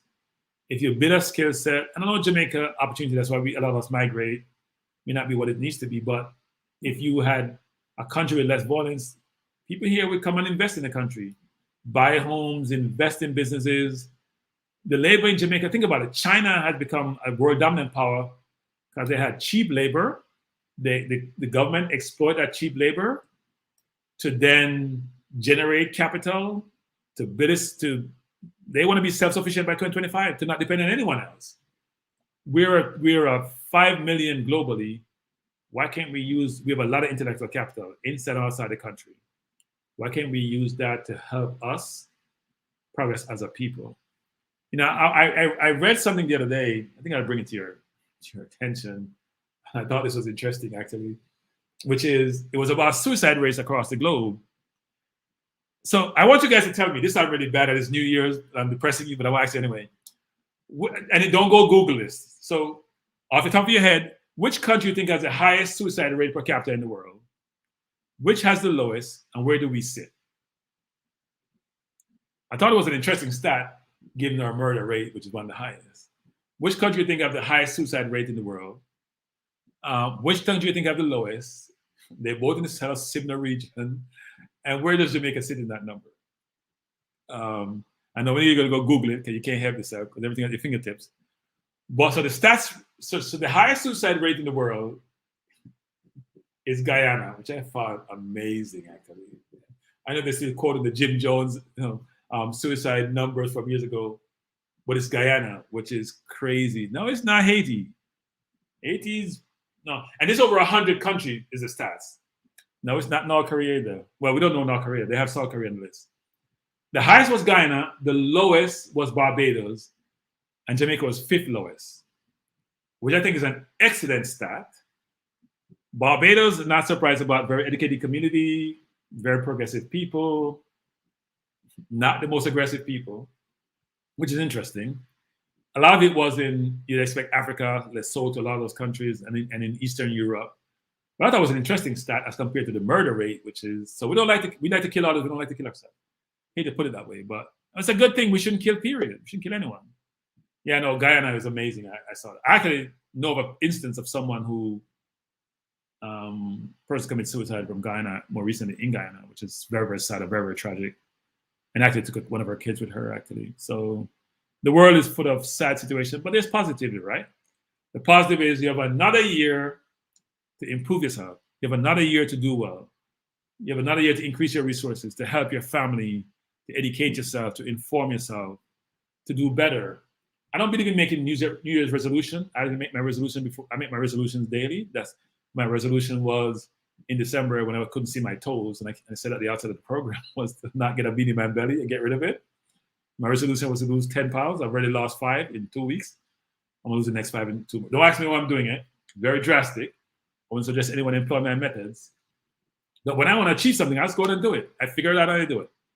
I don't always have all the answers, but I'm always going to try to source it from people who know more than me, leverage what they're telling me, and go execute against it. And I suggest you do the same. So I'm going to stop my preaching now. It's 12:06.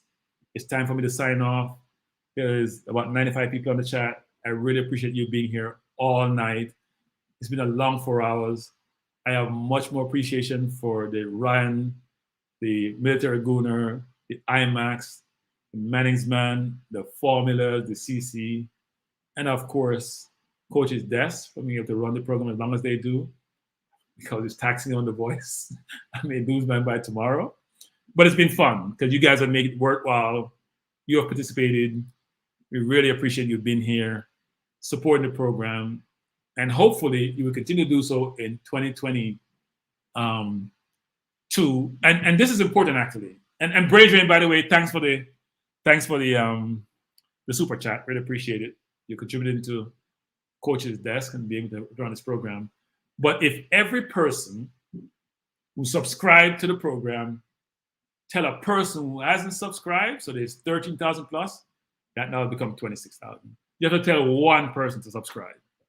and the number grows double, and you keep doing that, so you get to 100,000. There's a lot of firecracker outside my window, people celebrating New Year's. So it's very important. The noise is getting louder, so we have to sign off soon, people. I hope I'm not gunshot. People are celebrating and they're loud. I think something is mixed up in those numbers. Yes, Pagan, Barbados was the lowest across the entire globe I see. It was over 100 and I don't think they have everyone. I think they have North Korea. There's a few countries they didn't have. That was 130 countries that they had, and they were the lowest on the list. It was a very low per capita number. So it was interesting. But anyway, as I mentioned before, everyone, thanks for being on. Time to sign off. Really appreciate it. And my last comment is, I hope Arsenal hold their own tomorrow. Because it may be a long day for me tomorrow if we lose. But that's how it goes. And by the way, it's a triple treat.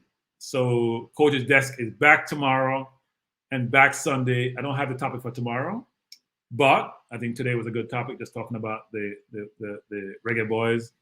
Probably a similar topic tomorrow. Hope you're back. Appreciate you. Have a wonderful New Year's evening. Thanks for joining us. Thanks for being here. Thanks for the support. And please try to do what I suggest to you, which is, I'm going to do that myself when I'm done. I have one of my niece and nephew. I think they have all done so already, actually. Subscribe to the channel. But just get one person you know, even if they don't watch it regularly, once in a while, subscribe to the channel. That takes us from 13,000. And I know each of you must know one person. Everybody have some communication medium nowadays. It will grow the channel exponentially. So thanks a lot. Take care and have a wonderful night. And best for 2022. Appreciate you being here. Take care. Peace out.